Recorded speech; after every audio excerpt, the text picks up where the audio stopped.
Items for $4. New 4-piece French toast sticks, bacon or sausage wrap, biscuit or English muffin sandwiches, small hot coffee, and more. Limited time only at participating Wendy's. Taxes extra. Feels.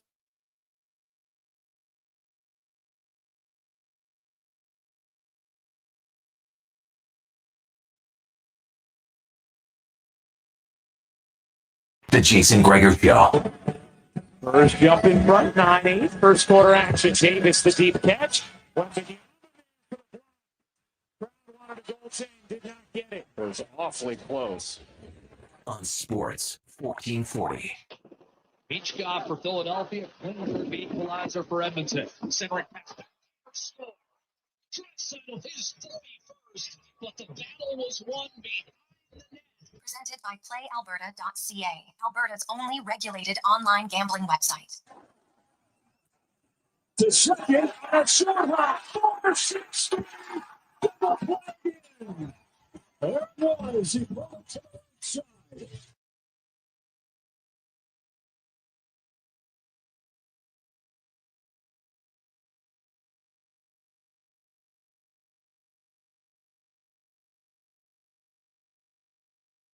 Well, a tremendous Thursday afternoon. How are you? And welcome to the Jason Gregor Show, Sports 1440, sports1440.ca, YouTube, Facebook, X, and Instagram. It is also game day as the Oilers host the Montreal Canadiens tonight as the Oilers looking to get their offense in gear a little bit. The Canadiens looking to continue a hot start. They're 6-2, but they've only played one team who made the playoffs last year. You know what, though? You got to beat the teams that you should beat, and that's what they've done, going 5-2 against teams who didn't make the playoffs last year, including a 2-1 overtime victory in Calgary last night. So Montembeault versus Pickard tonight. We'll get into that. I'll be honest, I'm a little surprised that Pickard is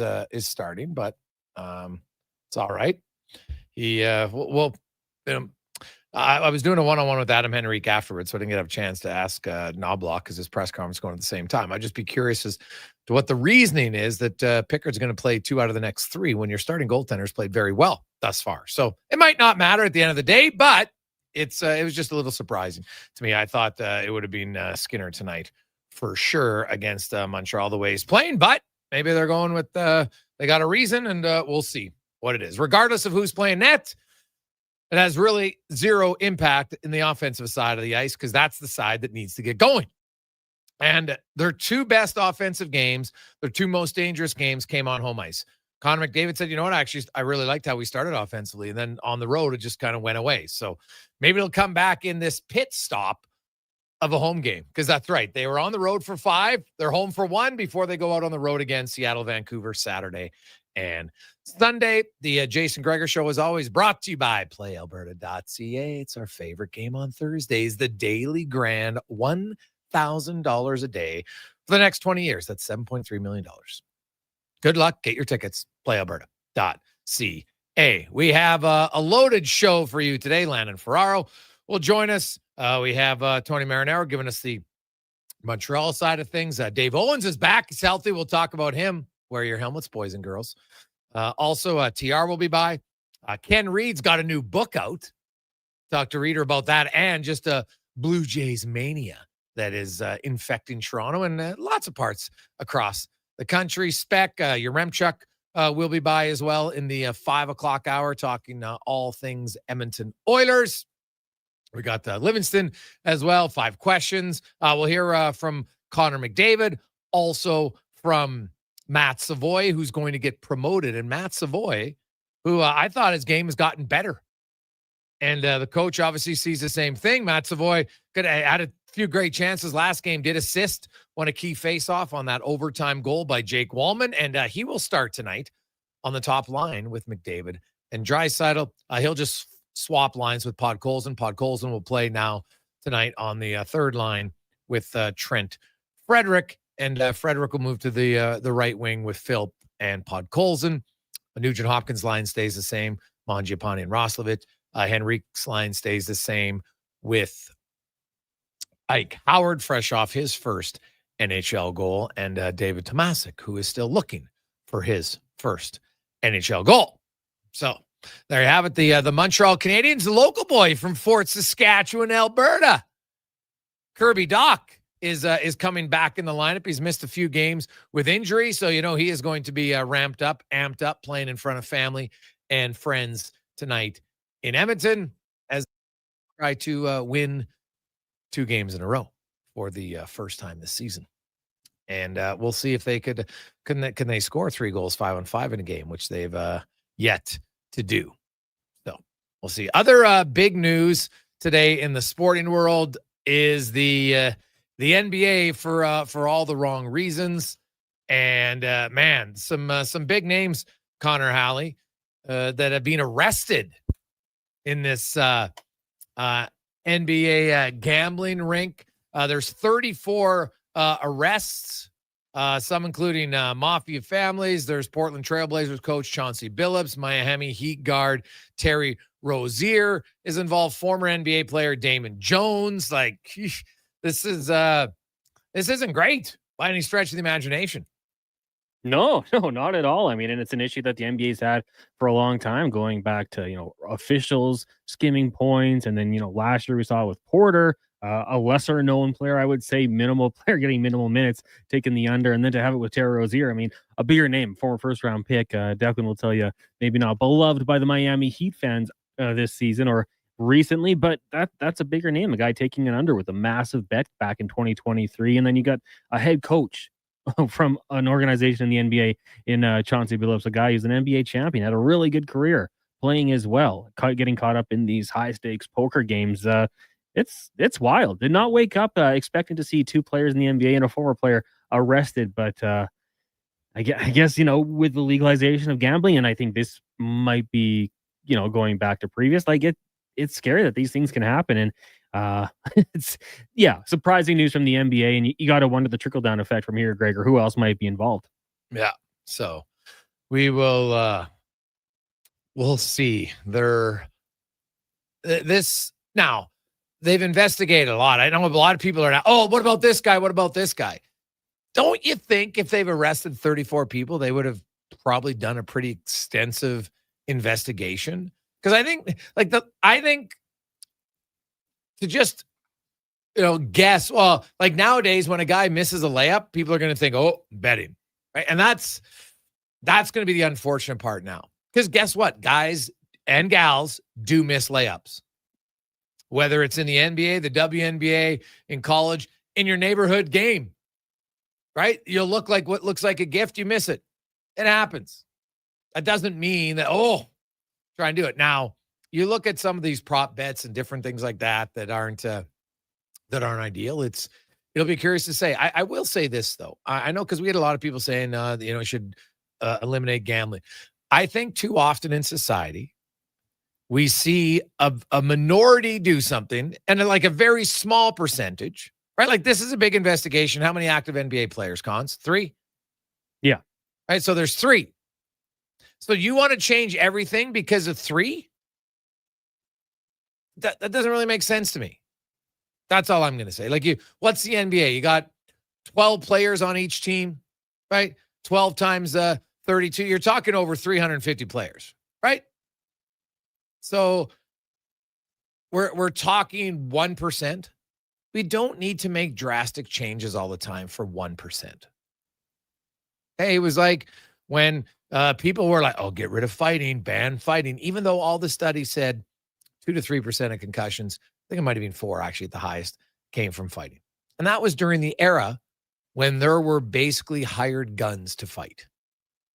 Guys who were mammoth behemoths, big, tough, boxed all summer, and they were guys who could do some real damage. And thankfully, we didn't give in to that. You can look and say, why not just punish the cheaters? Don't punish the innocent. Punish the cheaters. Full stop. I think it's something we should do in everyday world, but just doing in sports, we don't need to get rid of this because of a small group of idiots who did it. That's how I would look at it. So we'll see what happens. But I'm sure other leagues, you don't, and you can't be naive to think, oh, this has never happened in our league. Like I remember hockey people, no, NHL players would never take steroids. Remember that one for a time? And you're just like, pardon?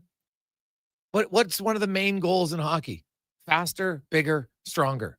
That's pretty much the definition of what you can benefit when you take steroids. Of course there was guys in the NHL taking steroids. You kidding me? I remember starting talking about, you could tell certain guys you fought, like that guy's, okay, that guy all of a sudden, has gone from bench pressing 200 pounds and now he's bench pressing 300 in a span of like a year. Not normal. So, and I'm just using that as an example. I don't know if anybody was actually ever doing those weights, but you get my point. You can't be naive enough to think that it would never happen in yours, but you can be very diligent to ensure it doesn't. Educate your players, talk to them on a regular basis, not just once. Like ask any parent, do you tell your kid one time, hey, you know what, don't do this? And then you just magically think they're not going to do it? Do you tell your spouse one time not to do something and they magically all just stop? If you do that, please let me know how you did it. That would be awesome. But I don't think that's necessarily the case. It's almost got to be a mandatory, training camp type thing. Well, but I mean, not in training camp. To me, I would do it during the season. Just at some point where everyone's there, but like multiple times. Now you're watching, like just for Rozier, like we heard $200,000 somewhere around bets for the under. I mean, what's stopping a player from saying like, oh yeah, back tightness can't go, right? Because it was 9 minutes into the game. That's when he took himself out with injury. Yeah. Similar to Tait Porter. And though, I mean, hey, the gambling, if whether it's legal or not, they're watching those numbers. If there's massive bets and then all of a sudden the guy takes himself out of a game due to injury, it's going to look a little suspicious. So a little more so with Tait Porter, I would say, than Terry Rozier. Yeah. But the people are watching. You pull those types of things and, just randomly there's a spike in bets on your unders. They're going to investigate. Yeah. So it's a big story, though. No question. It's a big story. It needs to be discussed and it needs to be dealt with rationally. So, hey, guys, do you think Angel Reese is trying to fix games or just that bad of a player? Cat, see, there's a great example. On. Beast on the boards, Cat. No. Yeah, beast on, like, I don't know if there's misses a lot of shots. Like, is there, I wish you could count rebounds of your own missed shot as a separate category. Because yes, she's unreal at that. That is a fun one. That's very true. So I look at how there's at times players are going to struggle in a game. It doesn't mean they're always trying to fix it. That's all I'll say. Obviously, some were, clearly, but not all. I'm the NHL, though. You definitely is something that you have to have your eyes open to, no question. Hey, Greg's clearly McDavid's betting on not shooting from the slot. Is that even a bet? It's not. You can bet on how many shots he has. His total shots, I think, I'd have to look the last game what it was, but no. Actually, you know what? McDavid had a really open conversation today when the mics were off with myself and Spec just about, he's shooting. Because, at the start of the year, he said, hey, man, I want to score more. And says, hey, it's not necessarily going. At certain times, it's hard to change your habits. Not impossible, clearly, but difficult. And he's addressed it. His first thought is pass. He's always been that way ever since he was a kid. So as much as you'd like to be a shooter sometimes, when you got a split-second decision and you've always been looking pass, it's hard to just change that. But he's aware of it. He wants to shoot more, especially if he's in a good shooting position. But he still always thinks, I can be in a good spot, but the goalie probably thinks I'm going to shoot. So then if I pass it, and hey, we've seen it lots. He's made some unreal passes. Got way more assists than goals. So it's obviously been working for them. But yeah, there are times when he's just going to need to shoot more. There's no question about it. But clearly it's not just as simple as saying shoot more. That'd be like saying, hey, anybody out there, whatever's your favorite food that's bad for you, stop eating it right now. Ask anybody who smokes cigarettes. If you can now there's the odd person that can quit. Great. But usually you weren't smoking cigarettes your entire life. It wasn't something that you started at 6. Now, maybe back in the day, but not many 6-year-old smokers nowadays, right? From a young age, McDavid was a pass first type of player. And he'll always be a pass first type of player. He just needs to be shoot a little bit more type of player is what they would like to do. So we'll see. Hey guys, how will the NBA scandal impact this season for Michelle? Well, it's a good question, Michelle. I think it's definitely a story that's gonna be a cloud, I think, over the league a little bit, for sure. And it's probably going to be an ongoing investigation. Like, if you were a player who was even contemplating it, you would think today's news might be like, yeah, I'm out. Right? But hey, the mafia world doesn't live in kind of like the everyday person's world. Now, I've never had interactions with the mafia. I don't know what it would feel like to get squeezed by the mafia. I don't think it would just be like, I'm going to say no. Obviously, something's led to be in that position where they're trying to squeeze you. So, and if they are, they're not one where you can say, you know what? Well, rationally, if I talk to them, they're going to be like, you know what, Jason? Okay, I see your point of view. Thank you. Doesn't seem like that's how it works, Cons. I can't say 100% because obviously I've never dealt with it. But based on stories you read and things you see, not that easy to just say, well, how about you let me off this time? Doesn't seem to work that easily. So I only know the movies, Gregor, and I know the line. I can't say it. Beep you, pay me, I believe is kind of what they go for. There's not much leeway there. No, doesn't think so. So doesn't seem so anyway. 833-401-1440, 833-401-1440. We'll hear from McDavid on his new line mate, Matt Savoie, the offense, and on the Toronto Blue Jays, as McDavid pretty fired up about the World Series. Enjoyed watching it. Says he has the utmost respect for baseball. Never played it as a kid. And I'll let you hear what he described and what he thinks is one of the hardest things to do in the sporting world.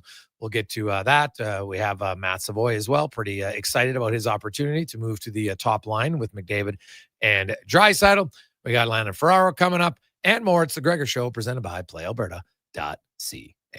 Did you know The Brick is proudly Canadian-owned and operated? We started right here in Canada over 50 years ago. Now, our 5,000 team members are proud to be your neighbor in more than 200 communities across Canada. And we support all Canadians with a growing selection of quality-made Canadian products and manufacturers. Nobody knows more about furnishing Canadian homes at the guaranteed lowest price than us. The Brick, saving you more. Visit thebrick.com and use our store locator to find a Brick store near you. A Saskatchewan boy who grew up loving and playing sports. At least we think he grew up. Listen to Kevin Carius weekday mornings from 7 to 11 on Edmonton's home for sports, Sports 1440. Got a car you're ready to part with? Find out what it's worth, fast, easy, and totally free at Go Auto. We're talking top dollar trade-ins, whether it's a little worn or still rocking that new car smell. Just a few clicks, and boom, you've got your value. Text value to 780-777-7777 to start. That's value to 780 all sevens. Why guess what it's worth? Let Go Auto show you the money. When pumpkins glow and night turns chill, there's one fall treat that fits the bill. A pizza shaped like a jack-o'-lantern with smiling pepperoni pattern. Thin golden crust, so cheesy and tasty. Get yours now, better be hasty. It's only around for a limited time for a spooktacular price, $17.99. Better ingredients, better pizza, yes, it's true. Papa John's Jack-O'-Lantern Pizza is coming for you. Spookily and proudly locally owned and operated. The job isn't done until the last load is hauled, and having a semi-trailer out of commission is not an option.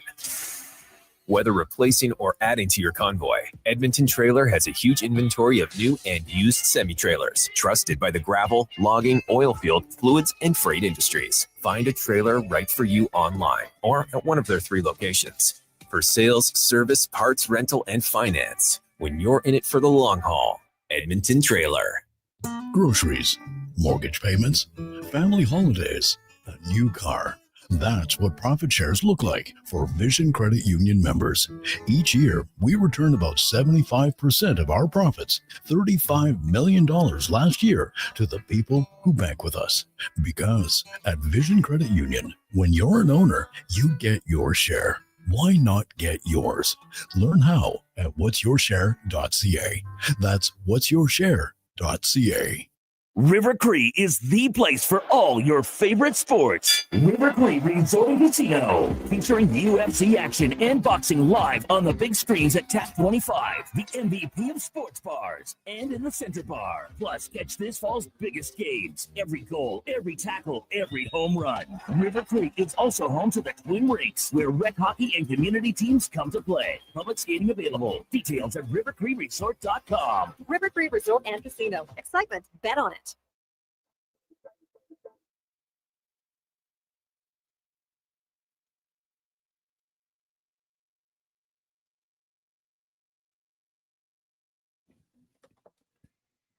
Portions of this hour brought to you by Crystal Glass, your clear choice for residential windows, locally manufactured and installed. Crystal Glass provides beautiful product with incredible customer services for all of your residential needs. Call 310 Glass or visit crystalglass.ca for a quote. The Jason Gregor Show, the best of Edmonton sports talk and beyond. This is Sports 1440. Presented by PlayAlberta.ca, Alberta's only regulated online gambling website.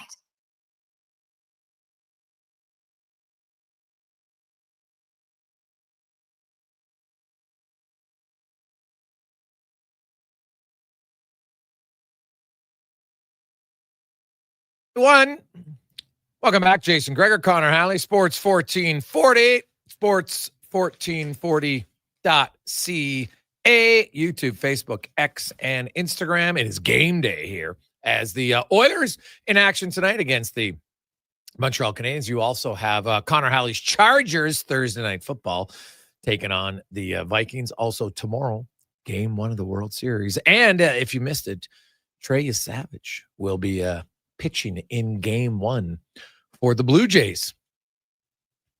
I don't think that the Dodgers announced who it is, but it's most likely I think it's going to be Blake Snell, but I don't think they've officially announced it. Did they? Yeah, they did. Snell. Okay, good. All right, there you go. I was down in the room today, but I assumed it was, but I hadn't read anything official. So there you go. Game 1 started. Not a real big surprise, I think, either way. There was a chance, Goswin, but I think because he pitched Monday, they said, why not just give him an extra day off? And that's what they're going to do. So the young rookie who has shown tons of experience. He's also he's good at getting guys to strike out on strikes.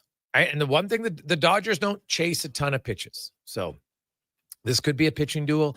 I do not overlook the Jays' ability to get the bat on the ball and not just get the bat on the ball and make contact, but they're pretty good hitters. So we'll see. Let's get to the oil report brought to you by Go Auto. Did you know that Go Auto has donated more than $24.1 million to local charities, and they take pride in supporting the communities where they live and do business? Fantastic from GoAuto.ca. As we welcome to the program pre- and post-game host here on Sports 1440, former NHL'er Landon Ferraro joins us. Landon, how you doing? Doing pretty good. How are you doing? Excellent, man. I am excellent. It's a game day. It's always exciting. It's kind of a weird schedule for the Oilers. 5 road games, come home for 1, back on the road for 2. It's kind of like an 8-game road trip, although they did get to sleep in their bed for a few nights. Edmonton's offense in their first 2 home games of the season was actually quite good. They generated a lot of chances. Demko stoned them, but it was almost like that just blew their confidence. And Connor McDavid admitted today that once we got on the road, we really didn't do much offensively for 5 games. They got 5 games a long time to do nothing offensively. They got to get going here tonight. Yeah, and I'd say 5 games with some of the talent that they have on their bench and on the ice, it makes it even longer. I think last year there was such a, top-heavy part of the regular season where it was McDavid or Draisaitl scoring or no one really was. Then this year, like you alluded to, Mangiapane was scoring. Philp got a couple. Guys were starting to chip in, and then it just kind of dried up. It looked like it looked like the first games of previous years. I thought they got off to a better start this year and then kind of sat back and took their foot off the gas a little bit. I think the fact that the Oilers have, they get the win last game, and, that felt more of a team that has accomplished a decent amount, getting to back-to-back Stanley Cup finals and just finding a way to win. You can't rely on that consistently, but, the fact McDavid got his first goal, you're hoping that that's going to jumpstart him and really get him back into the swing of things, but they're going to have to commit to having more structure, I'd say, in the sense of getting on a forecheck, creating turnovers, capitalizing quick. That's where their team is very good at kind of having that quick hit offense, making a team pay when they mess up and not vice versa. Matt Savoie has earned the promotion. I thought his game got better the longer the road trip went, and in Ottawa probably he had a few really good chances, his best scoring chance of the season, and tonight he'll find himself on that top line. I talked to him about just the key to not defer too much. It's always a challenge for young players, and it's a challenge for veterans when you play with McDavid and Draisaitl. But the thing is, they don't want you to just defer to them, because that's not what got you there. Yeah, deferring constantly is one of the quickest express tickets to getting moved back down the lineup, right? Like, you have to play to your strengths. And for Savoie, his number one strength, guaranteed, is his speed. Using that speed to get up the ice, get on the forecheck. He's beat out multiple icings this year just because he can fly. And once they get into the zone, he's got to trust himself. He puts up good numbers in the American League last year. Almost has 20 goals and just over 50 points. He has skill. He needs to play with confidence. He needs to make plays when they're there and use the best players in the world, but not rely on them, if that makes sense, right? Like, he has to trust himself when he gets the puck, make the read and make the play.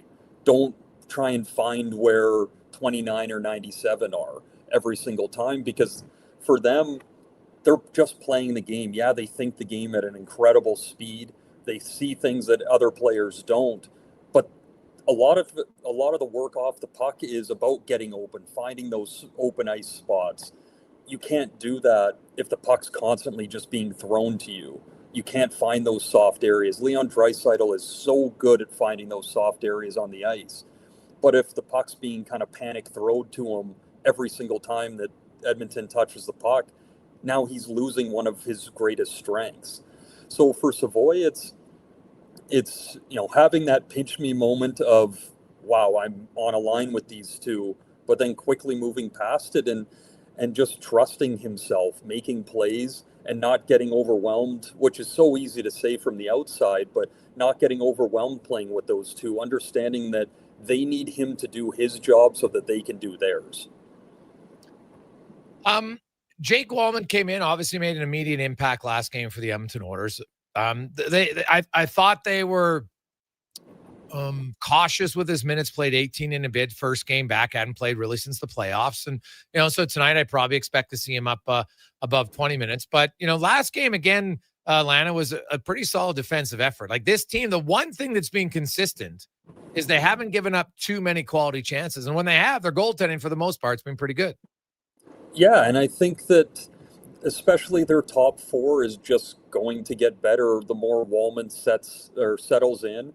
But with him settling in, that allows Nurse to settle in a little bit more. All of a sudden, you go from an okay defensive unit to a very solid top four with Kulak and Emberson generally on that third pairing. That, like, those are all guys, for the most part, that can move pucks up the ice in a quick fashion. They can make those quick first reads and deliver a puck. Walman has, we saw it on the overtime goal, like, he's got a cannon up there, and he needs to use that. I look at him in a lot of ways, not an exact, comparison, but for the shot-wise, like Hronek in Vancouver. But for Hronek, He's playing with Quinn Hughes, and he defers quite a bit. Walman needs to understand, and he does understand, like, he's on his pairing. He needs to be the shooter. He's great at finding that lane and delivering a puck to the net. He's got a good shot, but he plays solid D. He's mobile. That adds such a big piece to that back end. You know, they started this year, and I remember you listing off some of the stats earlier when I was on of how good they were defensively. I think they'll get back to that a little bit more as they tidy up everything and start to get a bit more cohesiveness between all the groups. But you have to like what Walman brings, a bit of physicality. He's not crushing guys, but he's hard in front of the net. He doesn't just let guys get to the front. He can shoot a puck. So, you know, I like having him back in there. I'm sure everyone in that locker room likes having him back in there. He brings a big piece, and that's why he got his long extension as well. Landon Ferraro joins us here on Sports 1440, sports1440.ca, YouTube, Facebook, X, and Instagram. The Montreal Canadiens are 6-2. They're off to a very good start. They've only played one playoff team from last year in Toronto. So, you know, maybe you got to take it with a grain of salt. Calgary fired 37 shots on goal last night for them, a team that can score, and they followed that up with only one goal. What do you make of this Montreal team? I believe that they're a highly entertaining team. I still don't love their defensive group as a whole, of forwards or defense, but I think they're an entertaining team that's on the way up. And the next phase for them is to round out their roster properly. I think they got a lot of too much similar type players. Yeah, I don't think your read on that's wrong. I mean, Dovish was excellent last night. As much as Calgary struggles to score, Montreal gave them some pretty good looks, and Dovish had to be really good. It took a Noah Dobson turnover out of nowhere, trying to take on three guys exiting his zone for Klapka to get his mini little breakaway and beat Dobish 5-hole. You know, I'm in the same boat as you. I think Montreal is an extremely entertaining team to watch, and I think a big reason of that is they can take a turnover and they have that quick offense out of it. They make plays fast. They get north extremely quick. So every time you're watching, you're always kind of waiting for that next play to be made. How are they going to cause a turnover and then get moving up the ice? They have young players that are continually figuring out their game. Nick Suzuki he's a very good player. He makes the right play 99% of the time. And to me, he never seems like someone that's going to make this unbelievable play or set someone up. And yet he just kind of casually makes the right play and delivers a puck. Cole Caulfield he's exciting, right? Like, he's got that big shot. He kind of pops up. He can be hiding in the weeds for a lot of the game, and then out of nowhere he gets that one shot and he rips it and it's in. Demidov he's a few games into his career here and already making a difference. His assist on the overtime goal to Matheson last night was, honestly, it was pretty incredible. It looks like such an easy thing, but for a guy to pop his hips as soon as he gets that puck in the slot, pop his hips, and then continue on and just keep holding it, like the patience and confidence that you have to have, especially as a young player, to hold on to a puck like that, knowing that Matheson's coming off the bench and he can deliver it past him. It's a lot of fun to watch, but they do make some interesting choices in their own end. Every once in a while, you'll have a guy that blows the zone. You'll have one of their young D, or, again, Dobson had a couple tough decisions last night. If you pressure them, they will make some mistakes, and that's where the Oilers need to make sure they have a lot of pressure up ice. They need to be coming back hard, having that backside pressure to cause a turnover, and then quick hit out of it, because they have some D that want to join the rush. They can get caught up ice a little bit, and out of that, especially with some of the speed that Edmonton has, can turn that around and have some odd man opportunities. When you look at their offense, what do you see as the biggest thing lacking right now? Are you saying Montreal or Edmonton? No, Edmonton. Edmonton. I'd say the consistency, and I believe it was last week we were talking about it, but like the consistency to get to the net and make the simple play. And that simple play is delivering the puck in to the blue every time that someone's in there. You don't want to take away the skill that a lot of the players have, but especially McDavid and Draisaitl. You don't want to take that creativity away.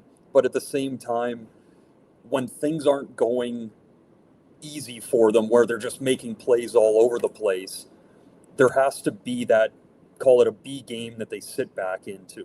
And that is direct north and delivering pucks to the blue, giving themselves a chance to get a greasy goal once in a while. They get caught on the outside a decent amount, and when they do put a puck in, no one's there, and it makes it pretty easy for the goalie in there to just, no one's covering or no one's blocking him. He's going to make that save and not give up a rebound 9.5 out of 10 times. So just getting bodies into the middle, making it a little bit tougher for the defensive team to play in their own end, not giving easy exits. They've, over the past 5 games or so, like, they've been a bit sloppy with pucks. Passes haven't been on the tape. They're having turnovers. It's just all those things where they're kind of feeling out the game instead of just diving into it and playing that hard, easy style. I think is something that has really caused some issues with them in the early part here. Landon, great stuff as always, buddy. We appreciate it. Have yourself an awesome day. Enjoy the game tonight. And quickly, what's your thoughts on the World Series? What's going to happen? Oh, I mean, I'm not going to sit here and pretend to be a baseball expert, but the Jays hit. They go. I don't know if that's just being Canadian and really hoping they get it done, because I can't remember the last time a Canadian franchise of any sport has won in my lifetime. It would be really fun to see them go, but I mean, the Dodgers, they're on quite a tear. And, as we talk about McDavid and Draisaitl all the time, that Ohtani's a pretty good player and causes damage. Oh, well, you know what's funny about Ohtani? He had the one game with 3 home runs, but he's still only hitting .220 in the playoffs. So we'll see if he's been all or nothing for the Dodgers. The thing, and when he is all, he's pretty damn good. So we will see. But also, though, like, we know what it looks like when a team has good vibes going into a series and what that can do for guys. It's, I hope they can carry that all the way through. It's been a fun brand of baseball. Like, they're either crushing the ball or really struggling. So hopefully they get on that tear and keep it going. It's been great to watch. Awesome stuff, man. Appreciate it. Take her easy. Have a good one. Yeah, you as well. There you go. That's Landon Ferraro joining us here every Thursday. Oilers taking on the Montreal Canadiens tonight. Now, Matt Savoie. Let's get to Matt Savoie and an extension of the Oil Report. As Matt Savoie, pretty good opportunity for the youngster to move up and play on the top line tonight with McDavid and Draisaitl. It's been getting better and better, more consistent, getting more looks, more quality looks. I think that's important. I think I'd be a little bit disappointed or concerned if I wasn't getting looks, but getting good looks, getting good opportunities. So just got to keep chipping away, and hopefully one goes in here. You've always been a high offensive player. You're going to play with 2 high offensive players. How do you ensure that you don't fall into the trap of distributing too much and, deferring too much? Yeah, I think just having confidence in my game, continuing to play the way I played, throughout the road trip. I think I was possessing it more later in the trip, carrying the puck more, using my speed. I think just the confidence to have the puck on my stick, and I think I just need to carry that into tonight. When you play with those two who obviously see the ice at a level that very few do, is thinking the game almost more important than playing the game with them? Yeah, I think, you got to be in the right spots. You don't want to be too far ahead, too far behind. Timing is a big thing with those guys. So just getting on the same page, a lot of communication, a lot of talk out there. So I'm excited. I'm excited to skate and get up and down the sheet with those guys, and it'll be fun. Coming off your first 5-game road trip of the National Hockey League, an opportunity to experience some cities and some arenas you've never been in. What stood out just from a kind of wow factor for you? Yeah, pretty cool first trip of the road trip there. Never been to New York City, so it was obviously really cool to see the city and get to play in Madison Square. A lot of new barns that I've never played in, so that was a really cool experience. Just getting to the rink in the morning, being able to check it all out, take all the sights in, and it was nice. I think there's 4 or 5 guys that hadn't been in New York before, lots of the first-year guys. So it was kind of cool just to get out and about and experience the city a little bit and walk around a little bit and just see what it's all about. So, yeah, it was good. Unique to play in an arena that's on the 4th floor. Yeah, 100%. I mean, you're kind of just driving downtown with the bus, and you don't even really know you're getting to the arena. And then all of a sudden you're underground and you're walking up and it's Madison Square. So it was pretty cool. It's a busy city. I've never been there. So it was definitely a unique experience. Did you get, like, what was the thing that kind of caught your eye in sightseeing? I think just how many people there are. I mean, every street we walked down, ton of people. We went to some good dinners, and whenever you're walking to the restaurant, there's just boatloads of people on the side, no matter what time it is. Yeah, it's a busy city, and there's lots to do there. You look at this is almost like an extension of the road trip. It's a 1-gamer, then you're back on the road for 2. And the offensive best 2 games of the season were your first 2 at home. That's something maybe the group can rally around tonight to get everybody back on track offense. Yeah, I think we were excited to get home. After the long road, obviously, kind of get that back in front of our fans and back at home and in front of our building. And it's exciting. I mean, getting home for 1 game, you're on the road for a long time playing in front of other fans. So it's exciting, even if it's just for 1. So hoping to build off this one and get some momentum from it. Well, Savoie will be looking for momentum. And hey, right now the Oilers are looking for anybody who can help out offensively, because 5-on-5, this team has struggled. They have scored more than 1 goal 5-on-5 in only 2 games this season. So they'll be looking to get a little 5-on-5 scoring going tonight to generate some chance. And more importantly, just try to generate some consistent offensive momentum, right? When the Oilers are rolling, you'll see them have 2, 3, 4 shifts in a row where, they're hemming in the opposition. Then maybe a penalty comes. You just feel the momentum. There hasn't been a lot of momentum building shifts for the Edmonton Oilers so far this season at 5-on-5. And we'll see if that changes tonight against the Montreal Canadiens, who, when they come to town, it's obviously going to be a little bit louder in the building. There's always the go Habs, go Oilers, go chants, which I think is great. I think it adds to the atmosphere in the rink. It's a lot louder than a normal regular season game, and to me, that makes it more fun. So I would expect it to be a little bit louder tonight at Rogers Place. When we come back, something that many of you could use either tonight or tomorrow when the Jays get set to play the LA Dodgers. We'll discuss it next on the Jason Gregor Show, presented by PlayAlberta.ca. When pumpkins glow and night turns chill, there's one fall treat that fits the bill. A pizza shaped like a jack-o'-lantern with smiling pepperoni pattern. Thin golden crust, so cheesy and tasty. Get yours now, better be hasty. It's only around for a limited time for a spooktacular price, $17.99. Better ingredients, better pizza, yes, it's true. Papa John's Jack-O-Lantern Pizza is coming for you.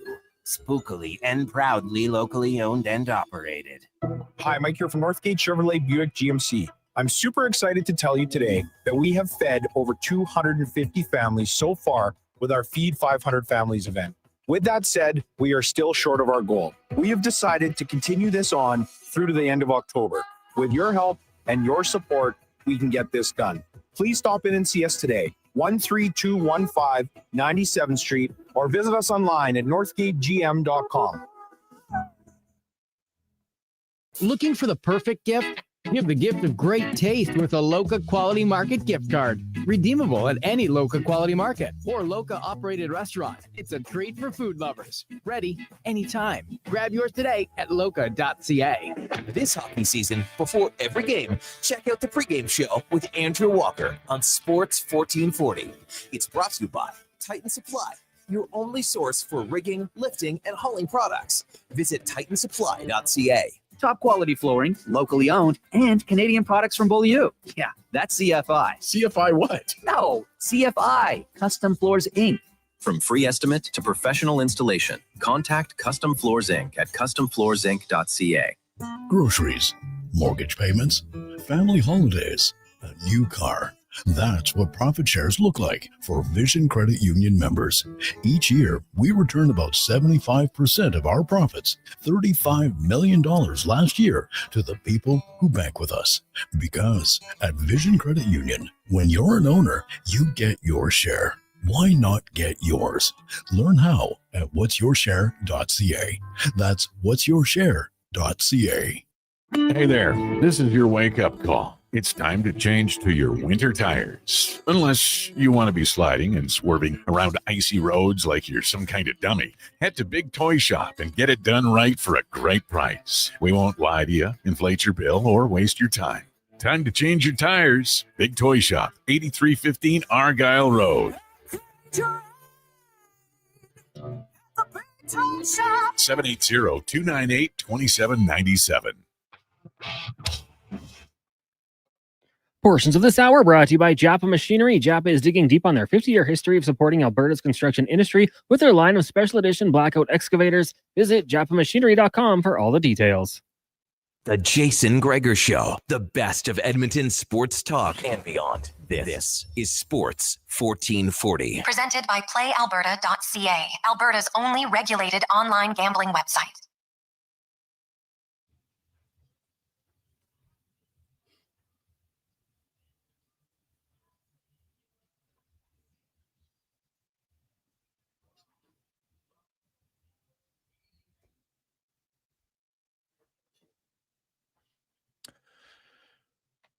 .245 on a game day, Thursday afternoon. The Montreal Canadiens come to town. The Canadiens, this will be their second game of the season against the team who made the playoffs last year.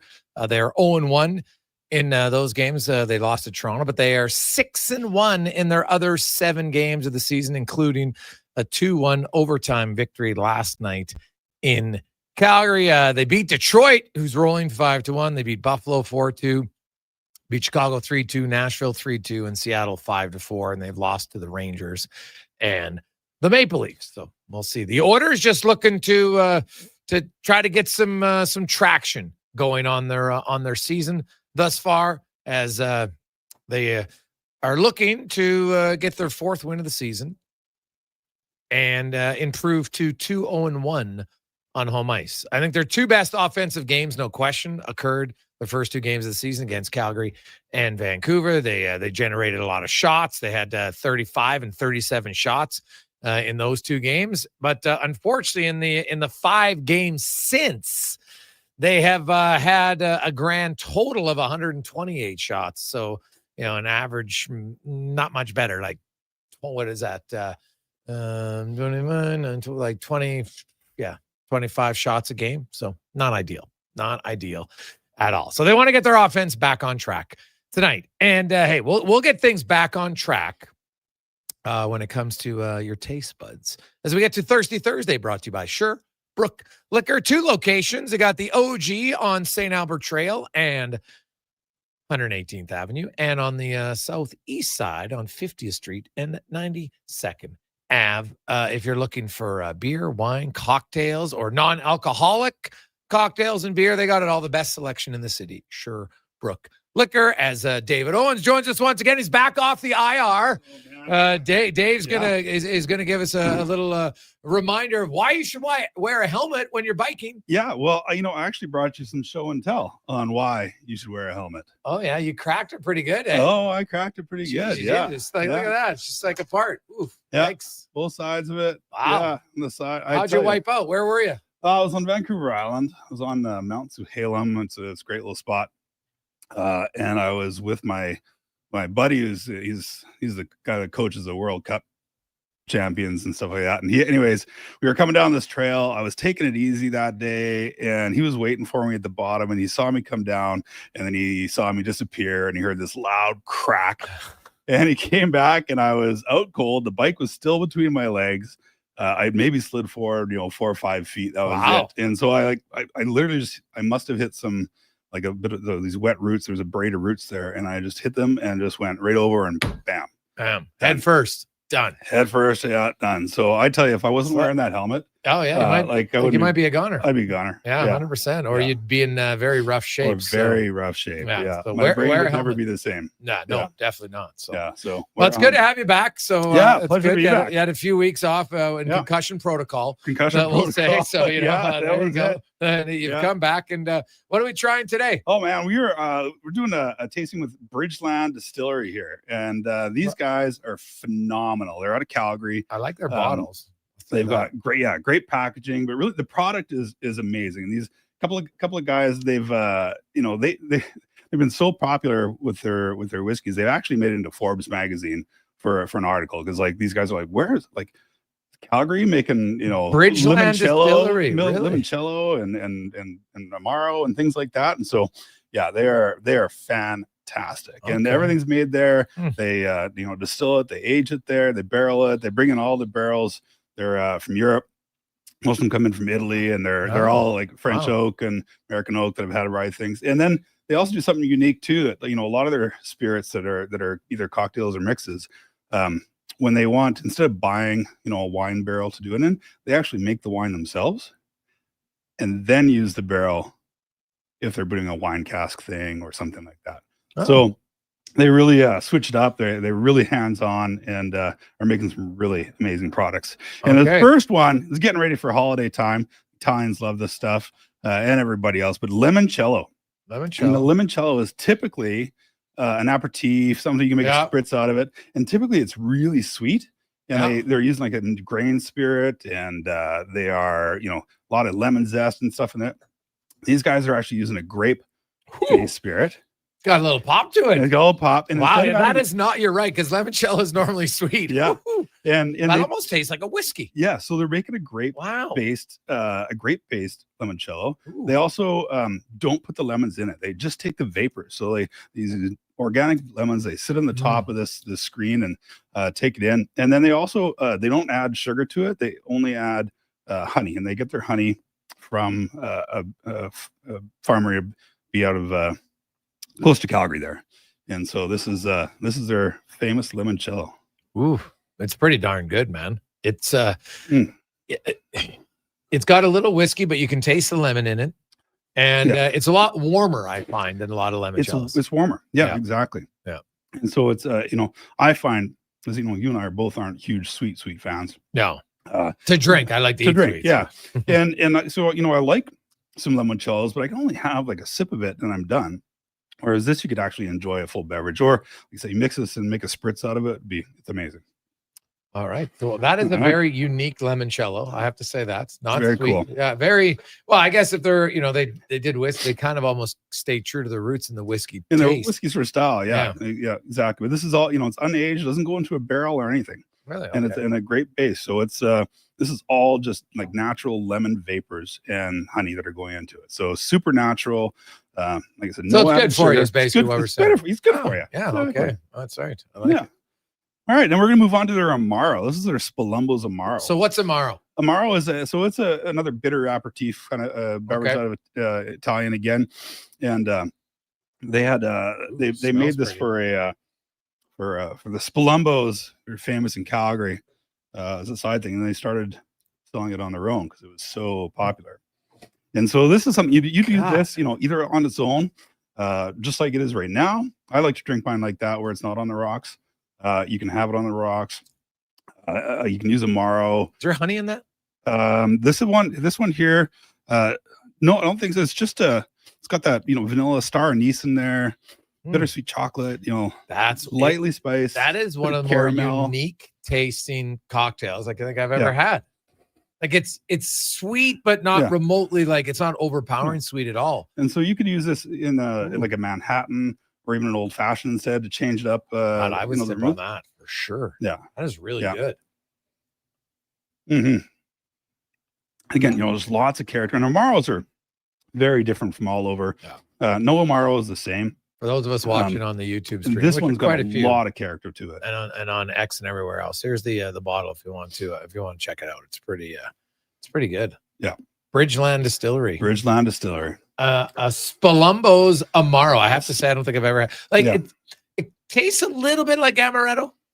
Yeah, I can see where you're getting that a little bit. Yeah, for sure. A little bit. Yeah. But it's all natural. It's all natural sweetness. So it is. It's a really fantastic, like 18 herbs and roots that it's infused with, and Now the next one is Tabor Corn Bourbon. Tabor Corn Bourbon, spelled BERBON, yeah. because we can't call it real bourbon because it's not from the United States of America.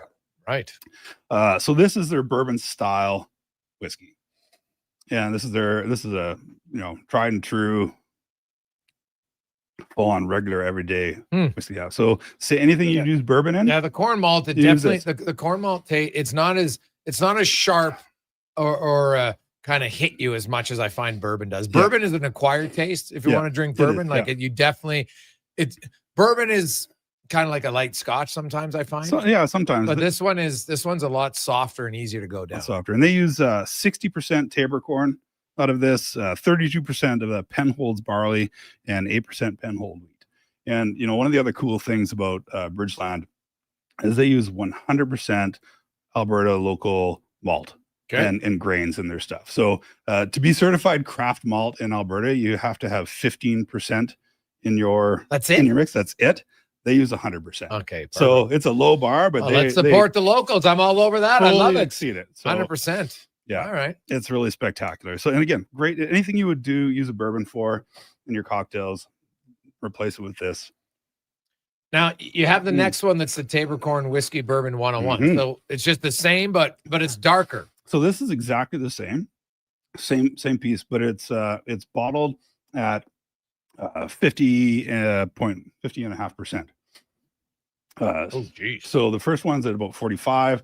This is just over 50. So in the US, you'd call this like bottled and bond, anything over 100% kind of thing. And so this is I can feel the hair growing on my chest in one sip. My God, on the rocks. That is not for the faint of heart. I'll tell you that. It's a sipper. You got to be a real bourbon drinker to take that. Tastes good, but it's amazing the difference between the Tabor Corn Bourbon and the Tabor Corn Bourbon 101. Yeah. One of the things I like to do when I'm tasting whiskey. God, it's almost like hot, like really. Yeah, it's got a little bit. You can feel there's a little bit of heat in there. Yeah. One of the things I like to do when I'm tasting whiskey, and it's not always for the faint of heart, but I like to actually hold it in my mouth, chew it a little bit, and when it starts to kind of burn, I'll hold it for like 5 more seconds.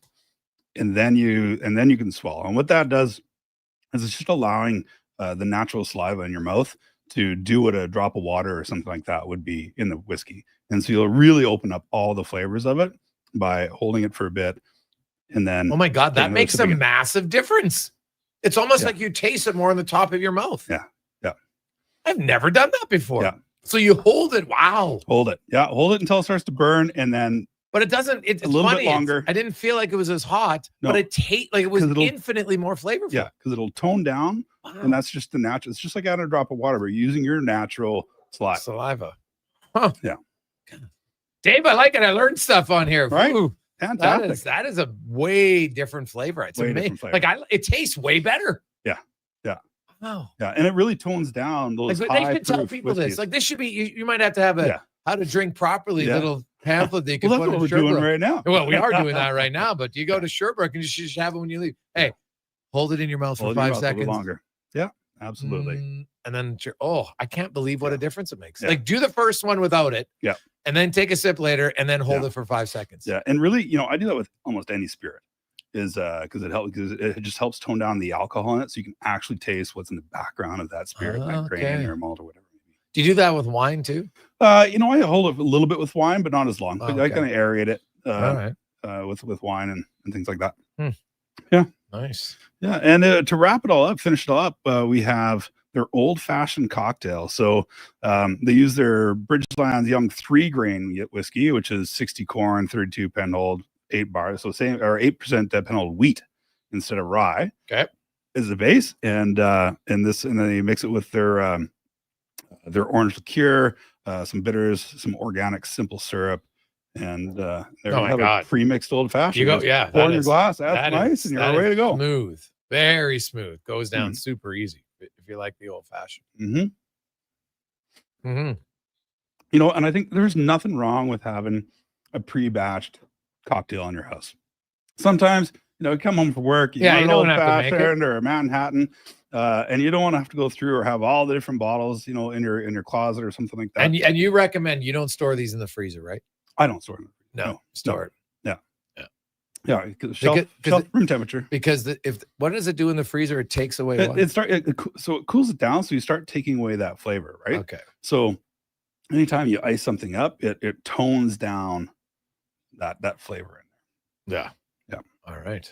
Yeah. So well, I have to say, I learned something about the 5-second hole that definitely brings out the flavors in it. And Bridgeland, 100%. Lots of Alberta products in there, so we love that. And a real wide range from bourbons to old fashions and Amaro, Yep.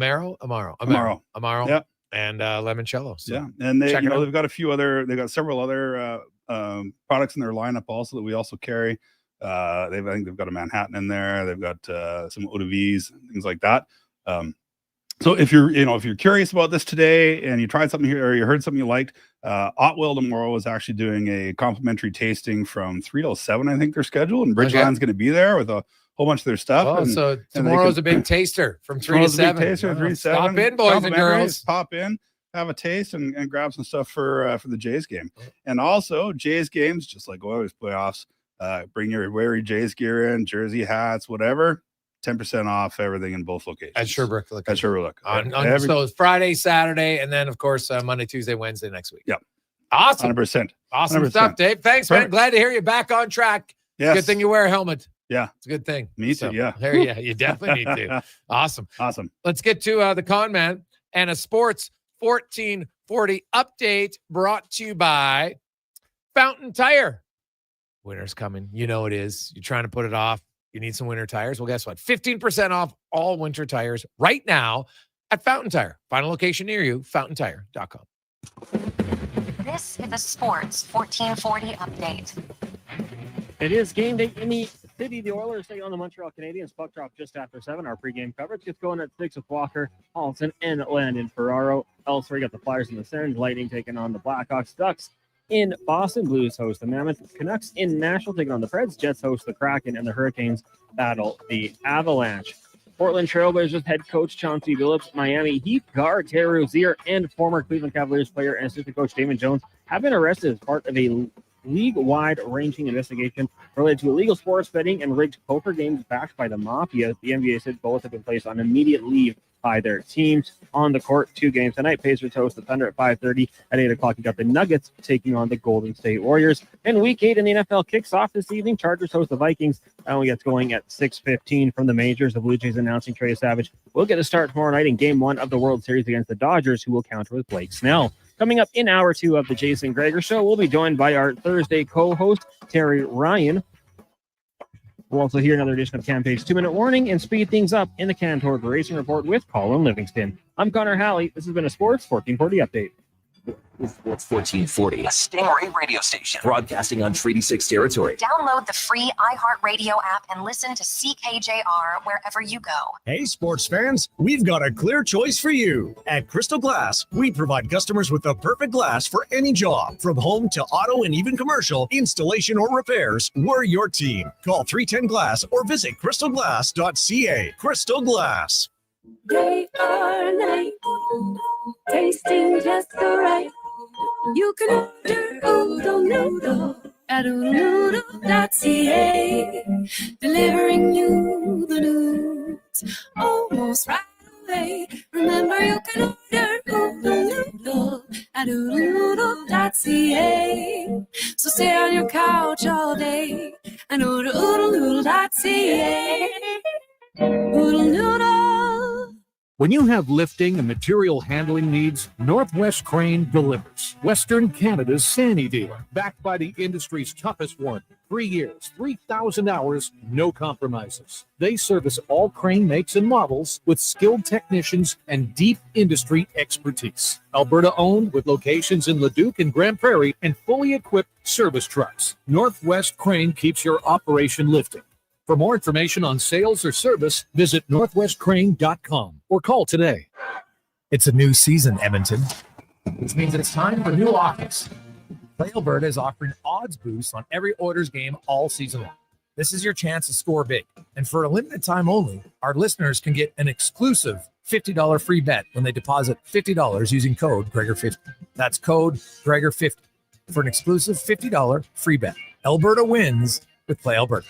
Must be 18 plus to play. If you gamble, please use your game sense. PlayAlberta.ca. Carve out for a cause at the Jason Gregor Pizza Pig Out, presented by GS Construction. Thursday, November 6th at the Canadian Ice House, indulge in unlimited pizza from amazing local pizzerias while you help raise some dough for Kids Sport. Then vote for your favorite slice to help crown the People's Choice Award winners. Tickets to join Edmonton's biggest and best adult pizza party are just $30. Head to jasongregorpizzapigout.com for more details and to buy tickets. Bring in the new year with a Canadian country legend. December 31st, in concert at the Silent Ice Center in Nisku. Brett Kissel. She drives me crazy. Multiple CCMA and Juno Award winner, platinum selling recording artist, and top 10 hitmaker. Celebrate the new year in Alberta, country style. Bring your friends, your cowboy boots, and your party spirit for a night full of hits, celebration, and unforgettable memories. The countdown to 2026 starts with Brett Kissel live on stage. Get your tickets now at silenticecenter.com/events. Scott McGilvery here, HGTV host and renovation expert. The one upgrade I know homeowners will love: better, fresher Culligan water straight from the tap. Culligan's Aquasential reverse osmosis filtration system takes your water to the next level. With up to 7 stages of filtration and 14 filter options, they're certified to reduce over 90 contaminants. Your tap water is about to get a major upgrade: safer water that tastes great. Get started with a free in-home water test at Culligan.com. Culligan, water you love.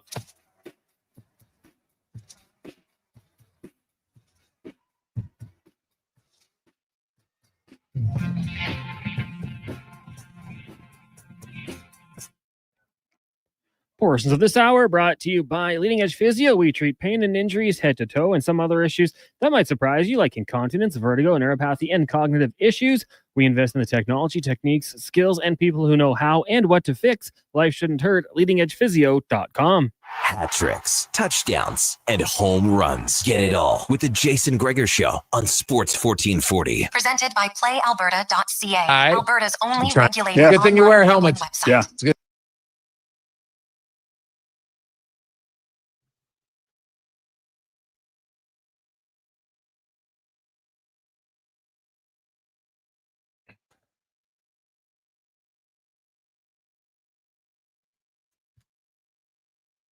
Just after 3 o'clock.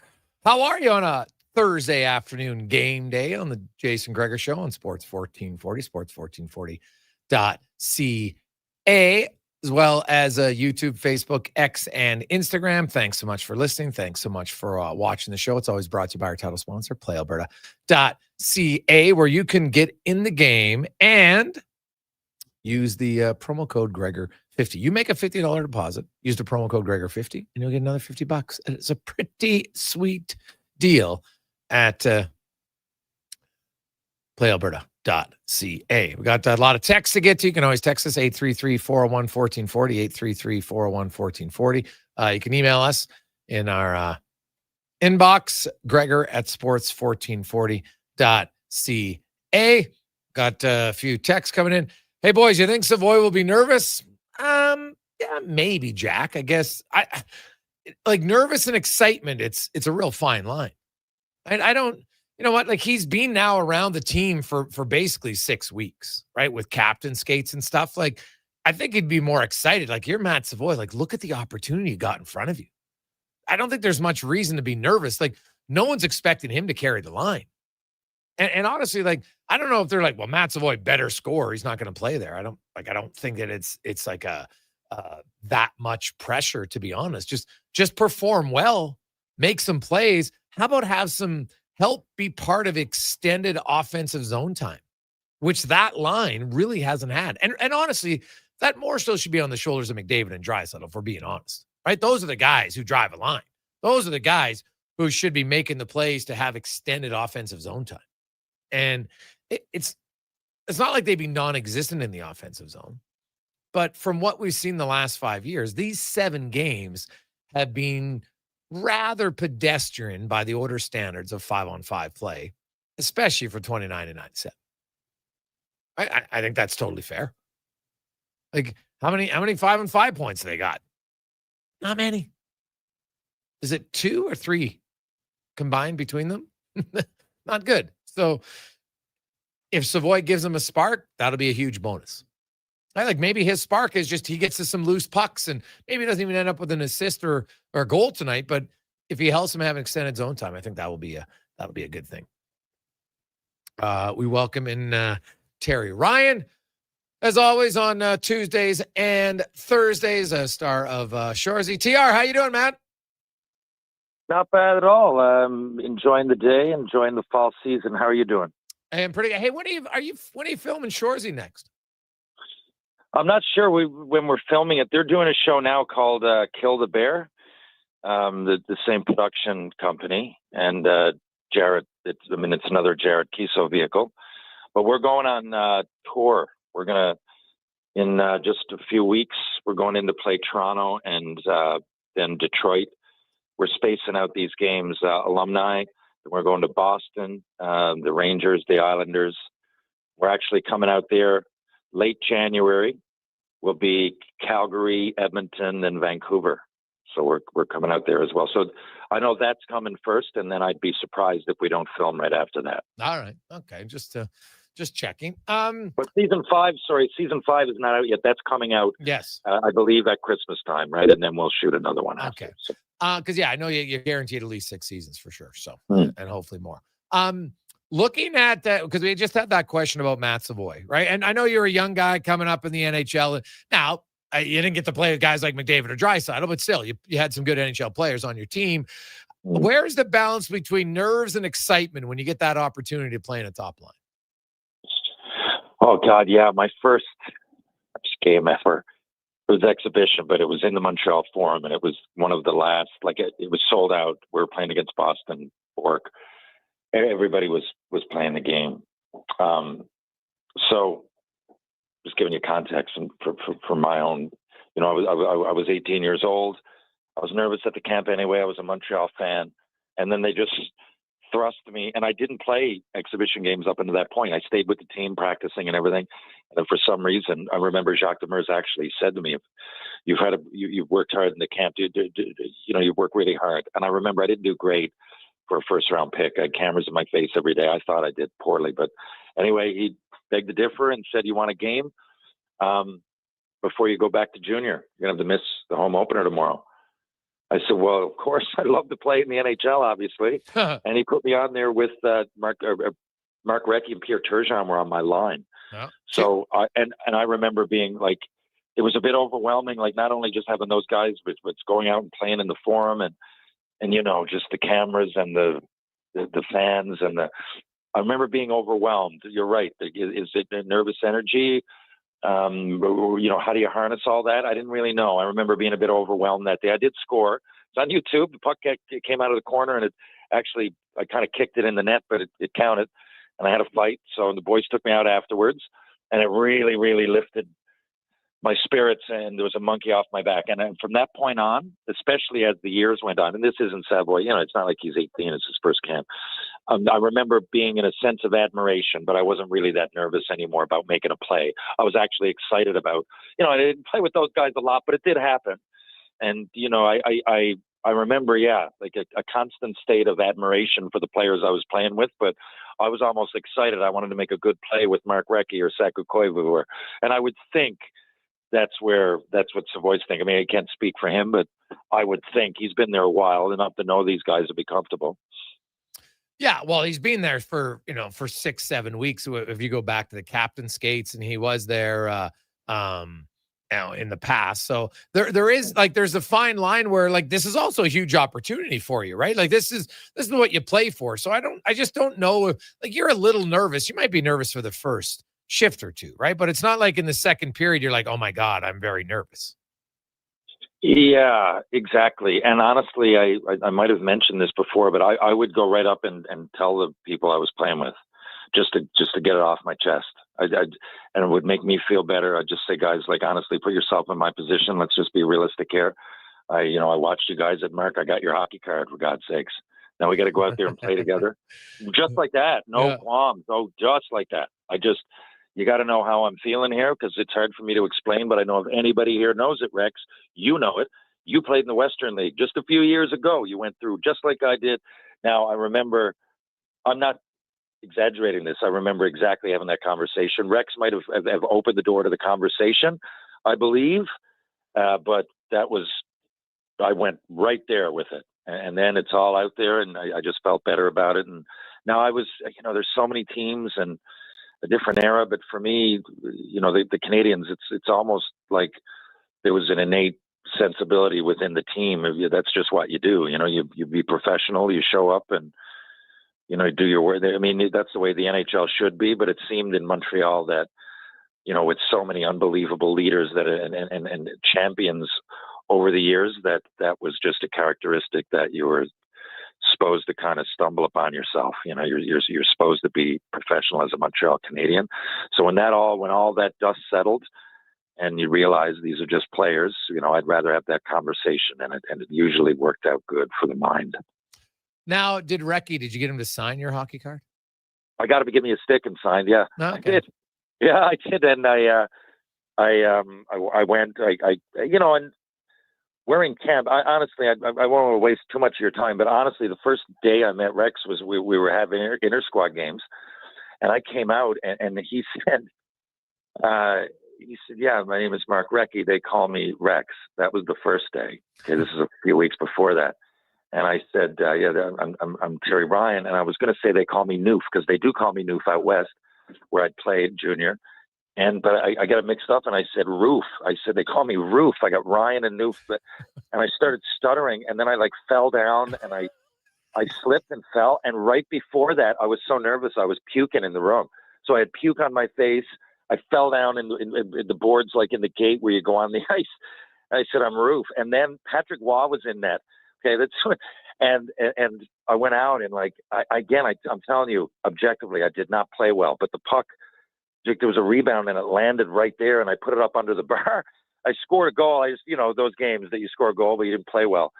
And then he says, oh yeah, now I know why they call you Roof. And they were calling me that all camp, and it took me next year to go back and say, guys, they don't call me for that at all. It's Noof. Obviously, Newfoundland. You just should have kept Roof. That's a good nickname. Hey, Roof, what's going on?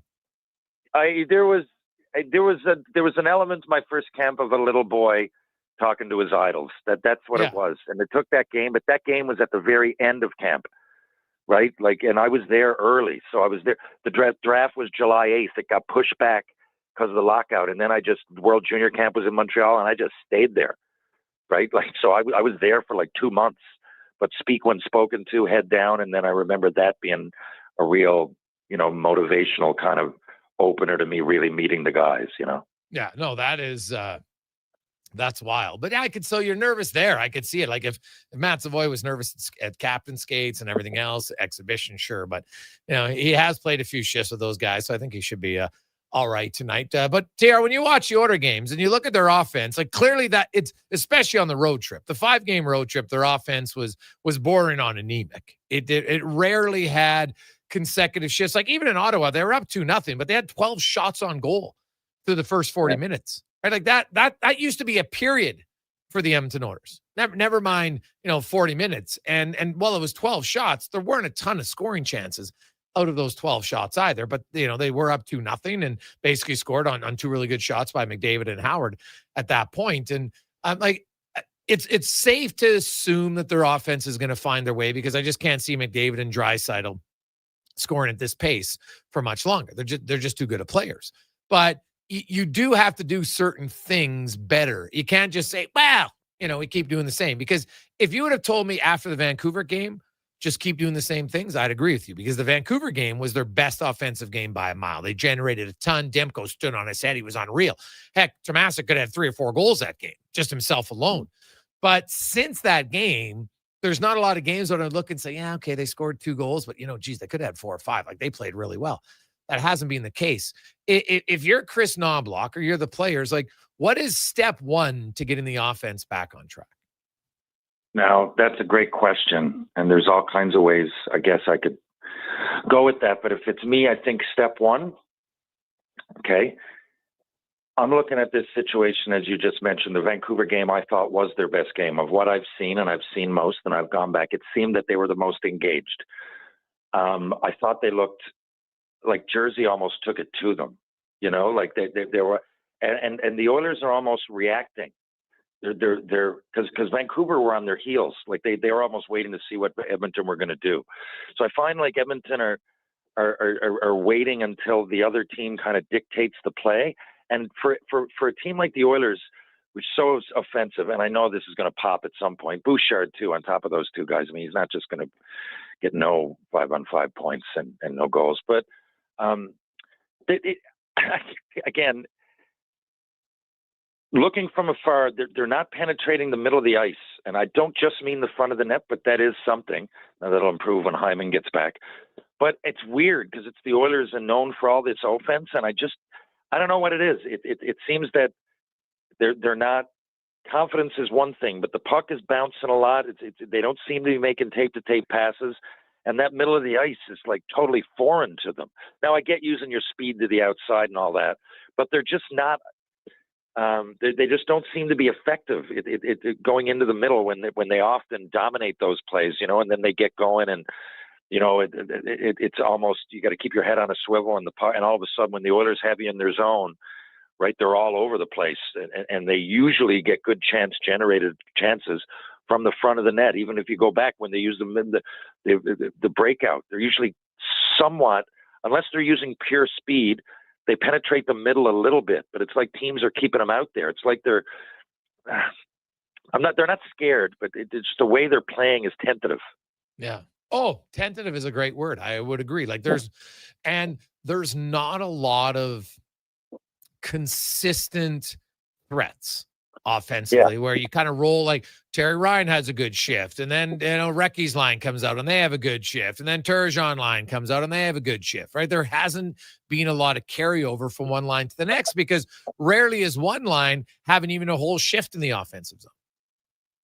Yeah, and I remember this being a little bit of a thing last year, even going into the playoffs, and then Kane kind of stepped up and other players refine their game, and because meaning that it's almost, it seems now that they don't have much of an identity, right? And they should, having so many players that have played and competed for Max, the last couple of years, right up until the final. The new guys, it's not like they're brand new. They come in, they're either veterans from other teams, or it's Savoie we just talked about. He's been with the organization. There's no reason for them to be nervous, but it just doesn't seem like they have much of an identity. It's like their guys are right there and scorers are almost, and, grinders maybe, but it's just no one's putting it all together. It's like they're again, I don't want to beat that dead horse saying tentative, but it's something. Now, of course, is a level of it fatigue, especially if I was one of the better players. I mean, you go all the way to the final game 7, the final game 6. A lot of them played 4 nations, got the Olympics to think about. So there's a lot on their plate, and sometimes it takes players, even the best in the world, a little bit of time to get going at the beginning of the season when you haven't had much of a break and you're just coming off of summer. Take a quick break. We'll come back. We're going to hear from Connor McDavid and more on the Gregor Show, presented by PlayAlberta.ca. Ready for a silly hockey fans.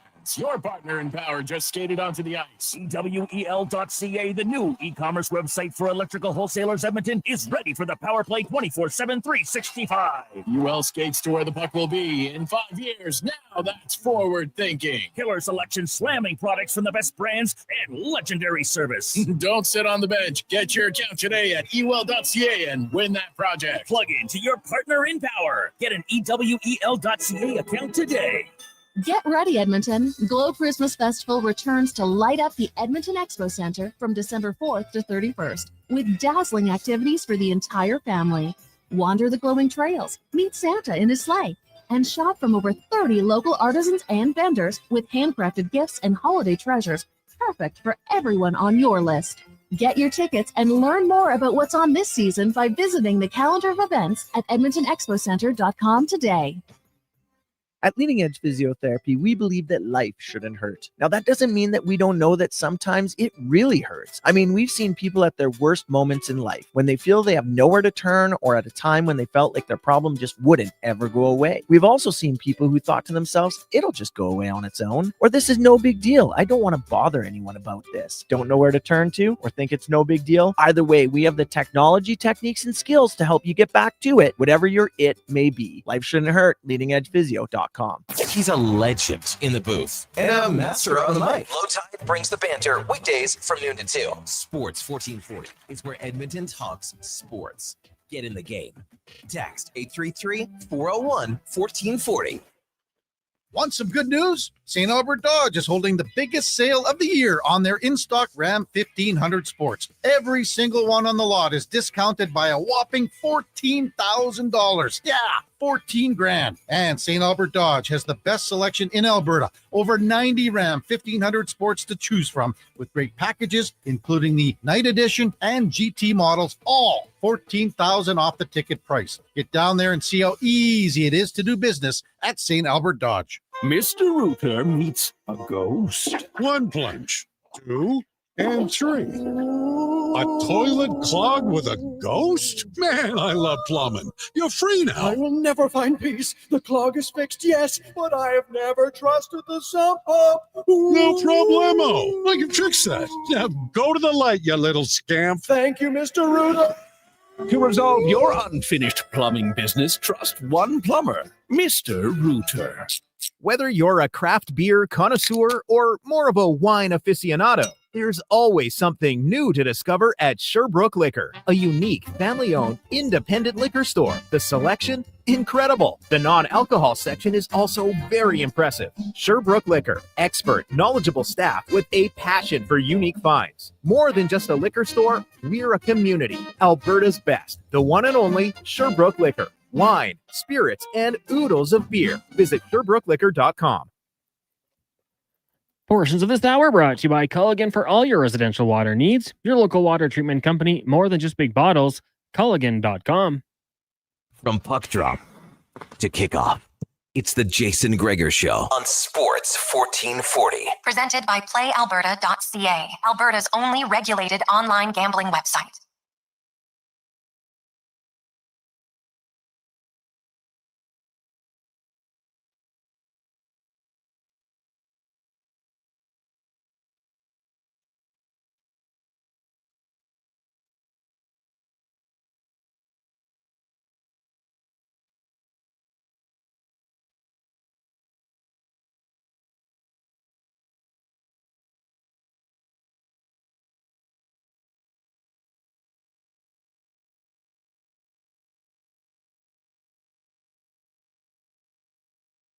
'26.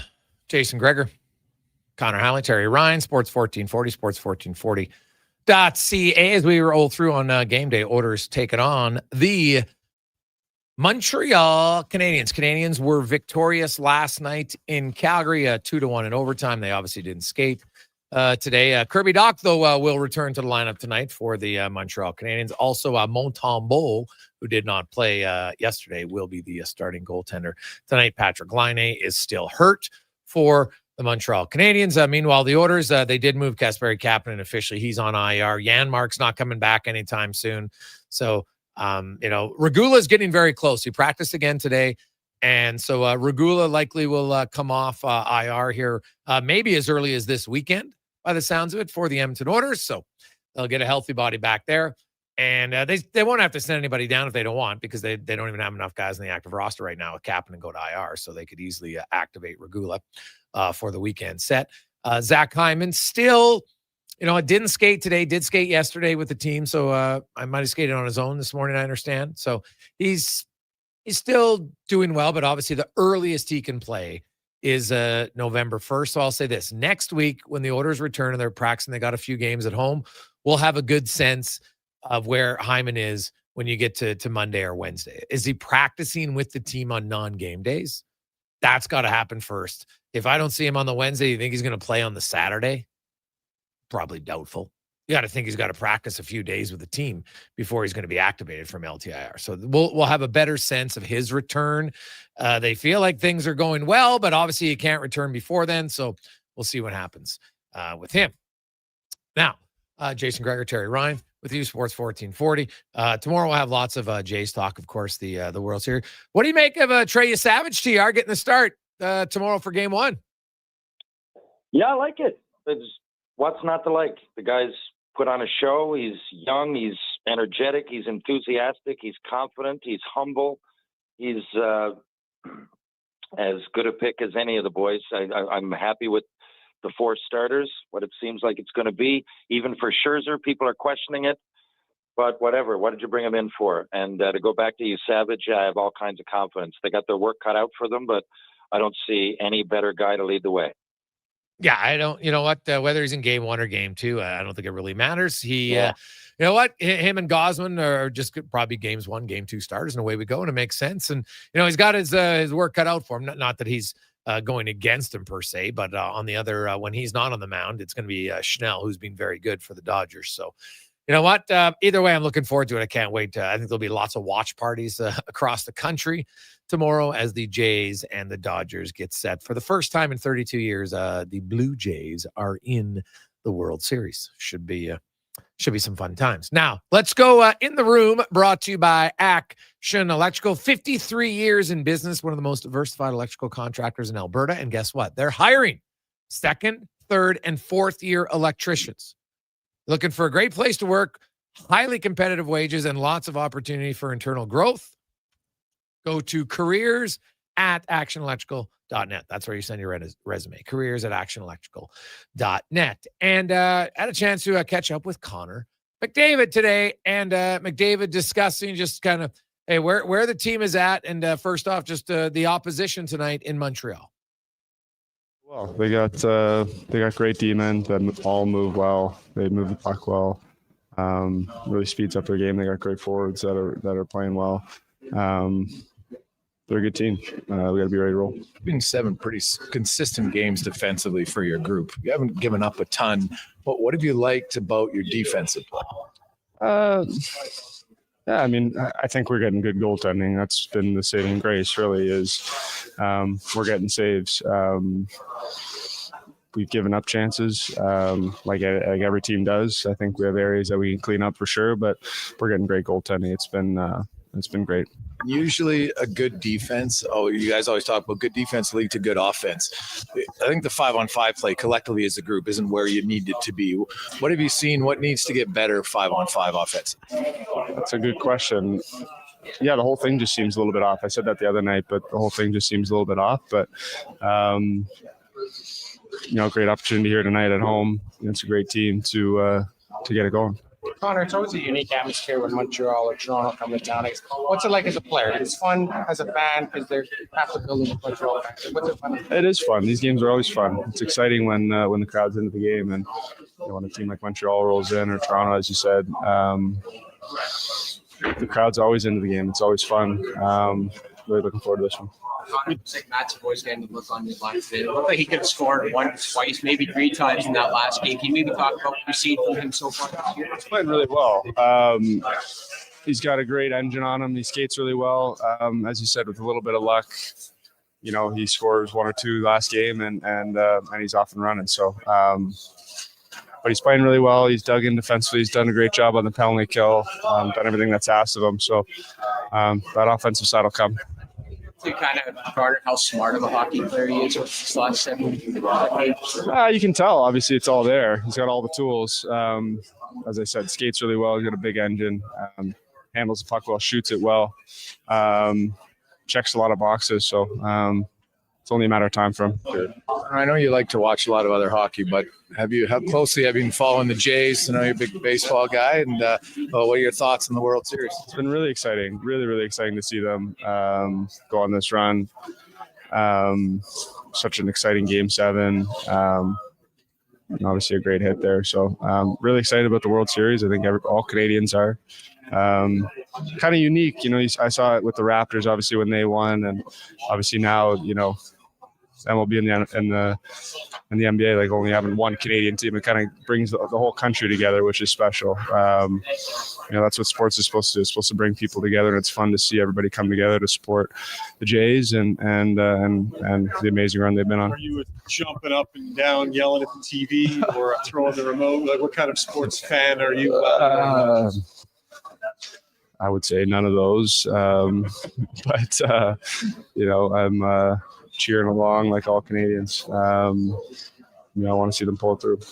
You, Jason, growing up, like, did you play any baseball growing up? I didn't play baseball, no. Obviously follow the Jays, just being from Toronto a little bit. But no, I never played baseball. I have a great respect, though, for what they do. You know, those pitchers, the way they throw the ball, it's incredible. And trying to square up a round bat on a round ball coming at 100 miles an hour is got to be one of the hardest things in sports. So I got a lot of respect for what they do. It's it's a fun sport. Fun sport, and the playoffs are going to be great. You talked about Montreal, TR, and I know obviously you still watch the Habs quite a bit, and you know they're an exciting team. Now they've only played one team that made the playoffs last year. It's not their fault, but that's just how it is, and they lost to Toronto. But since then they're 6-1 against like Buffaloes and Calgarys, and hey, you still got to beat the bad teams. If I look, like I went through it last year, teams who made the playoffs had really good records against the teams who didn't make the playoffs, and then were 500 or 1 or 2 games above the playoffs for the most part against the other ones, and that's. And that was really how it works. So, they're 0-1 against Toronto, but, the Habs, I see a lot of people super excited about them. I'm not ready yet to anoint them just because I haven't seen them play a lot of tough teams just yet. Yeah. I think that they're easy to get excited about because there's been a bit of a build-up. And even if you love or hate the Habs, you're always kind of paying attention as a hockey follower to what's going on in Habs Nation. And I think a lot of guys, they've got a lot of guys that are on their way up that are already good that haven't hit their potential. But we don't know what that translates into the playoffs. There's been many years that they've had the same sort of teams with the same ilk, let's say, and they haven't gone anywhere. Of course, this is a different set of guys with a different set of goals, and it is exciting. It just hasn't been proven. So I think they're a great team to watch. I don't know about a great team to bet on yet, but all kinds of potential. And then they got dynamic players, right? And for me, they have Alex Newhook, one of 3 Newfoundlanders in the NHL. So I watch for that reason. And, of course, I'll always have a tie to the team. But I think, Montreal has somewhat of a romance with its players, at least, the fans. The fans they're very invested. The city, the province, Montreal stands for a lot more than just the symbol, right?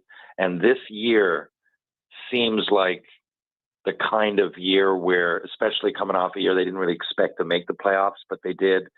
And now the tough part is building on that, because last year was kind of a bonus that they made it. Now, if they don't, it's a step backwards. And I know people say, well, they're way out in front. Yeah, but it's really early. And like you said, they haven't played many reputable teams. But it wouldn't surprise me if they made a run. It really wouldn't.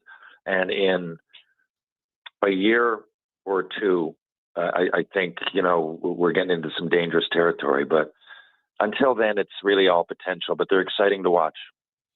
I look at the Canadians, and I see a ton of skill on their team. And I think that the next few moves for their GM are going to be about building a roster that wins in the playoffs. Right now, they got a roster that I think can win in the regular season and be exciting. But I think they're just, they don't have enough size overall, back end and up front. And so just different dimensions. But they have lots of good players, and I won't be surprised to see them move off of some of them in trades. Because you can't have too much of one thing to win in the playoffs. You just don't. Good teams have diversity up and down their lineup and different, bigger bodies. Some guys are good checkers. Some guys are physical. Y'all got to have skill, no question. But that's kind of where I look at the Habs. And it's a good problem to have, right? Like Suzuki, Caulfield, they got a lot of skill, but they got a lot of similar skill, right? Like if you look at their top 2 lines, now Slavkovsky is the one big body, right? And that's good. But I think they're going to need more. If you just look at Florida's team, look at Edmonton when they have their top 6 when they're going to the Cup. Like they've got now McDavid and Draisaitl's a superstar who's big, right? Like Caulfield and Suzuki are good, but neither one of them is big. Yeah, and if you look at just the historical element of it, no matter what era, even go back last year, go from Florida, I don't know, man, right back to the 20s if you want, but every team, like you said, it's diverse. When I say the physical aspect. A lot of people, because of the era I played in, because of the way I played, think that there's an element of dropping the gloves there. Maybe, but they have that. There's really not much fighting anymore. But there's still, it doesn't matter. Florida, look at all the courage that they played with and tenacity and cheap shot. They were cheap. They were claw. They would do whatever it took to win. And usually that adds up to having players that are not only tenacious, but on the bigger side. Usually means having defense that are big. Look at all of the teams, even back to Detroit Red Wings. You'll remember Fedorov and Yzerman and Lidstrom and how good and skilled and fast they were. But then go down and look at the rest of the lineup. It always, it's yet to fail. And a team that's built like Montreal, I've yet to see win the cup. Now, could that change? Of course. It's probably got to. That's the way that's the way that hockey evolves, man. Different teams win it. But right now, I've never seen a team win it without that level of size, tenacity, and toughness to some degree. Each team, even the finesse ones, have that. Yeah, no, it's very true. I would agree wholeheartedly. Jason Gregor, Terry Ryan, Connor Halley with you, Sports 1440. Got a few other texts to get to.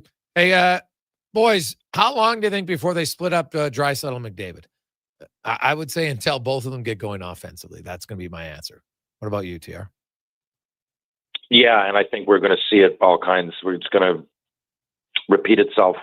They can always go to that, so I expect we'll see many iterations of McDavid, Draisaitl, and player X as the season goes. So I don't think we're ever fully going to be out of it.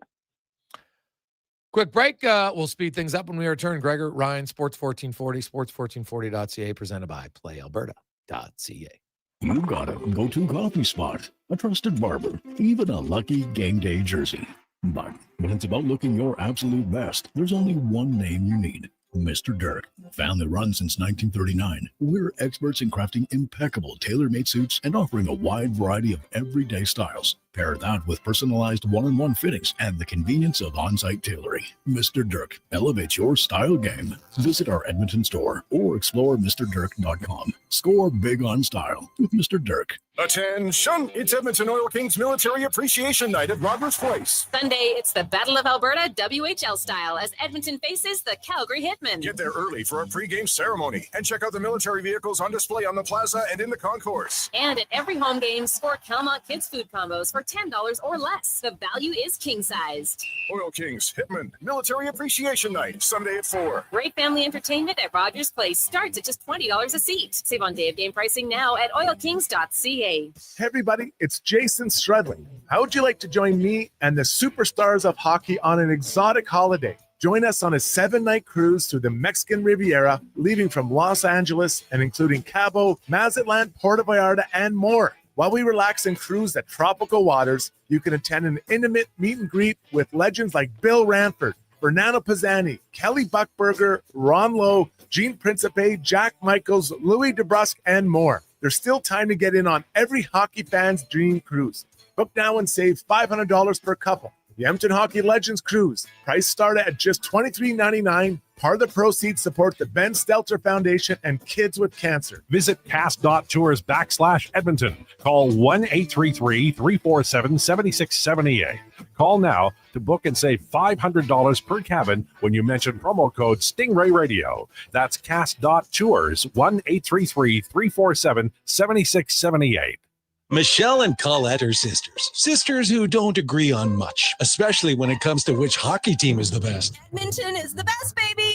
Vancouver's number one. Even when it comes to meat snacks from Wilhawks. I love the Harris Schwiener. The ham sausage rules. But they will agree Wilhawk beef jerky is the best. it might just be the only thing Alberta hockey fans can agree on. Others can try to imitate, but no one can duplicate Wilhawk beef jerky. Only available in Leduc. Get yours today because you don't win friends with salad. It's a new season, Edmonton, which means it's time for new offers. Play Alberta is offering odds boosts on every Oilers game all season long. This is your chance to score big. And for a limited time only, our listeners can get an exclusive $50 free bet when they deposit $50 using code Gregor50. That's code Gregor50 for an exclusive $50 free bet. Alberta wins with Play Alberta. Must be 18 plus to play. If you gamble, please use your game sense. PlayAlberta.ca. Wondering what you can afford? Let Go Auto do the math with our free car loan calculator. No pressure, no awkward convos, just quick answers on your budget and payments. Bad credit? No credit? We got you. Text CHECK to 780-777-7777. That's CHECK to 780-all-7. Find out what you qualify for and start shopping with confidence. Go Auto. Drive what you love with payments that make sense. I hear the train. Backed by popular demand, Folsom Prison Revisited. The story of one of the greatest concerts in history returns to the Jubilee Auditorium November 27th. Step back in time before, during, and after this iconic Johnny Cash performance. You'll relive an event that changed the life of Johnny Cash and changed music forever. Tickets at Ticketmaster.ca and the Jubilee box office. Brought to you by Stars and Stories Live.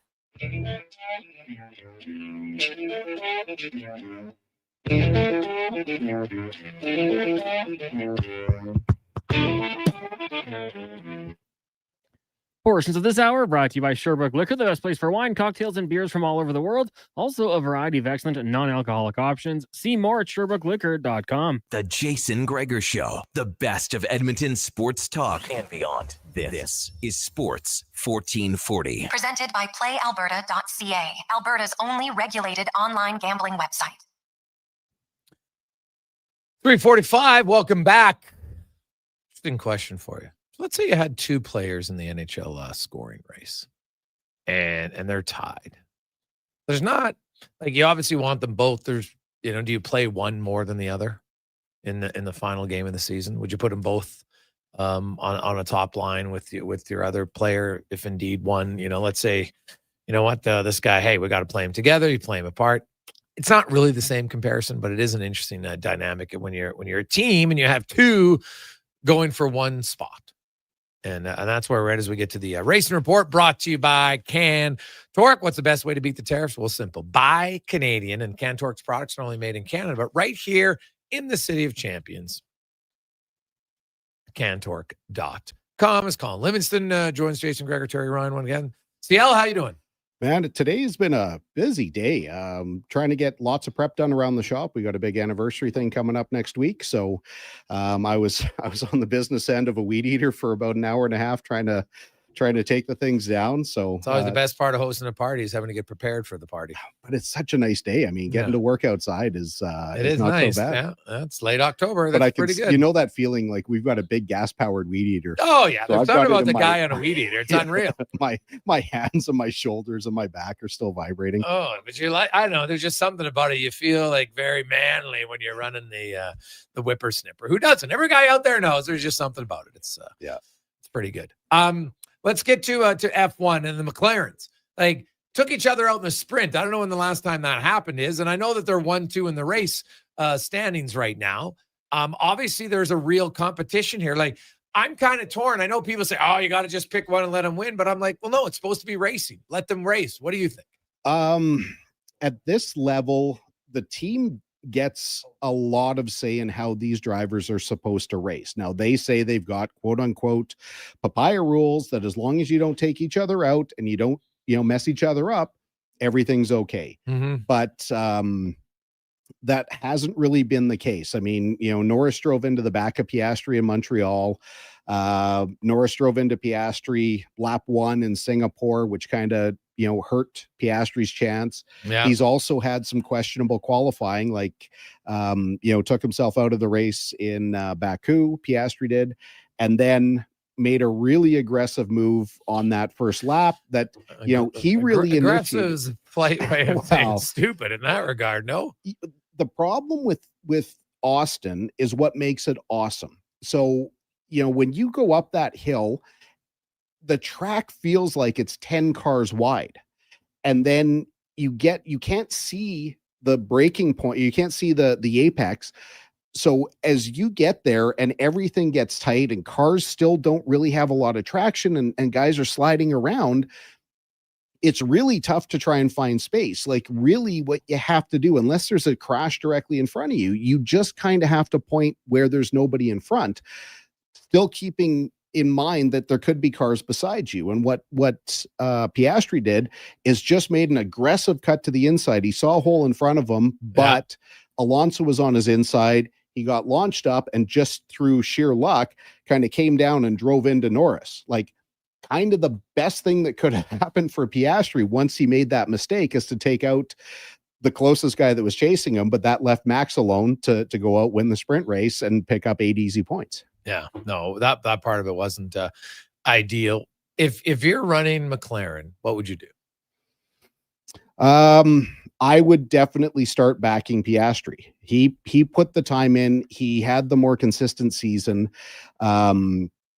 There's probably a lot of people that listen that are more NASCAR style fans that, you could have a team like Hendrick Motorsports that has, 4 drivers under the Hendrick umbrella, but they all have individual sponsors and they all have different commitments to different people, where you can't really say to, Kyle Larson, you've got to back off so Chase Elliott can win. Like that can't happen in NASCAR, because then you've taken an awful lot of money from your title sponsor and your guy's not putting out his best performance. But in F1, it's the same sponsors on both cars. There's, kind of parity between the teams, but I think you have to go with the one that got you there. I mean, they both had great seasons. They're still 1-2 in the championship, but the team itself has really, in my opinion, has really favored Norris, which has made it, way more difficult for Piastri and put a little bit more pressure on him. Now we're down to 5 races. So 5 races. So it's like, what's exciting though, is that we finally have a contest for the drivers' championship. Yes. I think if McLaren managed it properly, they would guarantee themselves that it would be a Piastri Norris 1-2. What can happen the way that they're running is Verstappen can split the difference. He could end up as the drivers' champion, which would be a horrible miscalculation by McLaren. So it's going to be fun to watch. Yeah, like they would have to kind of really, because if you look at it with 5 races left, he's 40 points behind Piastri. If he finishes first in every race and Piastri's second in every race, well, then they would be tied. Yep. Right. So Max is, hey, there's the other thing. He's raced right pretty good right now. TR, you're up. Well, no, I was just going to ask about Verstappen, and do you think he has a chance to come back and win? Well, yeah, I mean, they were nowhere up until the summer break. They were struggling. Their car wasn't competitive. There was all kinds of infighting. And then they skidded their big boss, Christian Horner, moved Laurent Mekies from their junior team, the V-Carb team, into the big team. And that has just seemed to allow their engineers and all their crew to work a whole lot more efficiently and get the car back to where Max can actually drive it. Like, again, Max was nowhere. I think he was 110, 115 points behind at one point, and now he's down to 40 something. So yeah, absolutely. I mean, in real terms, let's say Mexico this weekend, they've got on the Mexico City circuit is one of the longest straightaways going into one of the hardest braking zones. If they're running side by side, because these teams will create a lot of aerodynamics, they'll punch a lot of holes that the following cars should be able to stay close. If McLaren take each other out in the race and Verstappen is actually up front, he can walk away with 25 points where McLaren walks away again with 0. That brings the drivers' championship down to 15. Then it's anybody's for sure. So they just have to be really smart with how they're going to run and make sure that they don't take each other out, but Verstappen is on fire right now. He's won 2 of the last 3 races plus the sprint race. He's not dominating like he used to. It's really coming down to how well the drivers are qualifying, because it's become so brutally difficult to pass. You look ahead to this weekend, and Mexico City is one of the most demanding tracks. Also pretty exciting because, cars are going 340 kilometers an hour, but then they got the massive long, braking zone. So you go from like 340 kilometers down to like 100 in like 2.5 seconds. Yeah, it's crazy. the wear and tear on that, and when you look at how the vehicles are set up, does this favor one over the other? Like, who's best at that? Some, historically, Ferrari's been really good. They had a great weekend last weekend at Austin. Whether it translates will remain to be seen. But more than anything, like, the teams have developed these cars so well that, oftentimes in qualifying now, all 20 cars are separated by less than a second. It's these microscopic differences. I mean, right now, Max is driving very well. I mean, he's arguably the best in the world. So as long as he doesn't push too far, he's got the shot. But you almost don't want to qualify first in Mexico, because from where you start to the first corner is such a long run. Whoever's behind you kind of gets the opportunity to tuck in behind and make that move. Like, you could be really defensive, but somebody can still get that quote unquote slingshot around the leader. So it's definitely going to be a matter of qualifying versus just getting through, the first couple of corners. Last year, we saw Max on lap 1 take 2 10-second penalties for, leaving the track and gaining an advantage and forcing another driver off the track with Lando Norris. So I don't think Max is driving as desperately right now as he can at some point in time, but there's a big battle for second in the constructors right now. Ferrari seems to be getting just a whisker better. They're still not running the way they should, but Leclerc had a podium last weekend. Lewis finished 4th, so it's nice to see one of the top teams actually able to keep their drivers together. But just an awesome track there. We were there a couple of years ago. The environment, the energy there is just crazy awesome.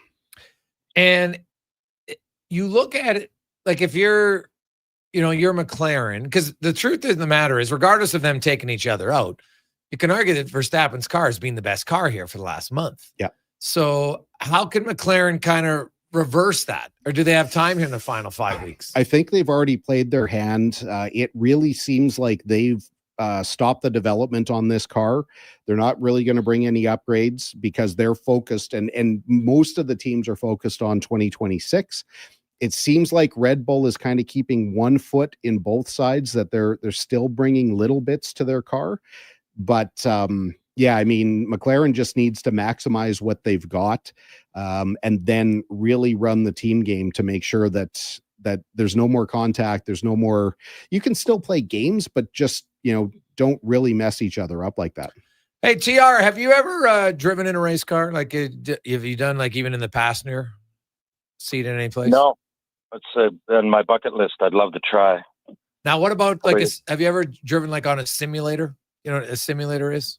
Where you get in and it's like you're driving the car, but it's a simulation. The car, like, the steering wheel shakes and everything, like it would be in a vehicle. You ever driven in one? No, not really. No. All right. Video games. Well, the next time you get into town, we might have to, because next Thursday it's the 25th anniversary for CanTorque. We're doing our show live there, and they're going to have the simulator. So any listener who wants to come, and we could see who is the quickest Sports 1440 driver on the simulator next Thursday. Well, not only that, we're going to have two. I mean, I don't have it, so I'm gambling a little bit, but we should have our new kart sim, full motion go-kart simulator. So you've seen our full-size one. Yeah. So you're gonna have the full size one, or you could have, like, the kart simulator. So we'll have two, so people can get into the go-kart, which is also full motion, as well as our car simulator. Open to the public. We'll be opening the doors around 2:00. You'll be there till 6. I imagine we'll be there much later than that. So, well, TR, next time you're in town, we'll have to see. How's your driving skills overall? Like, how would you rate yourself as a driver?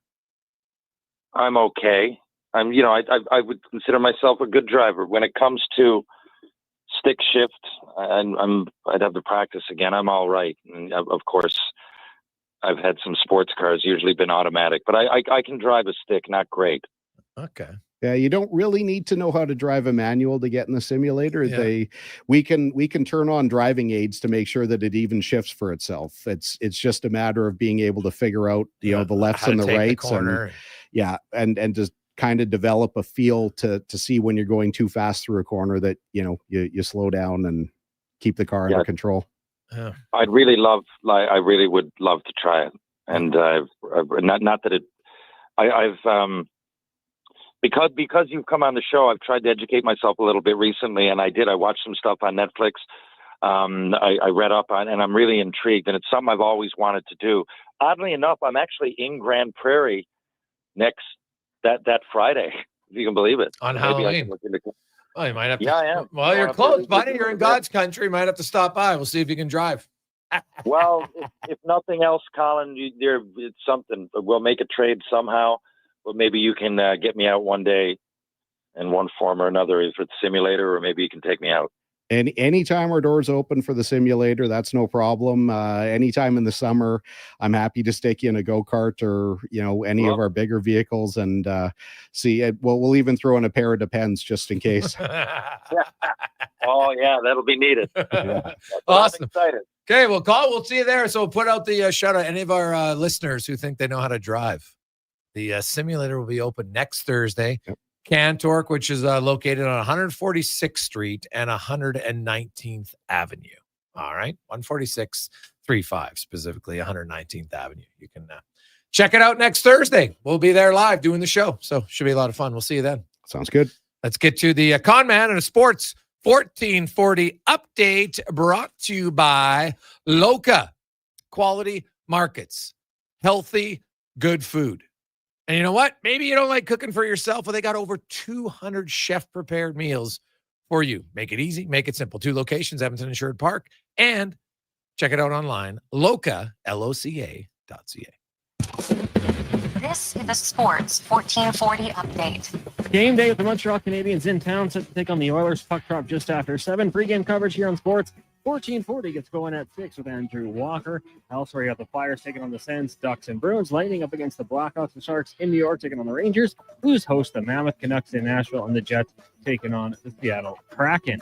So news from the NBA is Portland Trailblazers head coach Chauncey Billups, Miami Heat guard Terry Rozier, and former Cleveland Cavaliers player and assistant coach Damon Jones have been arrested as part of a wide-ranging investigation related to illegal sports betting and rigged poker games backed by the Mafia. The NBA said both Rozier and Billups have been placed on immediate leave from their teams on the court. Just 2 games tonight. They got the Thunder and Pacers at 5:30. Then at 8 o'clock, the Warriors hosting the Denver Nuggets in the NFL. Week 8 gets going tonight. Chargers Vikings from SoFi kickoff set for 6:15. And Major League Baseball, Blue Jays announcing Trey Savage will get the start in Game 1 of the World Series when they take on the Dodgers, who will counter with Ace Blake Snell. Coming up in hour 3 of the Jason Gregor Show, we'll talk to the Montreal Canadiens with Tony Marinaro. Also hear from Ken Reid of Sportsnet and the last 5 questions. I'm Connor Halley. This has been a Sports 1440 update. Sports 1440, the Stingray radio station. CKJR broadcasts from West Edmonton Mall and Wetaskiwin. Download the free Stingray music app and listen wherever you go. Sure, your couch is comfortable, but watching the game is always better at On the Rocks. With crystal clear TVs, you won't miss a single play, and the specials are a major league win. Pre-game warm-up starts with specials 30 minutes before the puck drops. Get 69-cent wings and $5.75 Molson Canadian and Coors Light drafts, and play score and win every game for your chance to win big. Be part of the action this hockey season. See the menu online at ontherocksyeg.com. I'm Gene Principe for Legacy Heating and Cooling. If you need a furnace this Halloween, it'd be a grave mistake not to Call Legacy. Call Legacy. Need repair? Revampire your furnace. Just Call Legacy. Call Legacy. Legacy has a skeleton of furnaces in stock. Call Legacy. Call Legacy. Plus, no interest and no prints of payments for 1 year when you buy with Legacy Heating and Cooling. I'm Colin Livingston, president of CanTorque. Since 2016, we've been at the forefront of hydraulic torque wrenches in Canada. Sounds good. I'm delighted Let's get to share to the our latest Con Man. venture. In-house production for quicker turnaround, superior quality, and heightened versatility. Experience excellence at CanTorque.com. Monopoly Double Play is back at McDonald's. So let's practice winning. You just won 25 grand and go. Yes, I said 25 grand. that's what I'm talking about. Yeah. Much better. Okay, now you just won a brand new Chevrolet Corvette. I think you just fainted. Impressive. Feel like a winner on pack and in-app. Monopoly Double Play is back. While supplies last, 1 in 5 chances to win game piece prizes at outset. Chances to win draw prizes depend on number of entries in each draw. Cash prizes payable by e-transfer. See rules in app. Wendy's most important deal of the day has a fresh lineup. Pick any 2 breakfast items for $4. New 4-piece French Which toast that sticks, line bacon or really sausage had wraps, biscuit or clock. English muffin sandwiches, How are you on a- coffee, and more. Limited time only at participating Wendy's. Taxes extra. When you get into a new Tundra, you might find yourself hauling ATVs into the great Jason outdoors, Gregor. even if your last Always outdoor experience was an outdoor barbecue. Because with this much towing capability, fun, it's a serious upgrade. All that's left to do is drive it home. 345, welcome back. Where you can lease a 2025 Tundra 4x4 double cab SR5 from $145 weekly for 64 months at 4.39% with $7,999 down. Visit shoptoyota.ca for your local Prairie Toyota dealer today. Looking at the Alberta weather forecast, wild, unpredictable, brutally tough. When the weather turns tough, Titan Supply doesn't back down. Titan Supply has been protecting workers from conditions like this for 50 years. We stand tall with you against the elements with the industry's best rigging, hauling, and lifting products to get you home safe. Tire chains, wire rope, round slings, chain slings, and a whole lot more. Titan Supply in Edmonton, Grand Prairie, Red Deer, and Calgary. Online at titansupply.ca. Lift, dig, haul. Whoa, who turned off all the lights? Experience the new charcoal menu at Booster Juice. Charcoal menu? Introducing the Eclipse Smoothie, Blackout Booster Mixer, and Midnight Booster Ball. Where's that voice coming from? Dark and delicious, made with activated charcoal. Can we please turn the lights back on? Sorry, I'm just excited about the new charcoal menu. Wow, that is good. Right? Available now, only at Booster Juice. When it comes to sports in Edmonton, Jason Gregor is a must listen. He brings you the inside scoop with guests from across North America. If it matters in sports, you'll hear it here first. Gregor rolls out weekdays from 2 to 6 on Sports 1440.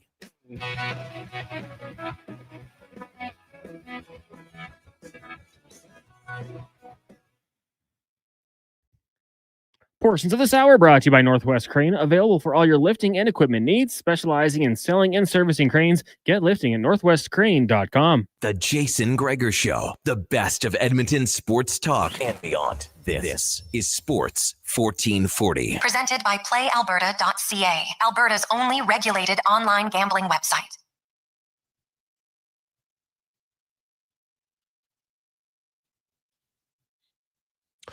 Just after 4 o'clock, Jason Gregor, Terry Ryan with you for Sports 1440, sports1440.ca, YouTube, Facebook, X, and Instagram. Thanks for listening. Thanks for watching the show. It's always brought to you by our title sponsor, PlayAlberta.ca, where you can get in the game. Remember, Oilers tonight taking on the Canadiens de Montréal with the Canadiens 6-2 on the season. Oilers are 3-1 right now, and Montreal, of course, winners last night. If you like the underdog, Montreal's a pretty heavy underdog tonight. I guess they're going with the back-to-back factor there. So we shall see. Once again, the over/under in the Oiler games is a 5.5, which I talked about it the other day, but there's just not a lot of goals in the Oiler games right now. So we'll see if their offense can get going. Like even the Vancouver game where they dominated, there's still only 4 total goals because they couldn't score. So we'll see what happens. Let's get to our big guest of the day, brought to you by the Spruce Grove Saints. If you're looking for exciting BCHL action at the brand new Thompson Family Arena, great seats, great opportunity. Check out, get your tickets at sgsaints.ca. As when we're talking Montreal, there's no one better to talk to than from the Sick podcast, longtime radio and podcast host Tony Marinaro joined us. My man Tony, how you doing? Hey, I'm great. I'm great. Give me your thoughts on. Let's start in goal for the Montreal Canadiens. It's 8 games. Each goalie's played 4 games. One has better numbers than the other. And, I think Montembeault's probably played a little bit better competition early on. But what do you make of this? How intense of a battle is it for the starting job?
Okay. The Canadians up front, that Slavkovsky, Suzuki, Caulfield line, and just how good are they, Tony? What is the best attribute they bring as a trio? Well, I think they have chemistry. So Nick Suzuki is obviously an elite playmaker. He showed it last year when I think he was sixth in the National Hockey League for most points for center iceman.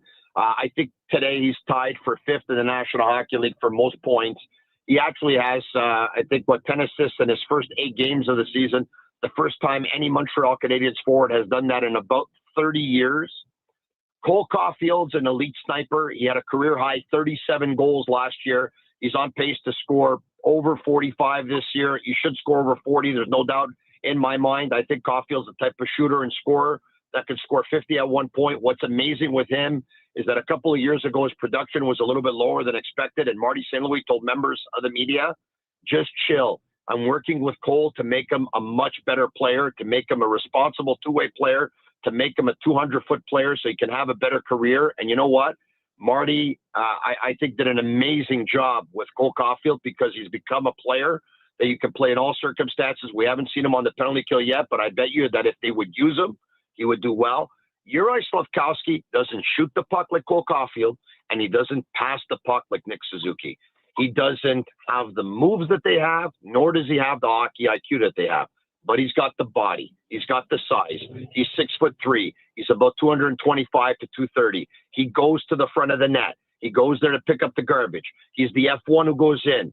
He's hard on the forecheck. He's able to pick up loose pucks. He's able to create turnovers. He's able to find those guys. He does a lot of the dirty work that they can't do. They do some of the things that he can't. I think they're a perfect complement. I think it's no fluke that last year, 5-on-5, they scored more goals than any other line in the National Hockey League. TR? Tony, good to chat with you, buddy. How are you doing? Good. How are you? I'm all right, man. It's been a while. It's good to chat with you again. I'm going to be in Montreal at the Bruins game in a couple of weeks. I'd love to run into you. I'll let everyone know. And your buddy Tony Anito from the obviously Canadian Box Championship always tells me a great story or two about Terry Ryan, who was quite the ball hockey player, and he still is. Yeah, Tony's a good friend of mine. I just ran into him for the first time in a while. Montreal is a small world, especially the hockey community. And speaking of that, my friend, what do you think would be number one on the Montreal Canadiens wish list? Centerman, to support and insulate Nick Suzuki. The problem is, Terry, is that everyone knows it. Everyone sees Kent Hughes and Jeff Gordon coming from a mile away. But the Canadiens have something that a lot of other teams need. They have youth, they have skill, they have talent, they have enthusiasm, they have a bunch of prospects, they have a bunch of draft choices. Because let's be honest, the Canadiens stockpiled draft choices for a long time, and they drafted a lot of players, and they drafted a lot of talent. They're at the point now where they can sacrifice some of that, whereas a couple of years ago they wouldn't because they were in a rebuild. They're out of that rebuild, Terry. They're out of it. They made the playoffs last year. They've turned the corner. They're first in the Atlantic. They're fourth in the East. And you know what? I think they're the third team in the National Hockey League that scored the most amount of goals in the league. They're third. I think they're top 5 or 6 in goalposts or crossbars. So just imagine with a little bit of luck, they could have been first. And they're doing all that being the youngest team in the National Hockey League. They need a second-line centerman, guys. They thought they had that guy when they made the trade with Chicago to go out and acquire Kirby Dach. Unfortunately for the Canadiens, Kirby Dach has had an injury-plagued career 6-7 years into his young National Hockey League career. It doesn't get better. Tonight he's going to be back in the lineup after having missed a couple of games. He missed the final 25 games of the season last year with an ACL, MCL that required surgery. The year before, he missed 81 games with ACL injury. So same knee 2 years in a row. If this guy didn't have bad luck, he wouldn't have any luck at all. Still, the question is out there as well, even if he is going to be healthy going forward. Is Kirby Dach a centerman? He's not the best 200-foot player. He's not the most defensively responsible player. He's not the most consistent player. He's not the best player in the faceoff circle. Personally, I have my doubts. I think he can be a winger at the National Hockey League level, but his health does worry me. Max Lapierre told me a couple of weeks ago, he says, you know what, Kirby Dach should make some adjustments to his skating style. He's very upright, should bend the knees a lot more. And it got me thinking, If Max was able to pinpoint that, I would imagine the Canadians were too. So why isn't he doing it? Can it be that he's just physically incapacitated after those two injuries and he cannot do it? If that would be the case, obviously that would be very concerning. Looking at their defense, Tony, as Tony Marinaro joins us, Lane Hudson obviously had an unreal season last year and signed the huge contract. They brought in Noah Dobson. It's super early. How's Dobson looked? He's looked really good. I think last night he made a mistake in his own zone, probably one of the very few mistakes that he's made so far. He wasn't overly convincing in preseason. There were some people that were concerned saying, hold on a second, they just gave this guy $9.5 million. But he's been a calming influence. And the fact of the matter is that, 6'4" right-handed defenseman who skate like the wing and have a laser of a shot, who has a very, very good stick, who's positionally sound. Those guys don't grow on trees. Last night, he had a brain cramp. He tried to skate out of his zone with the puck, actually tried to make his way in between two players. Frost, picked his pocket. Puck ends up there for Klapka, who ends up scoring a goal, surprised Dobish a little bit. It was a little bit of an off night in terms of a mistake that he made, but he's been very, very good, guys. Honestly, he's been very good. He's not the flashiest. He's not the sexiest, but he's a very, very effective defenseman, guys. Looking at them tonight, they go into Calgary last night. It's probably the first game where they gave up more than they would like, right? Like the Calgary Flames can't score to save their life, Tony. And they gave up 37 shots to one of the most anemic offenses in the game. Yeah. What did you see last night? Is it just a one-off? Did the Canadians maybe look and say, it's the Calgary Flames, they can't score? Did they look like a team that maybe took them for granted a little bit, or did Calgary play well? Look, I don't know. Only they can answer that. I will tell you that traditionally over the last couple of years, as exciting as the Montreal Canadiens have been, they don't end up playing their best hockey versus teams that are in the lower part of the standings, and actually end up playing some better games versus some of the better teams. So that could very well be it. The Canadians had an off night last night. They didn't look good last night, but so there's two ways that can go, right? A lot of people have said that about the Canadians probably in about 3 or 4 of their 8 games thus far this season, that, they were a little bit lucky to win and maybe they shouldn't have won. They didn't play a great game. Maybe they won because they beat a weaker team. The reality is that it might end up catching up to them, or the reality is that the Canadians are that good that they could actually not play their best, but they have 3-4 players now that have a lot of pure talent that when they decide to flick the switch, they can make the difference in a hockey game. Demidov is one of those guys. Lane Hudson is one of those guys. Cole Caulfield could be asleep and have 2 shots and score 2 goals. Nick Suzuki could be asleep and then all of a sudden he sets up 2 goals. So they're a dangerous hockey team, guys. They're a very dangerous hockey team. And once again, they're doing this being the youngest team in the National Hockey League. There's teams that the rebuild, they did it right. I think of Chicago, 3 Stanley Cups. I think of Pittsburgh, 3 Stanley Cups. And there's teams that did it wrong. I think of Arizona, who became Utah, and I think of the Buffalo Sabres. And there's a few, and there's some teams that, they've been knocking on the door. They did it half right, half wrong, and it's taken them a little bit longer. I'll probably put Toronto and Edmonton in that category, but Edmonton's turning the corner. They've been to the Stanley Cup final for the last 2 years. I think the Canadians really did it right, guys. And I'm not going to tell you that the Canadians are going to do what Tampa Bay did and make it to 3 straight finals, and do what Florida did and make it to 3 straight finals, or do what Pittsburgh did and win 3 cups, or do what Chicago did and win 3 cups. But I will tell you this, that if there is a team that is going to do in the next 5, 6, 7, 10 years what some of those teams did, I would think that Montreal has to be in the top 3 of those teams that could probably do it.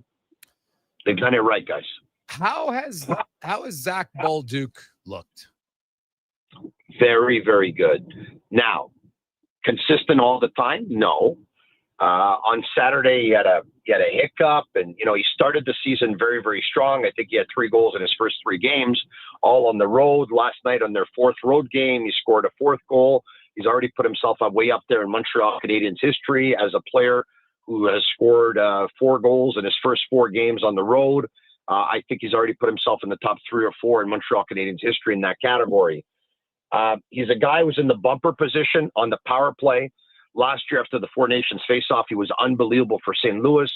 as a rookie. He scored 19 goals. I think he's got the potential to score probably 30 goals as early as this season. I think it's been a steal of a trade for the Canadiens up until this point. I hope it works out well for St. Louis, because I wish Mayu the best. But, you know, there's been some brain cramps every now and then without the puck. On Saturday night, there was a missed assignment, defensive zone, which ended up being the Rangers' third goal of the hockey game. But offensively, he's given the Montreal Canadiens everything. And I wouldn't be surprised, because he's had a couple of games where he has not played a lot of minutes. The last 2 or 3 games, his minutes have been down. I wouldn't be surprised when they end the season that Bolduc ends up ending the season on the second line. Okay, because that's what I was going to ask you about, his playing where he is. TR? Oh, I'm good, buddy. Okay. Tony, always good to catch up with you, buddy. Enjoy the game tonight. Quickly, before I let you go, I know you're a huge ball fan. What's happening in the World Series? Obviously, I'm pulling for Toronto. There's a lot of Montrealers who are not, by the way, because they still can't get over the fact the Expos left. It's like the Blue Jays have something to do with it, which it's not. It's not the case. I think Toronto's Canada's team. I think we all have to get behind them. It's going to be a really interesting series, because right now you probably have the best baseball player in the world playing versus the player who's playing the best baseball in the last 3 or 4 weeks. I hope it's the Blue Jays. I think LA's pitching might be the difference in this one. I hope I'm wrong. Tony, I can't wait. It should be a lot of fun. We appreciate the game tonight. Should be pretty exciting. Now, anytime Montreal comes to town, the Oilers and the Habs seem to play a pretty exciting game. The crowd gets into it, so it should be a lot of fun. Appreciate your time. A lot of talent there. Thanks for having me. Have a good night. There you go. That's Tony Marinaro. Quick break. We got a few emails, texts to get to. Also, Ken Reid will join us. We're talking baseball. We're talking hockey. We're talking books and more on the Gregor Show, presented by PlayAlberta.ca.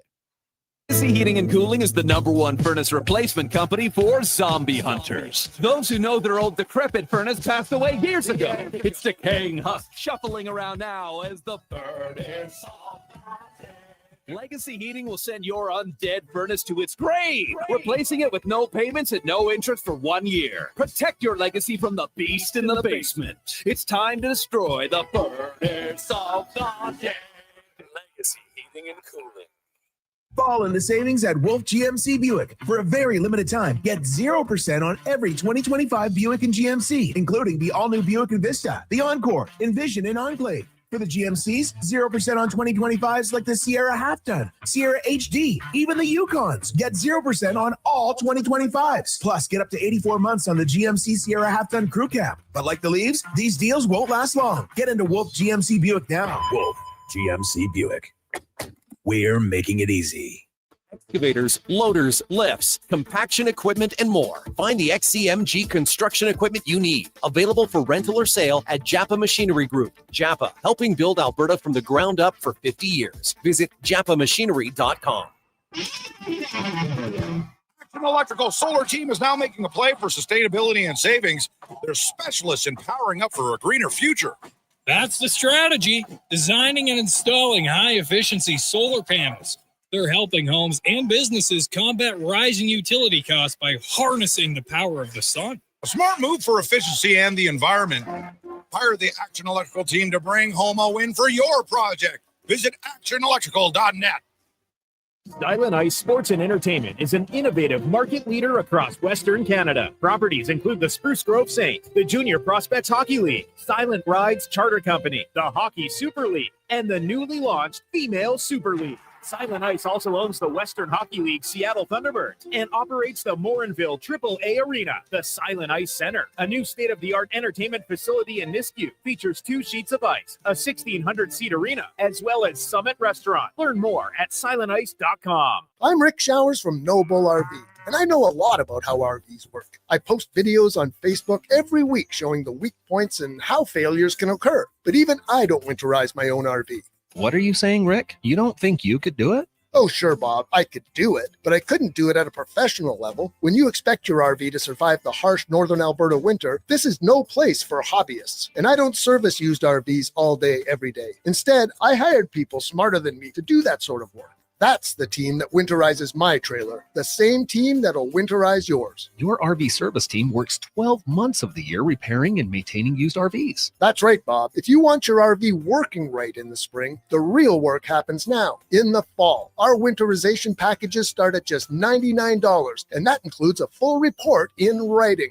No surprises, just the great outdoors waiting for you when the last of the snow melts. And that's no bull. NobleRV.ca. You're listening to the Jason Gregor Show on Sports 1440. Presented by PlayAlberta.ca. Sure, your couch is comfortable, but watching the game is always better and on the rocks. With crystal clear TVs, you won't miss a single play, and the specials are a major league win. Pre-game warm-up starts with specials 30 minutes before the puck drops. Get 69-cent wings and $5.75 Molson Canadian and Coors Light drafts. And play score and win every game for your chance to win big. Be part of the action this hockey season. See the menu online at ontherocksyeg.com. Edmonton Elks Spectacular is back. Presented by Goodwill. October 24th versus the Calgary Stampeders, featuring pumpkin carving contest and more. Plus, we're collecting donations supporting Edmonton Women's Shelter Win House. Tickets at goelks.com. They're not just a grocery store. They're a butcher, a baker, a cafe, deli, rotisserie pizza, and restaurant, all under one roof. Loca Quality Market does food differently with 2 locations to serve you. Edmonton and Sherwood Park. Visit loca.ca.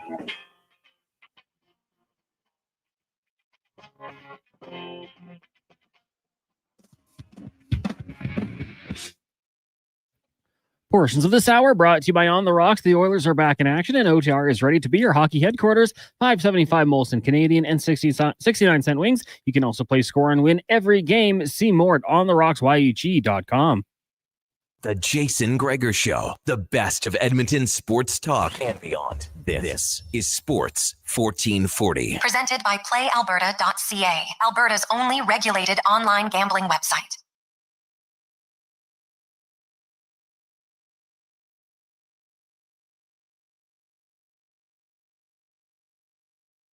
Welcome back. Jason Gregor. Terry Ryan, Connor Halley, Sports 1440, sports1440.ca, YouTube, Facebook, X, and Instagram. We're everywhere. Thanks for listening. Thanks for watching. Maybe you got us on the app if you're outside the city, in the province, of the country, even in the US of A. As long as you have a 5K, you can listen to it in the US of A. So it's pretty good. Radio player, iHeartRadio, or Stingray app. Check it out. Today, Oilers tonight hosting the Montreal Canadiens. Tomorrow, there, of course, is the World Series for the first time in 32 years. The World Series involves the Toronto Blue Jays as they take on the LA Dodgers. The Blue Jays trying to become only the second franchise in MLB history to win this World Series in their first 3 appearances. Do you know, TR, who's the only organization currently to have won the World Series in their first 3 appearances? Wow. What a question. The first, I assume there's some trickery. So first of all, you would have to win 3, and there's teams that haven't. Yes. Your first 3. Mm-hmm. So, I mean, it's either like the Yankees, of course, and then like 1920s, or let me say,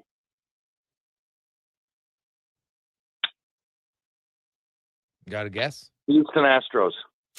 Houston Astros. Not bad. But you know who it is? It's the Boston Red Sox. Wow, I was going to, but I thought maybe that they were like I said they were the Boston Braves. When does that go back? Because did they change over to the Red Sox or something? Yeah, no, it's way back because they won the World Series back in 1903, 1912, 1915, 1916, 1918. So, yeah, it's been a while for anybody to win their first 3 appearances. Obviously, it's super hard to do. But so the fact if the Blue Jays do it now, and obviously when there's way more teams, that would be impressive. Now, it still would be, 32 years apart. But, hey, it doesn't matter. When you get there, you do well. So we'll see. Obviously, they're going to be the underdog, I think, in the series. That's fair to say. But hey, the underdog has won before, and I don't think like they're a massive underdog. It's not like they're a terrible team. Like they're one of the best hitting team. Well, they are the best hitting team in baseball. So It should be good. Here's the old adage, pitching versus hitting. We'll find out which is better starting tomorrow night. Like, I can't wait, man. I'm looking forward to it. It's going to be destination watching for sure. Got a lot of people to text like this. We'll go check our text line now in the EWL inbox. Hey, boys, what's your recommendation? Best place to watch the game tomorrow night? I would say first round, whether it's downtown or West Edmonton Mall. That would be, that's probably the best one. I would think falls very closely. If you're just looking for fun for like people that like to get involved and they make it a great atmosphere, OTR at On the Rocks always has a great sporting venue with lots of TVs and lots of specials, and they ramp it up. They have lots of fun games. So those would be my recommendations for sure. Hey, Greggs, I heard it's your birthday. You do a lot for other people. What can I get you for your birthday? Seriously, can't say no, from Doug. Well, Doug, I really appreciate that. Thank you very much. I'm not a huge like gift guy on his birthday. I will say thanks to Cons and the fellas here. They got me a cake, which is very nice. I don't think there's anything I need. Let me think on that. What do you mean? It's your birthday? Yeah, it's my birthday today. Yeah. Oh God, I didn't know that. Buddy, it's all good. Don't worry about it. Trust me. I don't. I'm not a huge. I'd like to know how the tech emailer knew about that, but that's all right. How about that? How about, you know what you can do? This is what I would like for my birthday. How about this? In 2 weeks from today is our annual pizza pig out presented by GS Construction, where if you like pizza, we come together, you get to try all different pizzerias. There's contests for who has the best pizza in town. And I'm telling you, like, if you love pizza, it's unbelievable. You'll always try a few pizzerias that you've never had before, and it's outstanding. So this is what I would like. If you asked a question, so how about this? How about I get 20 tickets sold to the Pizza Pig Out? They're $30 a ticket. Okay, so that means 10 of you buy 2 tickets and you want to go next Thursday. So any of our listeners, if you want to go, text me and I'll send you where you can get tickets. Okay, there. That's something simple. It's not really for me. It's for the Pizza Pig Out. It's for kids sport. It's a lot of fun. Get to bump into some listeners. So how about that? There we go. 20 tickets between now and 6 o'clock. That's basically 10 people buying 2 tickets each, so $30 a ticket, which is pretty great, and it helps out kids sport. All the money goes directly to kids sport. So there you go. If you want to do that, there you go. Send me a note with an email. Say, hey, send me a text. I'll send you the link. You can buy 2 tickets or 1, whatever you like, and just tell me how many, and then we'll get to 20. There, that's pretty easy. I like that. All right, now let's get to. We're going to talk some baseball. We're going to talk some hockey, and we're going to talk about the next one. As Ken Reid, of course, he is a longtime TV broadcaster and also a multiple-time author. He's got a new book coming out. The next one. Reader, welcome back to the show, buddy. How you doing? Great, boys. Gregor, happy birthday, pal. Oh, well, thank you. Thank you. Yeah. That's nice. Way to go, buddy. Yeah. Well, it's funny. True story. TR. I went to the Jays game. I hadn't been in a Jays game in years. And I sit down for BP in BP, and I'm walking down to my seat. And all of a sudden hey, Gregor. I look over. It's Ken Reid and his son. So I end up sitting with Reader. It's unbelievable. So funny. Yep. Perfect. It was perfect. It was perfect. Yeah, that was awesome stuff. So, Reader, tell me about the next one. What's it about? Yeah. It's about hockey scouts, and it's not a how-to guide. That's the first one. Other thing I want to tell you. It's not how you spot the next one. It's the stories these awesome hockey scouts have accumulated over the years. Okay. Gregor and Terry, you guys know enough scouts from hanging around, and you guys know these guys have stories. So I'm just mining for gold, baby. And when you get Archie Henderson on the phone and he starts telling you hockey stories, former director of scouting for the Oilers and former Nova Scotia Oiler, you're going to get some good stories. Like, I love Archie, right? Like, he's telling me, when I got drafted by Washington, my mom said I got General McNabb from Washington called. I thought I was going to the Vietnam War. I go, Archie, you were drafted in the late 70s. Were you not keeping up on current events? Like, the war was over and Canadians weren't subject to the draft. But he didn't know. And then he takes me through he was one of the first pro scouts in hockey for the Washington Capitals. And then he ends up running the show for the Oilers. So tons of great stories in there. Lots of fun. Well, that is so. Now I was looking at it. You've got because Dennis Marouk was, probably one of the, like, for a while there, he was one of the best goal scorers around, but was definitely not someone who was projected to be that. Mm-hmm. Well, Dennis was he was a sniper in junior, but do you think that size could translate to the NHL? But it did, because Dennis figured out how to make room. And And what these scouts look for, mostly what I found, they're going to look for skill, but they're going to look for character. So Dennis was a guy that would do anything to win, and they look for guys who will do anything to win. Yeah. Wow. Hey, good for that. Now, of all the stories that you came up with, because you've written a lot of ones. Like I remember your book, the one I liked the best was One Night Only, where you had the one game wonder guys, and you've written about guys who've scored one goal. So you come up with this idea about scout stories, the next one, because I'm sure, like, does it involve guys who they thought would be the next one? Is there? Yeah. Okay. Oh yeah. They're swing and miss big time. And what I realized about that, and this will go, Gregor, to your Romeo of a co-host, right? And the lesson is, don't fall in love with somebody right away, right? Yeah. Like, you got to see a player at least 6 times. You got to see this player in a lot of different situations. Like, the romantic Hollywood notion of a hockey scout is, right, he climbs through a mountain and he comes across a pond hockey game and he sees the greatest player he's ever seen. Well, I got news for you. You and I can identify Sidney Crosby at the age of 16 and go, he's going to be awesome. How do you find an Antoine Roussel? How do you find Andrew Cogliano? That story's in there. How does Brad Davis, the son of Lorne, find Andrew Cogliano? And if Andrew Cogliano is awesome on the first night, you just can't make your basis off that. You got to see him 6 times. Maybe the goalie's girlfriend got dumped, PR. Maybe he had a bad night. Maybe Cogliano's playing against the weakest team in the league. So these guys do some thorough work. I love how specifically more than one person told you 6 times. That's wild. The process 6 is the magic number, yeah. Yeah. No. I guess for those listening, I had Ken on my podcast just a couple of days ago. Thanks for doing that. And I learned that, which is wild. I never thought of it like that. But one thing I didn't ask you, the process here to becoming a scout, are most of these ex-players that needed a job, did people want to be a scout when they're 10? Because some people do. Did some people, when they were playing, say, you know what, like, I'm guessing some scouts are probably doing a little bit of that when they're in their last years, knowing that they're going to make a transition. What was the common denominator, or was there one? The common denominator is an absolute love and passion for the game, because nobody gets rich scouting. Nobody. So the common denominator is a passion and love for the game.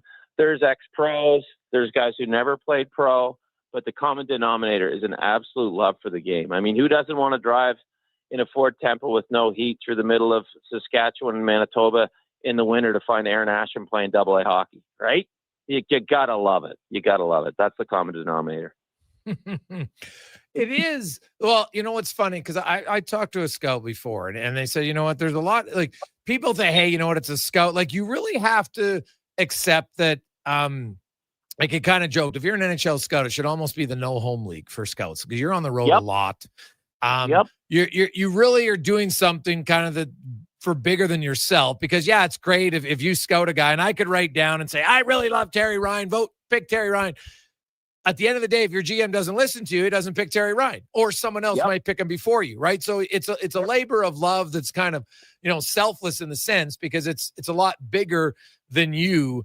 And when you talk to these guys about the next, you kind of hope as a scout to get 1 or 2 that like you slam your fist on that draft table when you're debating with your GM and you get it right. Because honestly, like, if you get 2 of those big home runs in your career, that's a really good career.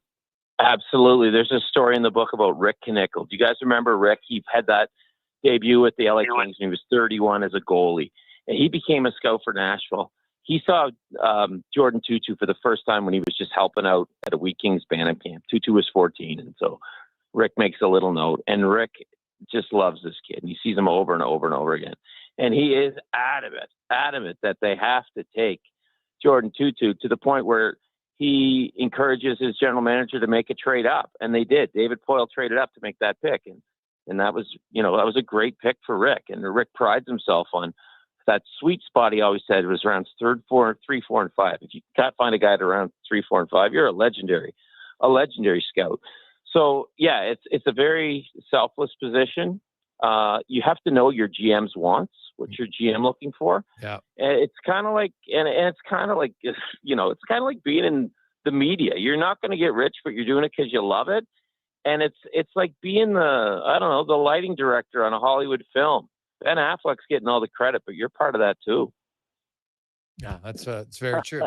Now, where's the book come out, Kenny? Sorry. Gregor, I should have reworded that. It's like being the location scout on Shoresy and Ted Hitchcock getting all the credit. Oh, good. It was good the first time. Now I like it even better. Yeah. And did you guys notice how slowly I said Ted Hitchcock? Yeah. I love it. Where's it available, reader? What's the best place to get it? Sure, Jason. So the official release date was the 21st, just on Tuesday. You can get it wherever books are sold. I know there's a great little bookstore down on Jasper that I've dropped into the last couple of years when I've been out there for the Oilers. So it'll be there. It's on Amazon. It's at the big stores like Indigo as well. But wherever fine books are sold. And Gregor, what I've been saying is people say, "Oh, Christmas is coming up. It's hockey book season. What a great idea as a Christmas gift." I said it is. What's before Christmas, boys? What's at the end of this month? Halloween. It's not a hardcover book, Jace. It's not a hardcover book, TR. You can fold it, buy 250 of them, and give them out for Halloween. That's what I do. Great option, yeah. I like it. That's smart. Yeah, Reader, you're always thinking outside the box. I like always. it. The wrapper on this candy sucks. The candy tastes like paper. Yes, it does. Yeah, true. Now, hey, Reader, obviously, you know what? You and a lot of others, including myself, were like, man, what are the Blue Jays? They're bringing back the gang, and oh my goodness! But here we are. They made it to the World, and a lot of their moves have panned out. You know what? Like you look at in-season acquisitions, how they developed Trey Savage this year at single A and double A and triple A, and now in MLB. And you know the Bieber trade obviously has worked out immensely well. They didn't have to give up a ton to get him. What do you make of the Jays? It's obviously Jays fever in your hometown right now. Well, I'm currently on the cover of I.O. Atkins and Shapiro in Apology magazine because for the last 9 years I've been screaming about them. So they definitely proved me wrong. I love, and to me it goes back to scouting too. They found Nathan Lucas. Nathan Lucas spent 10 years in the minors. Yeah. And he's starting in their outfield. They got Ernie Clement, who was released by Oakland at once upon a time. He's emerged as a star this year. They got Trey Savage, who was pitching single A for the Vancouver Canadians. He's starting game one. And the thing is, boys, it makes no sense because they did it all summer long with Vladdy being 23 home run Vladdy, not Vladdy doing what he's doing now.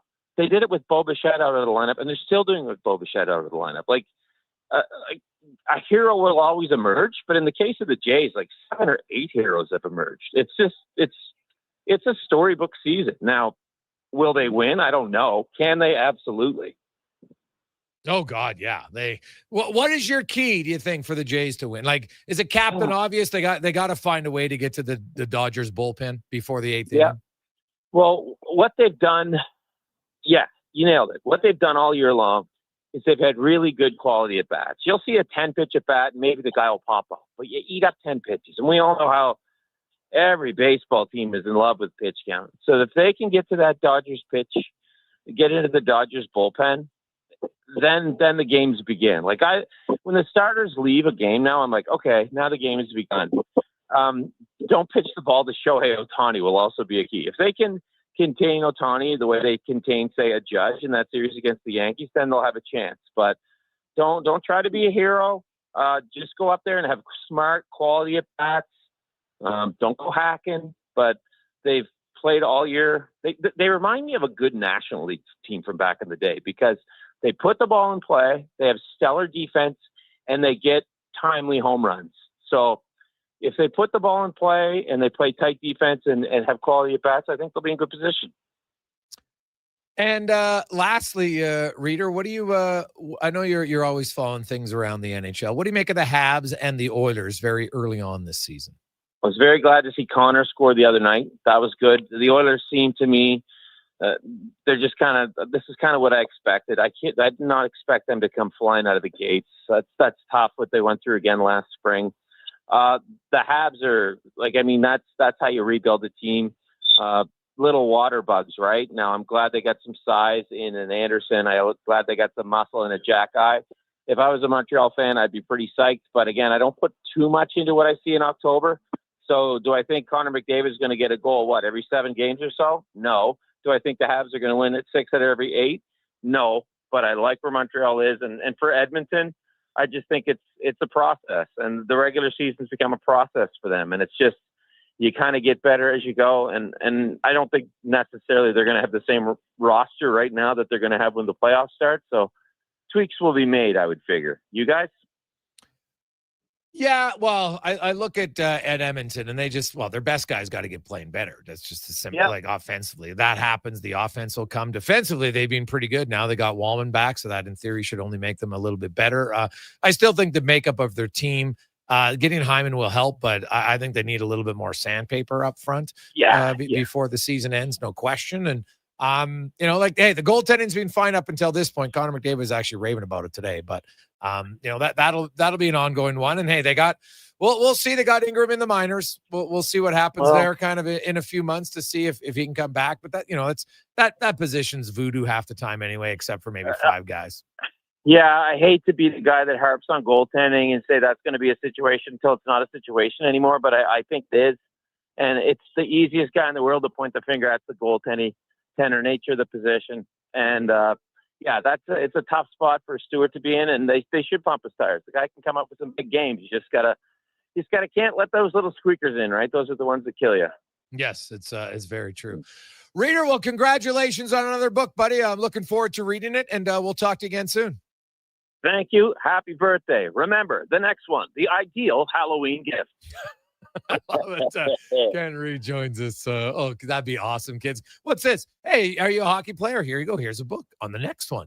There you go. Mix it in. Oh, God, that would be comical. Absolutely comical to do it. 833-401-1440, 833-401-1440. Hey, thanks. You know what? We already got 11 tickets for the pizza pickup. We need 9 more if you want to go. 9 more tickets. If you want to go, they're $30 a ticket. If you want one, let us know. Text in 833-401-1440. It's for 2 weeks from tonight, November 6th, down at the Ice House, all in support of kids sport. And I'm telling you, every year there's new pizzerias, or they try some different pizzas, and it's phenomenal. It is so good. And each year I find new ones and end up supporting them throughout the year, so it's awesome. So check it out. Let's get to quick break. We'll come back with 5 questions on the Gregor Show. Sports 1440, sports1440.ca. They are nice, tasting just right. You can order Oodle Noodle at oodlenoodle.ca, delivering you the news almost right away. Remember, you can order Oodle Noodle at oodlenoodle.ca. So stay on your couch all day and order oodlenoodle.ca. Oodle Noodle. I'm tired of waking up tired. Waking up tired. Are you tired of waking up tired? Come visit our sleep experts at the Brick Mattress Store. Get Canada's guaranteed lowest prices on all things sleep. Plus, try your new mattress for 6 months. If you don't love it, we'll find one you do. Some conditions apply. Stop waking up tired. Get the right mattress, guaranteed. Only at the Brick Mattress Store.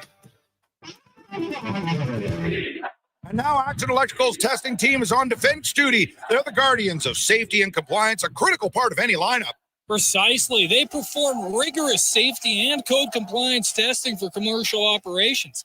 Think of them as the referees, ensuring everything is up to standard before disaster strikes. Their preventative plays are legendary, spotting faults early. Hire the Action Electrical team to bring home a win for your project. Visit actionelectrical.net. The job won't wait. Why should you? At AWS Welding Supplies and Repairs, conveniently located in Nisku, we've got everything you need to get it done. From product sales to servicing and calibrating machines, we're your one-stop shop. We're a proud, locally owned and operated business, committed to serving our community with a proven track record of customer service. Don't let a broken tool slow you down. We offer fast repairs and free same-day delivery of in-stock items to Leduc, Nisku, and South Edmonton. AWS Welding. We make it happen. When you get into a new Tacoma, you might suddenly find yourself expertly tackling bumps and boulders on backwood trails with a confidence you just didn't have during pothole season. All that's left to do is drive it home. Get in and go right now at Toyota, where you can lease a 2025 Tacoma 4x4 double cab SR5 from $117 weekly for 64 months at 6.79% with $7,699 down. Visit shoptoyota.ca or your local Prairie Toyota dealer today.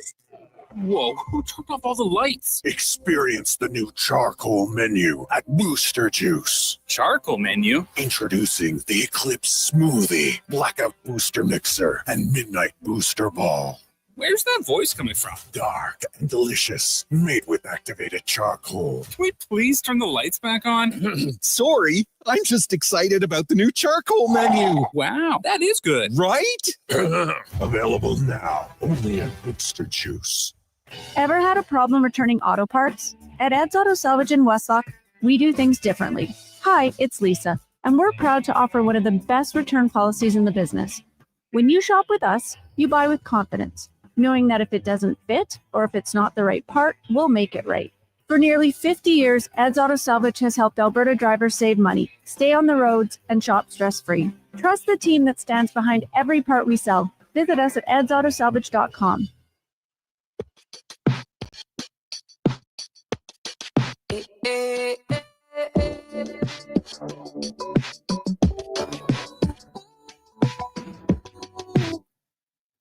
Portions of this hour brought to you by CanTorque. What's the best way to beat the tariffs? Buy Canadian. CanTorque's products are not only made in Canada, but right here in Edmonton. Save money, support Canada at CanTorque.com. The Jason Gregor Show, the best of Edmonton sports talk and beyond. This is Sports 1440. Presented by PlayAlberta.ca, Alberta's only regulated online gambling website.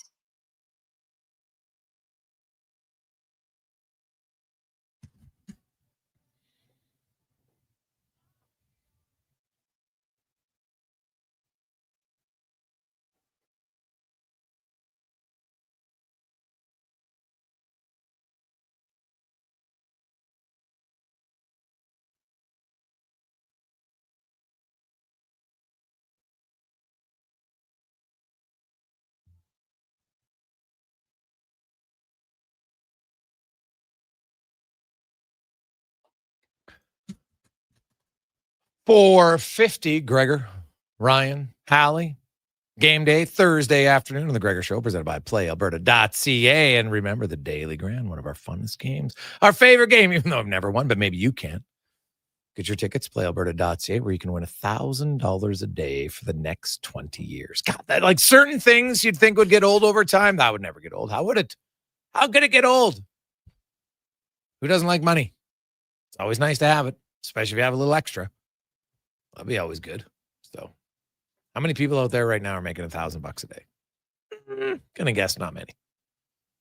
Right? Not many. Some of you are, and if you are, really good for you. It's about $365K a year.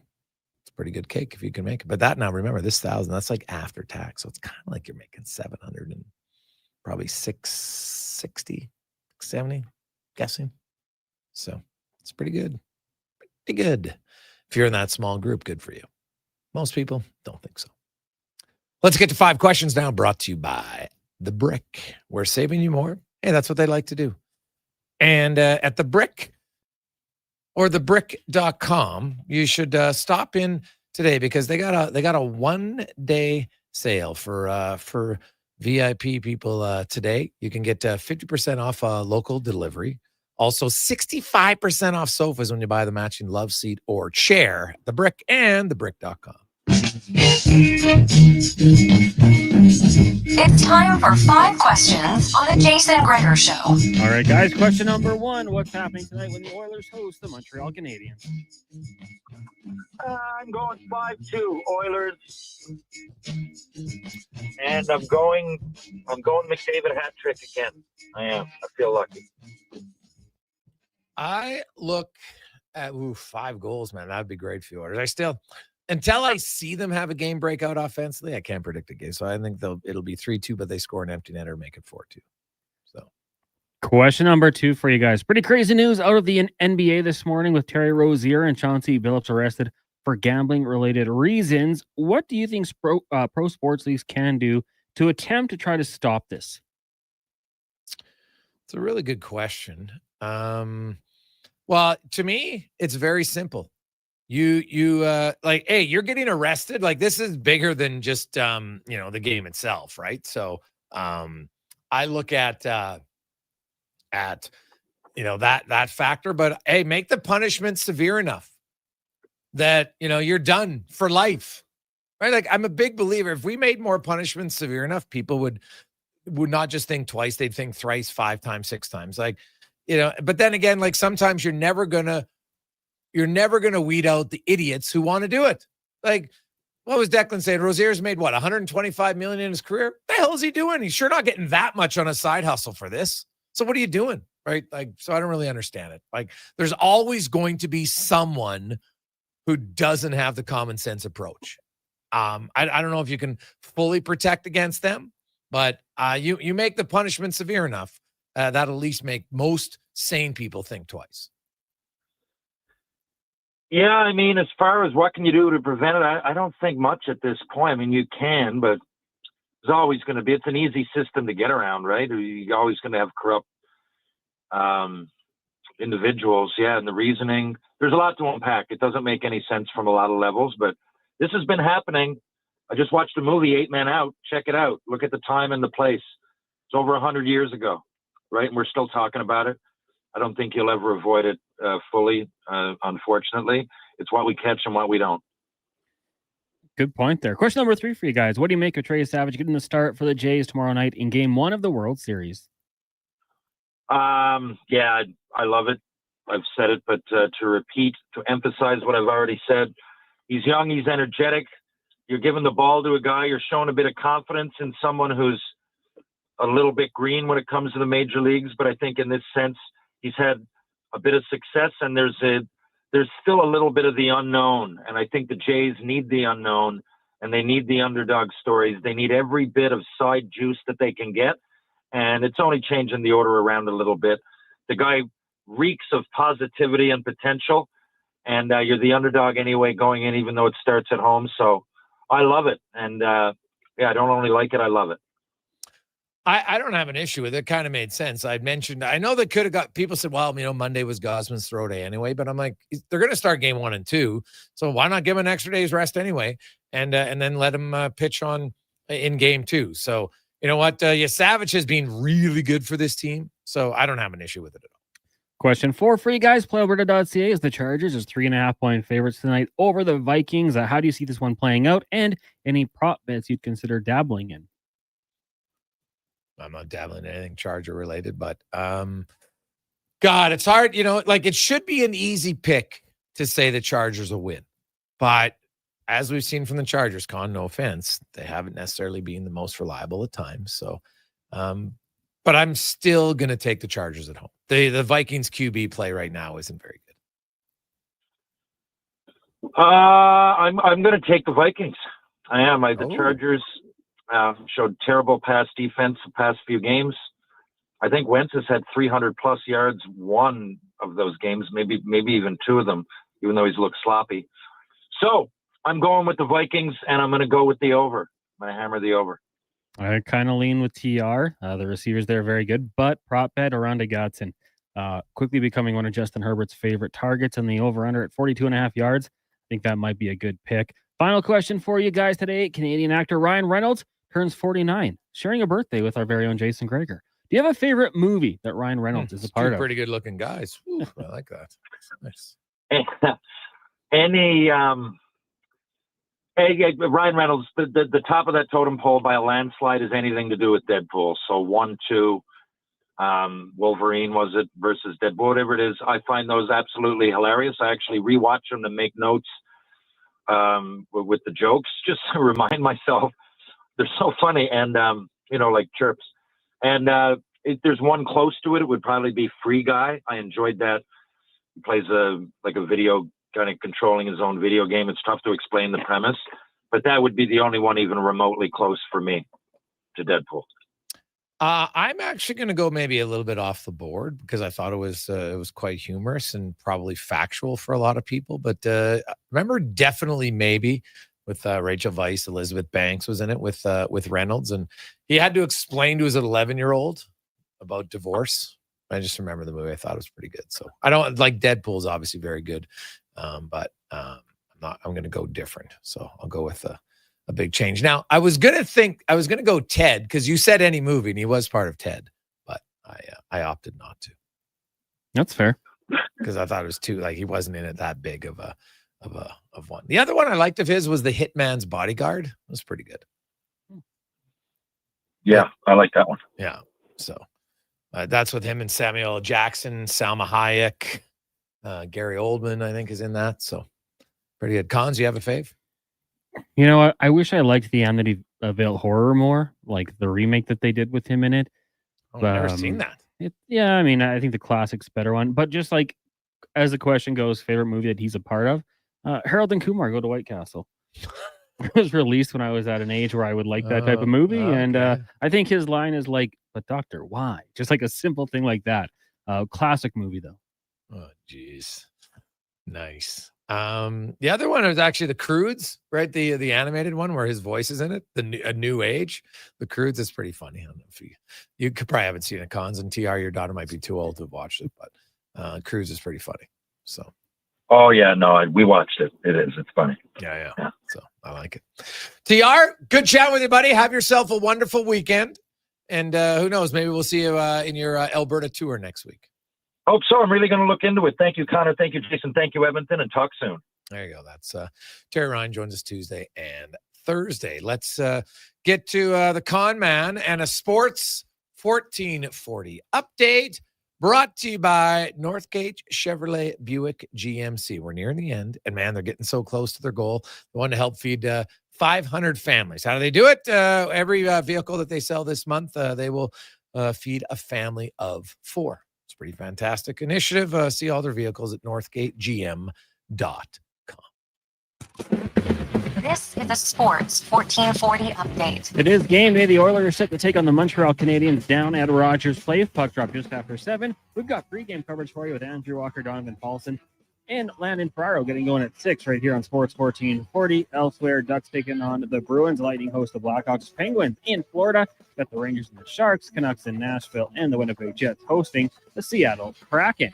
News from the NBA today is Portland Trailblazers coach Chauncey Billups and Miami Heat guard Terry Rozier have been arrested as part of a wide-ranging investigation related to illegal sports betting and rigged poker games backed by the Mafia. The NBA said both have been placed on immediate leave from their teams. On the court, 2 games tonight, Pacers Thunder in about 30 minutes. Then just after 8 o'clock, you got the Nuggets in San Fran to take on the Warriors. And in the NFL week, number 8 kicks off down in Los Angeles. Chargers with the Vikings. That one gets going at 6:15. Coming up in hour 4 of the Jason Gregor Show, we'll be joined by Mark Spector of Rogers Sportsnet and Tyler Yaremchuk of Oilers Nation. I'm Connor Halley. This has been a Sports 1440 update. Sports 1440 in West Edmonton Mall and Wetaskiwin. CKJR is a Stingray radio station. Download the free radio player app and listen wherever you go. You'll see us digging holes. No, we're not looking for buried treasure. You'll see us digging trenches as well. And no, we're not building a fort. We're GS Construction, and you'll see us in neighborhoods throughout the Edmonton area. So what are we doing? GS Construction provides rehabilitation and upgrade services to Edmonton and surrounding communities. Some of our underground utilities have served us for years and are past their useful lives. We replace them, so they're around for years to come. Find out more at gsconstruction.ca. Summit Restaurant, located in the heart of the Silent Ice Center and just minutes from South Edmonton Common. Summit is your destination for exceptional house-made pizza, delicious entrees, and expertly crafted cocktails. Experience the perfect blend of flavor and ambiance in a modern setting. Join us for a straightforward yet elevated dining experience where our commitment to quality speaks to every bite and sip. Make Summit Restaurant your next night on the town. Just It's a after new season, Edmonton. 4 o'clock, Jason Gregor. It's time Terry for Ryan. new offers. Alberta is offering odds boosts on every Oilers game all season long. This is your chance to score big. And for a limited time only, our listeners can get an exclusive $50 free bet when they deposit $50 using code Gregor50. That's code Gregor50 for an exclusive $50 free bet. Alberta wins with Play Alberta. Must be 18 plus to play. If you gamble, please use your game sense. PlayAlberta.ca. The job isn't done until the last load is hauled, and having a semi-trailer out of commission is not an option. Whether replacing or adding to your convoy, Edmonton Trailer has a huge inventory of new and used semi-trailers, trusted by the gravel, logging, oil field, fluids, and freight industries. Find a trailer right for you online or at one of their 3 locations. For sales, service, parts, rental, and finance, when you're in it for the long haul, Edmonton Trailer. Is your company drowning in paperwork and administrative tasks? Do you need more data to make better decisions? Nectar.io is your company's all-in-one solution for fleet and materials management, safety, time cards, and GIS-based project management. Now is the time to capture and transform field, site, and shop data into boardroom-level business intelligence, all with one login. Visit Nectar.io to book a demo today. Nectar.io, your business made better. Ritchie Brothers Auctioneers presents a massive 4-day unreserved heavy equipment auction at their Nisku site October 29th to November 1st, 8 a.m. Live online bidding on offer core construction, heavy equipment, trucks, trailers, nearly every industry covered, including over $20 million of ag equipment. Register to bid online. It's free. Priority bids, timed auction, on-site viewing start tomorrow. Demand for equipment is strong. Contact your local territory manager to consign. More at rbauction.com. Kente sauce. Buddy, quit rolling up to the bar and looking like it's grade 9 grad and you're wearing your dad's old work suit. Do yourself a favor and call Game Day Suits. Game Day Suits is Alberta-based and makes fully customizable, made-to-order suits. Perfect for hockey teams, wedding parties, or even the office crew. Book your free consultation at GameDaySuits.ca. I'm rocking one right now. I look deadly. You know they can't see you, right? Okay, Mr. Announcer, you want to go, tough guy? Game Day Suits!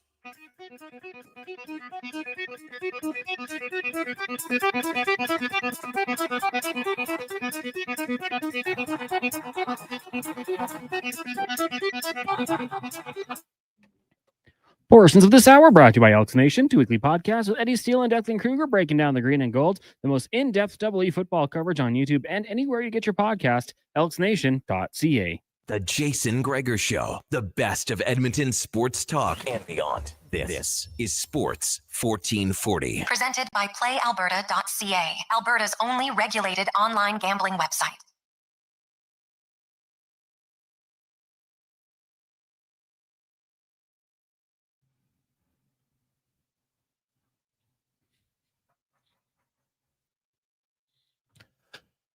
Just after 5 o'clock on a game day. Welcome back. The Gregor Show is always presented by PlayAlberta.ca, your one-stop shop for casino, instance, lottery, live dealer, and sports. They got it all in one place. PlayAlberta.ca. Stay within your limit. Use your game sense. Go to GameSenseAB.ca. As we are going to get to the Spec Report brought to you by GS Construction, as Edmonton and the surrounding area communities are constantly growing, new houses and roads are built every day. Before overpasses and roads go up, first step, relocating underground utilities. That's where GS Construction comes in. The key to getting the project started, GS Construction. As Mark Spector from Rogers Sportsnet joins us. Spec, good afternoon. How you doing? Oh, doing pretty fair, man. What's going on? Oh, you know what? Just well, I have to admit, I'm patiently waiting for the Blue Jays game tomorrow night. But also, I am waiting to see, like, when is the Oilers offense going to show up? Because I know it's going to happen. I just don't know when it's going to happen. Their 2 best games offensively this season, not so much in goals, but in actual production and in actual, positive play and domination, was the home games against Vancouver and Calgary, and then it kind of, disappeared on the road, as Connor told you and I after that press conference today. So I'm curious if maybe it's the home crowd, maybe it's the excitement of a boisterous crowd with Oiler fans and Habs fans competing. We'll see, but you get their offense going the way their defense is playing, they could go on a little bit of a run here early on. Well, we're 7 games into the season. They haven't hit 4 yet in a game, have they? No. They haven't hit 4. Like, since when do the Oilers go 7 games without scoring 4 goals? You might lose 6-4, but you get to 4. So, I mean, that to me is the biggest, on a day when everybody's talking about gambling, you could have made some money if you'd have bet that to happen.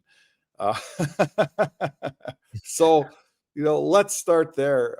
Does it happen tonight? Does it happen on Saturday? Who knows when it happens? At some point, a team with this much firepower gets to 4, 5, or 6 in a hockey game. It's got to happen.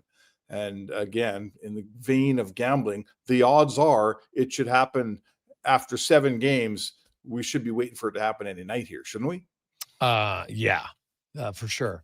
Now we'll get to that betting stuff, which was like prop bet manipulation, fraudulent poker games, and stuff like that. So yeah, it wasn't all just for people listening. It wasn't all like this whole thing wasn't just about betting on actual games. Obviously, some of it was, but the fraudulent poker games are a big one. So we'll get into that too. But you look at the orders, and Matt Savoie, who I think is just what. I like from the get-go where the coach is like, I'm not going to put him on the first line to start because then he can only go down. He's worked his way up. And I think with that, your confidence builds. Oh, for sure. I mean, I think we need to be a little careful in terms of, oh boy, Matt Savoie has absolutely earned the right to be the first line right winger on this team. What's he got, 1 point this year? Yeah. So yeah, is he playing well? Yes. Has he had some chances? Yes. Are we, fairly happy with the trajectory on this young player? Yes. I'm here to tell you, if the Oilers were going good and they had somebody who's making that line click, he wouldn't, that guy would be there. So this is opportunity, meeting Matt Savoie, whether he's ready for it or not, right? There's a hole there, man. Trent Frederick didn't get the job done up there. They've run several different guys up there, a little while, Jack Roslovic, Thomas Sheck, all kinds of guys have been up there. And nobody's turned in a 2-goal night, or a 2 or 3 point night. So it's his turn, right? It's his turn. He's going to get a shot. Here's a kid that may well have had a Connor McDavid poster in his bedroom when he was a kid. He's 21 years old, so I guess he's only 8 years younger than these guys and McDavid and Draisaitl. But nonetheless, huge thrill for a St. Albert kid to head out in the ice tonight in a NHL rink in Edmonton playing with Draisaitl and McDavid. It's his turn to see if he can help, light a match under this offense, man.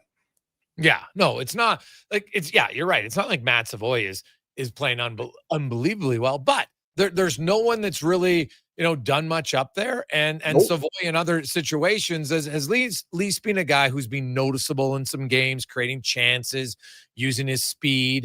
And really at this stage, it's not so much a case of, wow, somebody is dominating. It's more so, who's done enough to get noticed. And at least he's getting noticed and making plays.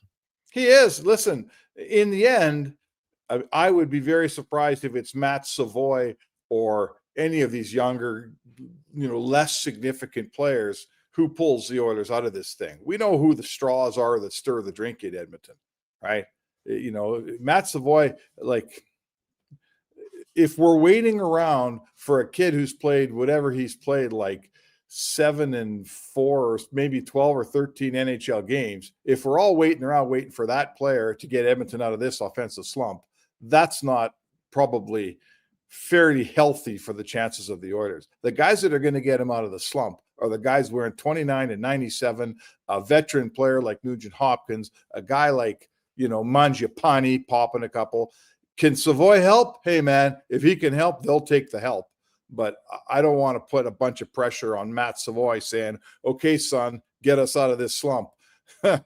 There's a bunch of guys making a lot more money on this team whose job is to get them out of this slump.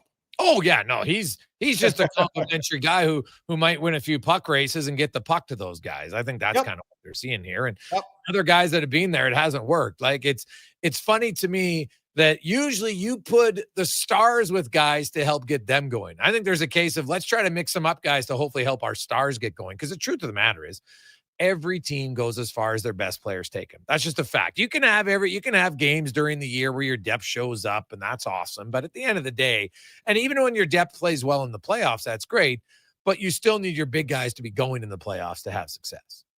Oh, for sure. Like when they talk about a new hero every night in the playoffs, we talk about some third or fourth liner chipping in a goal, right? That's what we talk about. The rest of the offense comes from the usual places. The Oilers formula, we've talked about it on this show, Jay. It's pretty easy, man. They get a power play goal. They get a goal from something McDavid creates. They get a goal from something Draisaitl creates. Now we're at 3, which is enough to win probably 70% of the time. And then if somebody else does something, now we're at 4. You know, you're the stats guy. What's the percentage of games you win when you score 4 goals in the NHL? I'll bet you it starts with an 8. You know, so that's the Oilers formula, man. It's a power play goal. It's a couple goals from the big boys, and it's somebody else, chip it in.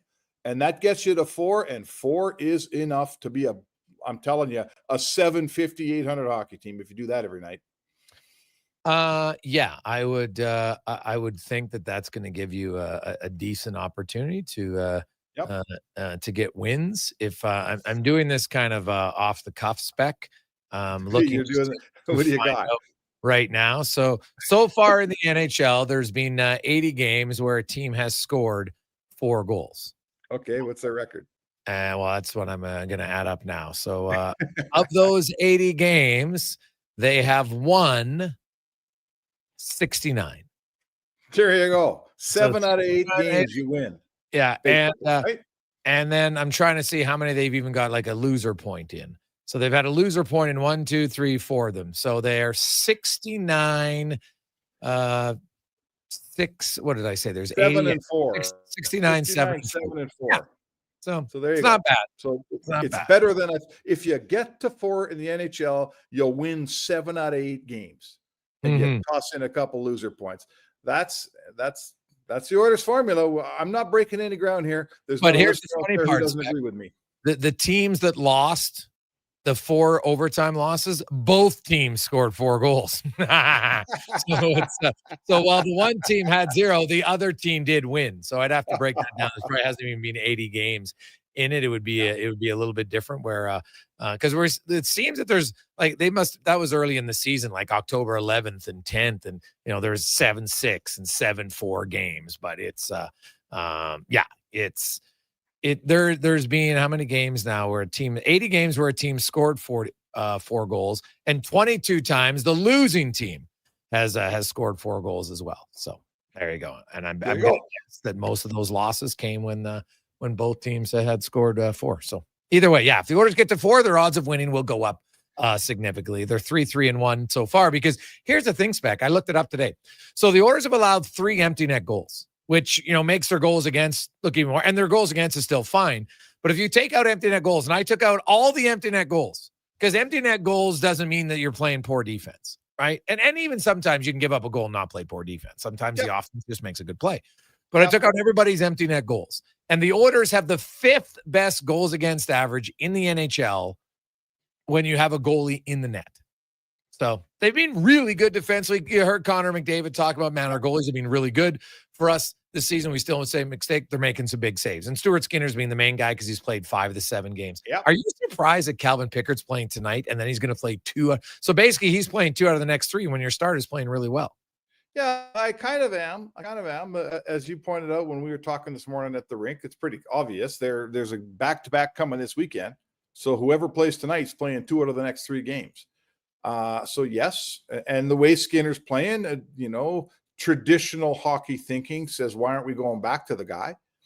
But listen, I guess I'd say to you, Pickard's been good, Skinner's been good, and I'm not that worried about it. I watched Skinner play the 2 games he's played this year. I mean, he sat in there and faced 15 shots against Vancouver. I believe he was in net was he in net in Jersey? Who, Pickard? Yeah. No. Pickard was in net against the Devils on the Saturday. Yeah, and then against the Canucks. Like the first game against Canucks, he didn't have to face anything really. That was he faced 1 high danger chance, which is fine. It was good for him. So I don't listen. It's too early in the season. I'm not that worried. I'm under no illusion that Pickard's going to start playing like 40 games this year. He's not. But you know what? When Connor McDavid said this morning, like he said, we've been getting unbelievable goaltending. And I think Oilers, listeners out there, if you look down from 30,000 feet at this team, and we talked about when the season started, would you really be worried if they weren't scoring very many goals after 7 games? I think we'd all say no. And I would ask you, if I told you that after 7 games, your starting goalie looks like he's having a really good start to the season and the goaltending is excellent and has kind of carried them here, that would be probably the best sign this team could have, right? Goaltending is the issue around this team. No one doesn't think that. And the fact that we're only 7 games in, but right now the goaltending is top drawer on this team. And frankly, that's a really good place for this organization to find itself because it hadn't been there for a while. Spec, quickly looking to the Montreal Canadiens. Obviously, it's super early, and they've only played one team who made the playoffs last year. There's a lot of hype around the Habs, and which is great in a hockey market, but like, I'm not sold yet on that. I need to see them play some other teams just yet. Like, I still, I think they'll be good, but I'm not there yet to anoint them as a top dog. Well, no, I don't think we need to anoint them as a top dog. I think we can celebrate the fact that we probably all agree they've taken a step in this rebuild. You know, they made the playoffs last year. They competed against Washington in the first round. Is that how they played? I believe so. You know, there was a competitive series the Habs were in last year. I know they didn't win it, but they were pretty good. They you know, I think we'd all pick them to be a playoff team this year.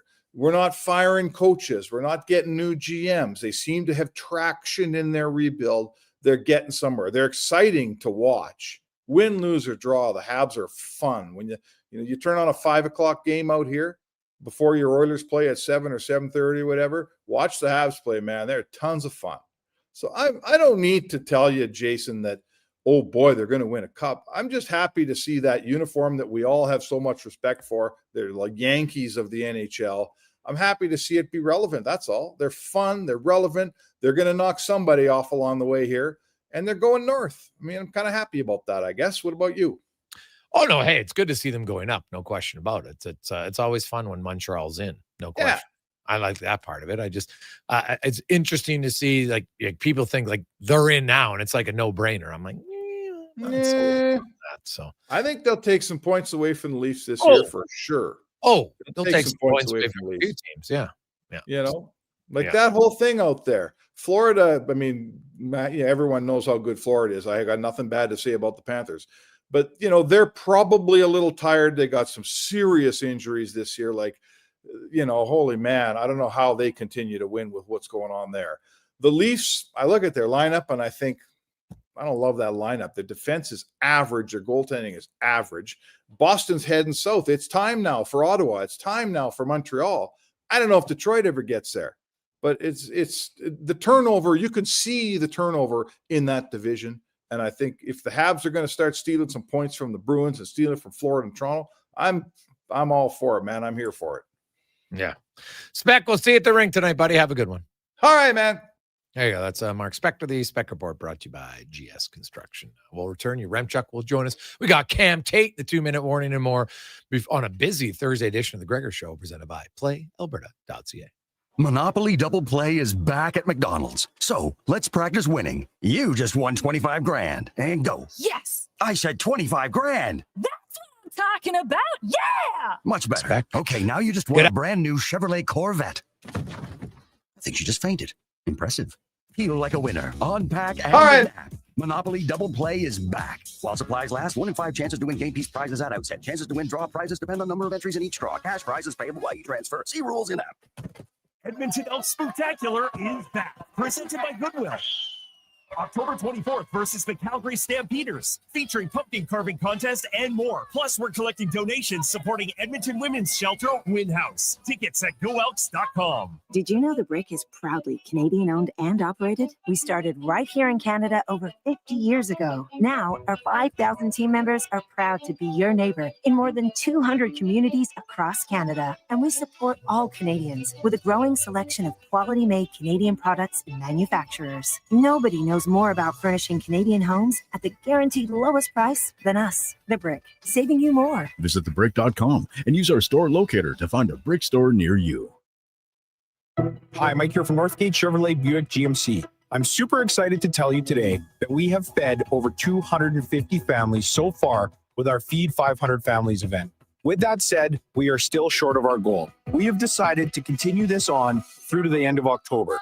With your help and your support, we can get this done.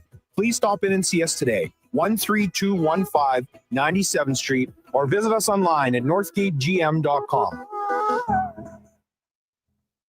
Ritchie Brothers Auctioneers presents a massive 4-day unreserved heavy equipment auction at their Nisku site October 29th to November 1st, 8 a.m. Live online bidding on offer core construction, heavy equipment, trucks, trailers, nearly every industry covered, including over $20 million of ag equipment. Register to bid online. It's free. Priority bids, timed auction, on-site viewing start tomorrow. Demand for equipment is strong. Contact your local territory manager to consign. More at rbauction.com. I hear the train a-coming. Backed by popular demand, Folsom Prison Revisited. The story of one of the greatest concerts in history returns to the Jubilee Auditorium November 27th.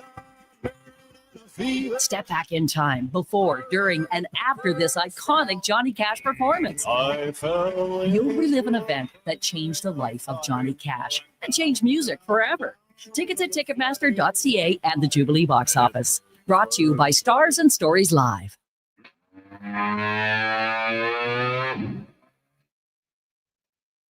Portions of this hour brought to you by Papa John's. Enjoy a taste of Hawaii with Papa John's Aloha Trio. Try the classic Hawaiian, Super Hawaiian, or Hawaiian barbecue chicken pizzas for only $19.99 each at papajohns.ca or on the Papa John's app. From puck drop to kickoff, it's the Jason Gregor Show on Sports 1440. Presented by PlayAlberta.ca, Alberta's only regulated online gambling website. Game day continues on. Tonight, the Oilers home for one game. It's kind of like a pit stop and a road trip. They had 5 games out east. They come home to in the Mountain Standard Time Zone for a game and then head out to the Pacific Time Zone in Seattle and Vancouver on Saturday and Sunday. And then the Oilers are home for about a week with 3 consecutive home games. And that's Tuesday, Thursday, and Saturday. And then they got a big road trip coming up in November as well. So it will be they got to get there. They got to try to make some hay on home ice for sure. They do have 3 of a possible 4 points so far. They'd obviously like to get 5 out of 6 if they can. And then they end the month. They got 2 more home games next Tuesday, Thursday against the Mammoth and the Rangers, and then the Blackhawks. Then they got 2 road games, and they have a 3-day break, 2 home games, and then that big road trip. That's it's a 7-game road trip, but then they come home for 2 days, play 1 game against Dallas, and they have 3 days off, and then they're in Seattle. It's a weird month of November that has them have 4 home games and 10 games on the road. So you got to make some hay right now if you can, if you're the Edmonton Oilers. We're down to only 4 tickets left. Wow, there's obviously more than 4, but someone asked me what I want for my birthday. I said, why don't we sell 20 tickets to the Pizza Pig Out 2 weeks from tonight? They're $30 a ticket. You can't get a better deal anywhere. $30 a ticket. It's on Thursday, November 6th, downtown at the Canadian Ice House. If you love pizza, it's an amazing place. Lots of fun people. Everybody has a great time, and it's $30, and you get to try all the pizza you like from numerous different pizzerias around the city and surrounding area. And they bring in trust me, they roll up their sleeves. They bring their A game. They like to have unique pizzas. So if you want to go, very easy. Just send me a text at 833-401-1440 and tell me you'd like some tickets, how many, and then I'll send you the link and you can go buy them. Very simple. So we wanted 20 today. Someone asked what I want for my birthday. Said that. Great. I don't really want anything, but why not? That's something that's for the kids. Helps out kids sport. So 4 more to go. If you want to go, let me know. 833-401-1440. Now, let's get to the oil report brought to you by Go Auto. Over 15,000 vehicles to choose. If you like choice, you name it, they have it. GoAuto.ca. As we welcome in from Oilers Nation, Tyler Yaremchuk joins us. Ty, welcome back to the show, man. How you doing? I am doing good. Excited for a good game tonight against a pretty fun team out in Montreal. Oh, they are entertaining, no question. Like, my God, if you can't now I know it's the Flames couldn't score, but the Flames had a lot of chance. Flames had 37 shots last night in that game. So that was really the first game that I think Montreal gave up a lot of chances anyway. So the Oilers, Connor McDavid, who I asked him about, and he even said, like, good question, man. Like, I don't know. It seems like we're off. That was his exact words. Like, it just seems like it's off. They switched up the two lines. Podkolzin will go play with Frederick on the third line and Philp, and Matt Savoie gets the bump up tonight on the top line. What do you make of those two changes? I really like the Savoie look. I think he's been really, really noticeable, even if it's not popping up on the score sheet a whole heck of a lot. He's had some chances where goalies have made really good saves, and he gets more than a passing grade for the way he's started the season in my eyes. And I think, a lot of people came into the year and the expectations for Savoie and Howard got a little out of hand at some points, I think. But even a guy like Savoie, with what I've seen so far early in the season, I think he can absolutely score 20 goals at the NHL level. And I think sometimes, fans hear 20 goals score and it's like, oh yeah, he scores 1 goal every 4 games. But that's just not how it works. You're going to have a hot streak. And I think Matt Savoie is more than skilled enough to have a hot streak where, maybe he pops home 6 in a 10-game stretch. And then he goes cold for a little bit and he fights some puck luck, and then he scores 3 in 3 games or something like that. So again, I've been impressed with him. I think he's earned this promotion. And I think one issue that's maybe been a thing with that player next to Connor and Leon, Andrew Mangiapane has an unbelievable wrist shot. He didn't use it once when he played with Connor and Leon. And I think sometimes guys get put up there, especially if they've never been in that spot before, and they move away from their game and what makes them successful. They almost get a little bit too obsessed with just trying to find the puck to Connor or get the puck to Connor and Leon. And I remember I had Tyler Ennis on my show, and I bring this up a lot, but I had him on my show last year around this time. And he talked about how when he got acquired at the deadline, it took him a handful of games of playing with Leon Draisaitl to finally get over oh yeah, I can play my game and it'll work as a compliment to him. He had to get over the hump of they're so good, they're so talented that you just think you got to find a way to get them the puck to be successful. So for Savoie tonight, try to not do what a Mangiapane did and truly play your game. And I think you'll have success. Yeah. Well, I asked him directly about that. And he just said, you know what, the minute you overthink it and try to do what's different, well, then you probably won't find yourself in the top line very often. So I think the coach moved him up there because he's playing really fast and he's been generating some chances. And so eventually you give McDavid and Draisaitl enough chances, eventually they're going to score. That's just simple truth. Yeah, and the other thing he's doing well is he's drawing a couple of penalties. And again, you draw penalties if you have the puck on your stick and you're not just in a panic to go get rid of it. When you're holding on to the puck and you're making plays, that's how you're going to draw penalties. So that's another thing. Again, I want to see Savoie today. Hang on to the puck a little bit. Work the puck off the cycle. Don't just be in a rush to dish it off. And yeah, just kind of play his game. Like you said, if he goes in there and is just the Matt Savoie that we've seen for 6 games, then I think the coaching staff will recognize that, and this won't be a short look up on the top line.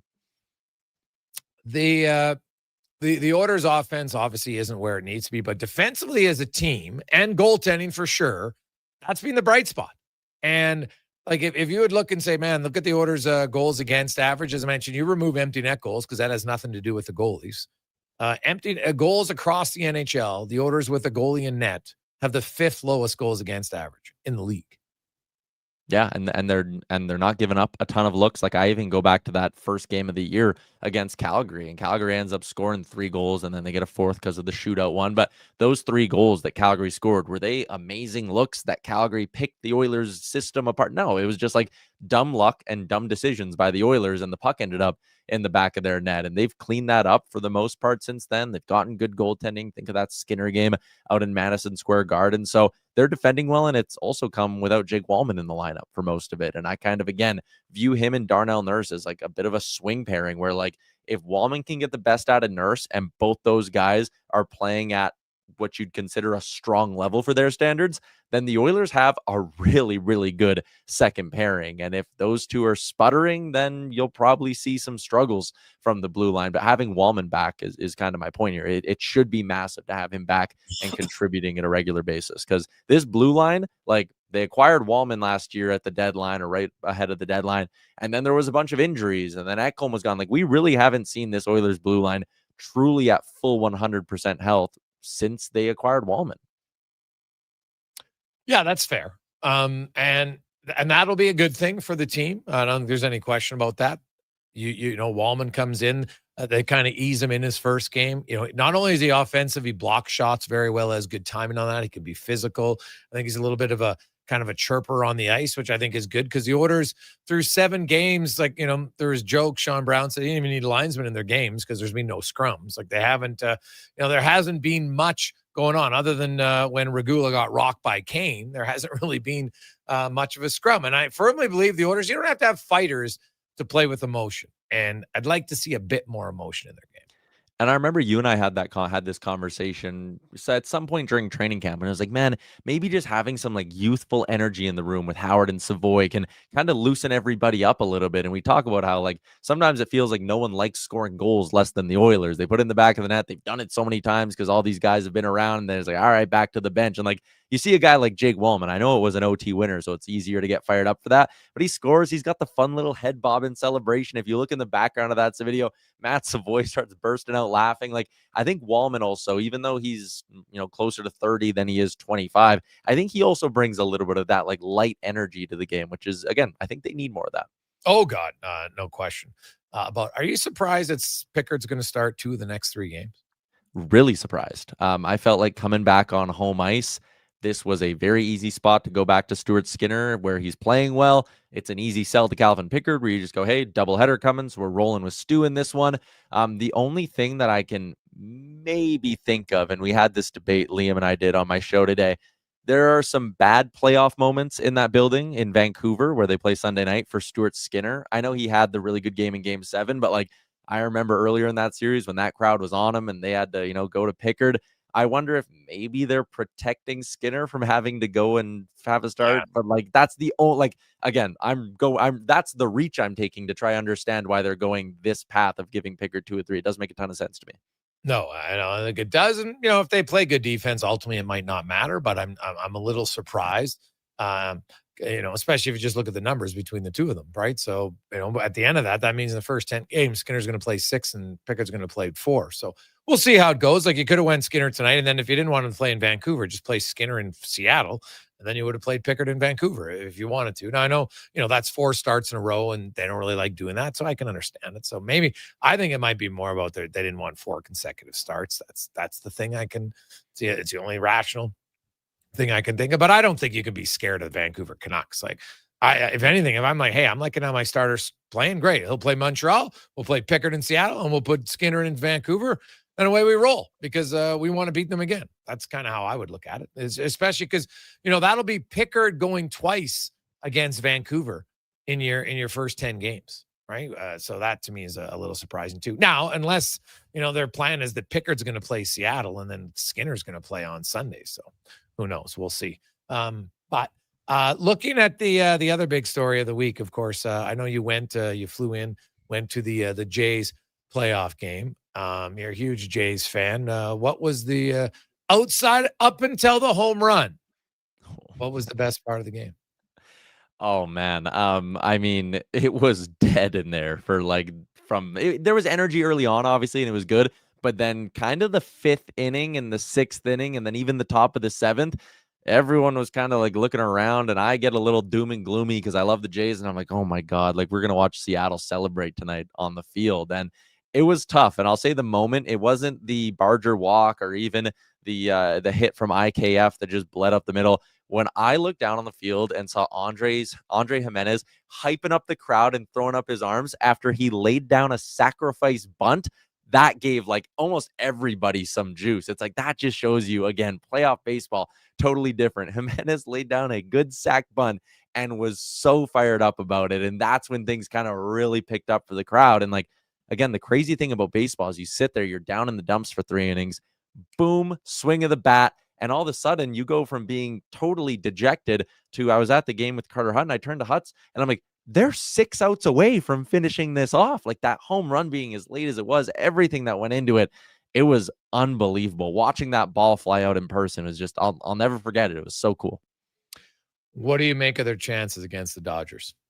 Yeah, I think even the biggest Blue Jays optimist will tell you it's not great. I mean, the Dodgers, they have a lot of left-handed bats. The Jays don't have a lot of great left-handed arms to kind of counteract that, although I do think we'll see a lot more of Chris Bassett in this series coming out of the bullpen to try counteract that a little bit. But I don't know. It's not great. That Dodgers team, like, again, the Mariners, 7, 8, 9 hitters, those were like visible weak spots in their lineup. 1 through 6, they were great. The issue now is going to be the Dodgers are good 1 through 9. They have enough good platoon guys on their bench that they can construct their lineup to offset any pitcher you throw out there.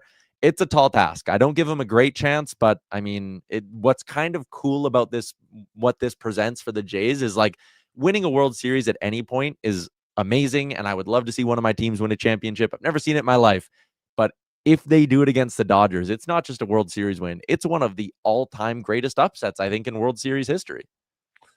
Yeah, like the Jays are good, right? I was watching reading at MLB.com. Mike Ferrari wrote an article and he outlined how the Jays are like they're the best hitting team in baseball this year. They don't strike out very much, and like even in the playoffs, they got like 100 higher points than the Dodgers. Never mind everybody else, right? Like it's not just like they get singles and they hit for power when you have to. They like that Jimenez bunt when both of the first and third basemen were in, and he still put in the perfect spot to sacrifice the guys over. Like they can play small ball. They're better defensively than the Dodgers. There's no question about that. And so now it comes down to pitching, and I know pitching plays a huge role, but the Jays, to me, if they can get to the Dodgers bullpen, or because the Brewers never could, and that's really what cost them. They could never get to the bullpen. And the Dodgers bullpen has some weaknesses here. So I think it's the Jays have done a great job of scoring runs late in games, Ty, as obviously we saw it with Springer. They got to get some runs early in this series. And the one thing they do is they've been pretty good at extending at bats. Even if they don't get a hit, they're taking 8-9 pitches in a bat. They can do that against their starters. Well, then they'll get them out earlier, and then they got a shot. Yeah, and that's what I was going to say is especially early on in their lineup. And Bo Bichette being back is great because he's one of those guys who is better at extending at bats than basically anyone else in baseball. When he gets to 2 strikes, that front foot stays basically firmly planted on the ground, and he will foul off 7-8 pitches in a row. But if you're going to have Springer, Lucas, I mean, Vladdy's okay at it, but not great. But then Bichette, if 3 of those 4 guys are batting in the first 4 spots in your order, which I believe they will be come tomorrow, then yeah, you have a chance to, even if you don't get a hit in the first inning, that pitcher might have to throw 23 pitches to get out of it. Yeah, for sure. It should be fun. Looking forward to that. And do the Oilers and Habs combine for more than 6 goals tonight? Yeah, I think so. I was listening a little bit when you were talking with Spec about how the Oilers haven't gotten to that magical 4-goal number yet. And, Sam Montembeau's been struggling a little bit so far this season. His numbers aren't great. So, yeah, I think the Oilers will find a way to get the offense going. My only concern will kind of be that the Habs offense is also going to be strong, and maybe they bounce back from last night where they were only able to get 2, I believe, past Dustin Wolf. So I think we're going over tonight. It's one of my favorite plays on Play Alberta. All right. Ty, thanks for this, buddy. Have a good one. Yeah, no problem. See ya. There you go. That's Tyler Yaremchuk from OilersNation. We'll come back. Cam Tait gets you his thoughts in the 2-minute warning. We'll also hear more from the Oilers on the Gregor Show, presented by PlayAlberta.ca. You've probably heard the term supply and demand. Something is needed and someone supplies it. We're GS Construction, and we're in the supply and demand business with you. Edmonton and the surrounding area continue to grow. Infrastructure has to be continually replaced and upgraded to keep up with demand. You see it with new buildings and new roads, but what about below ground? Thanks for this, buddy. Have a good one. Yeah, no problem. Bring you water and take wastewater away. That's where we come in. For more on what we do, go to gsconstruction.ca. You got a go-to coffee spot, a trusted barber, even a lucky game day jersey. But when it's about looking your absolute best, there's only one name you need. Mr. Dirk. Family run since 1939. We're experts in crafting impeccable tailor-made suits and offering a wide variety of everyday styles. Pair that with personalized one-on-one fittings and the convenience of on-site tailoring. Mr. Dirk elevates your style game. Visit our Edmonton store or explore MrDirk.com. Score big on style with Mr. Dirk. When pumpkins glow and night turns chill, there's one fall treat that fits the bill. A pizza shaped like a jack-o'-lantern with smiling pepperoni pattern. Thin golden crust, so cheesy and tasty. Get yours now, better be hasty. It's only around for a limited time for a spooktacular price, $17.99. Better ingredients, better pizza, yes, it's true. Papa John's Jack-O'-Lantern Pizza is coming for you. Spookily and proudly locally owned and operated. 24 hours a day, 7 days a week. Edmonton sports fans, stay informed with Sports 1440. Stream us. Listen to us on the AM dial. However you consume this radio station, thanks for listening. Looking at the Alberta weather forecast, wild, unpredictable, brutally tough. When the weather turns tough, Titan Supply doesn't back down. Titan Supply has been protecting workers from conditions like this for 50 years. We stand tall with you against the elements with the industry's best rigging, hauling, and lifting products to get you home safe. Tire chains, wire rope, round slings, chain slings, and a whole lot more. Titan Supply in Edmonton, Grand Prairie, Red Deer, and Calgary. Online at titansupply.ca. Lift, dig, haul. At the Nissan All-In Clearout, there's nothing more chill than financing an award-winning Nissan for just 0%. Enjoy the soothing relaxation of zero stress, zero worries, zero indecision. During the Nissan All-In Clearout, get 0% financing plus up to $500 bonus on some of our best-selling models. You have zero reasons to wait. Conditions apply. See your local Nissan dealer today. Visit your local Edmonton and area Nissan dealer for more information.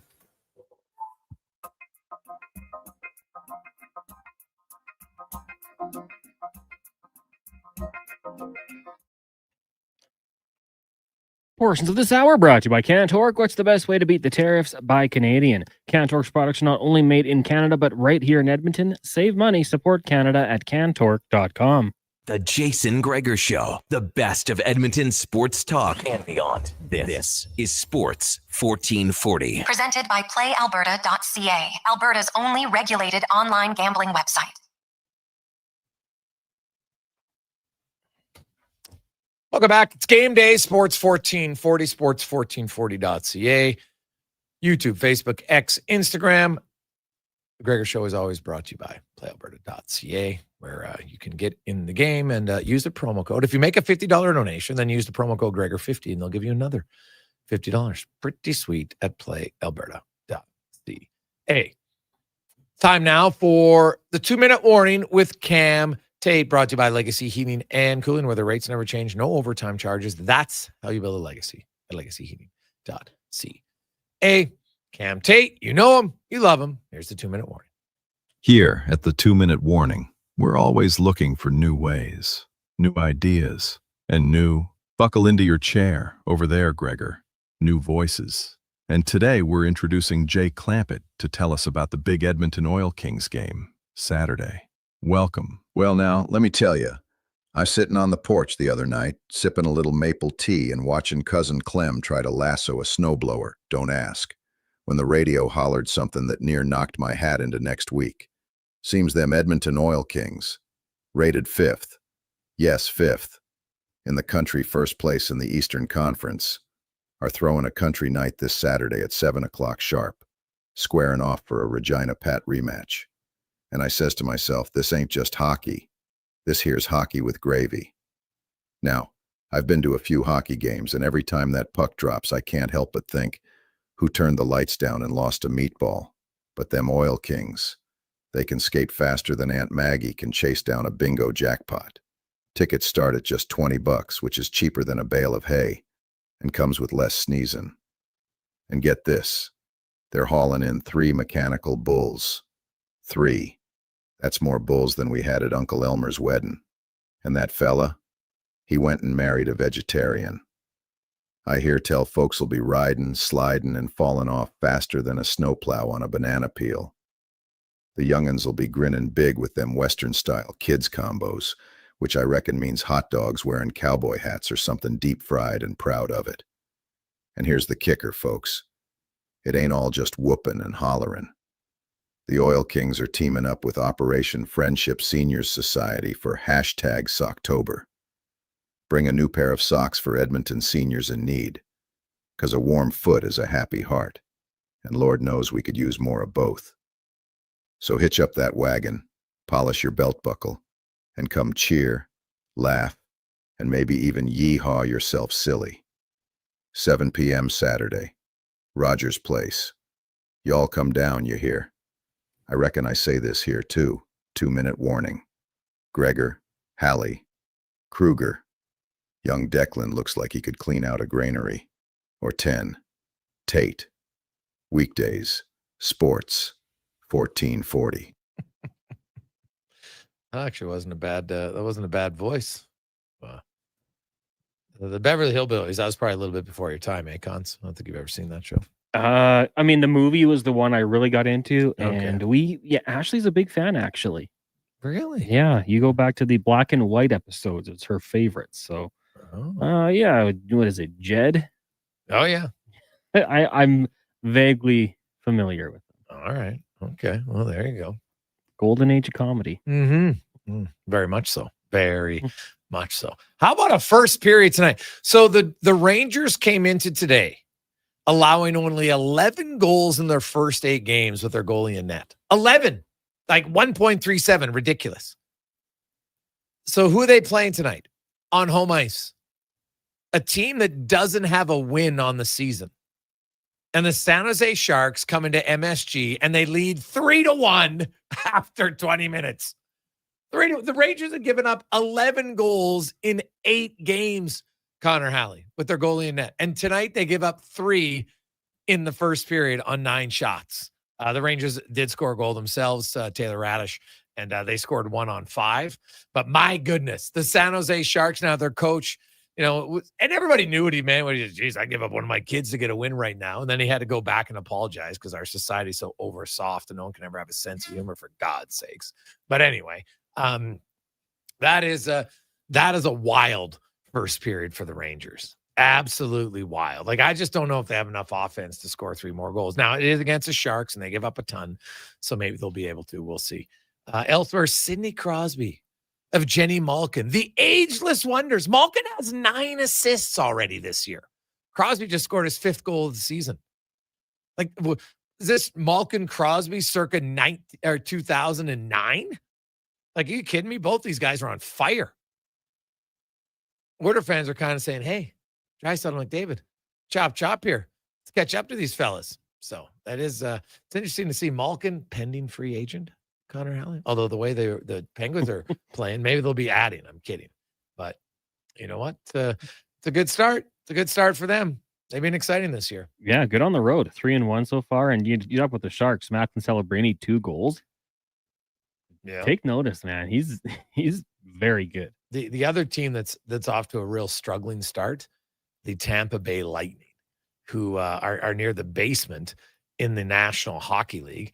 Something like you've seen, like we got to go way back for the Lightning to be this bad. But here they are. They got 1 win in their first 6 games. They're 1-3-2. And midway through the first period, they are losing again 1-0 to the Chicago Blackhawks. Frank Nazar has scored again, his 4th of the year. So lots of East games, of course, on early.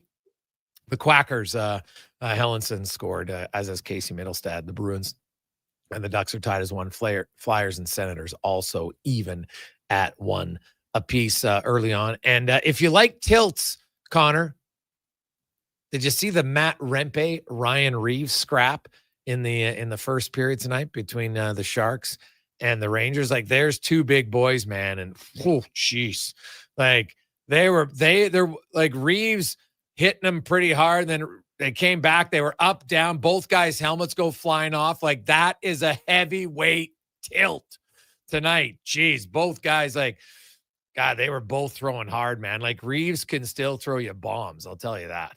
Center ice at MSG. Oh, God. Yeah.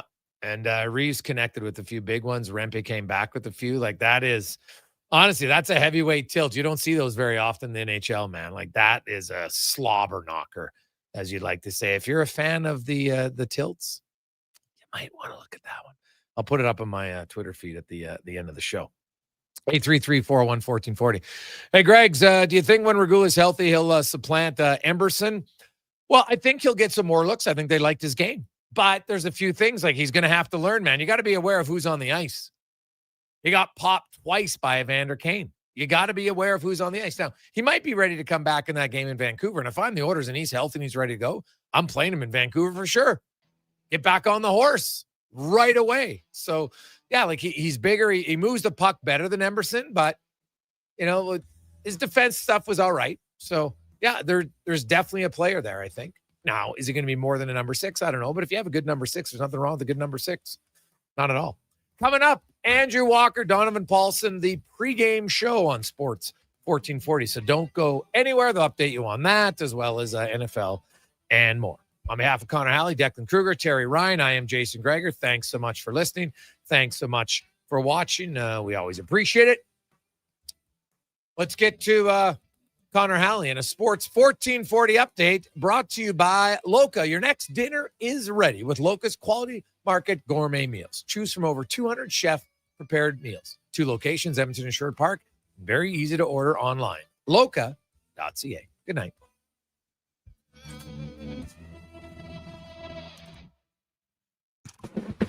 This is a Sports 1440 update. It is game day. Oilers in action, set to take on the Montreal Canadiens down at Rogers Place. Puck drop just after 7 o'clock in this one. We got pregame coverage coming your way with Andrew Walker, Donovan Paulson, and Landon Ferraro coming up next year on Sports 1440. Currently at the first intermission, Ducks and Bruins tied at 1 apiece. Flyers and Sens also tied at 1. Penguins up on the Panthers 1-0. The Red Wings trail the Islanders 2-0. The Sharks have a 3-1 lead over the Rangers out in New York.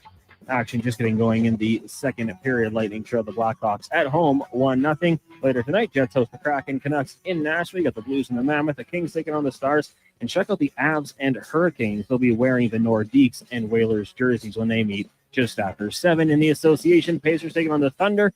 Indiana up 13-9 in the first. Later on tonight, you got the Nuggets and the Warriors off the court. Crazy story as Trailblazers head coach Chauncey Billups and Heat guard Terry Rozier have been arrested as part of a gambling ring related to illegal sports betting and rigged poker games. The NBA said both players are taking an immediate leave. Week 8 in the NFL kicks off in about 20 minutes time. Chargers Vikings from SoFi in Los Angeles.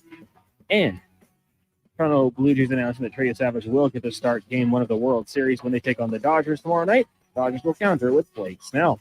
That'll do it for us here on the Jason Gregor Show. Coming up next, it's pregame coverage with Andrew Walker, Donovan Paulson, and Landon Ferraro. I'm Connor Halley. This has been a Sports 1440 update. It's Sports 1440. Stingray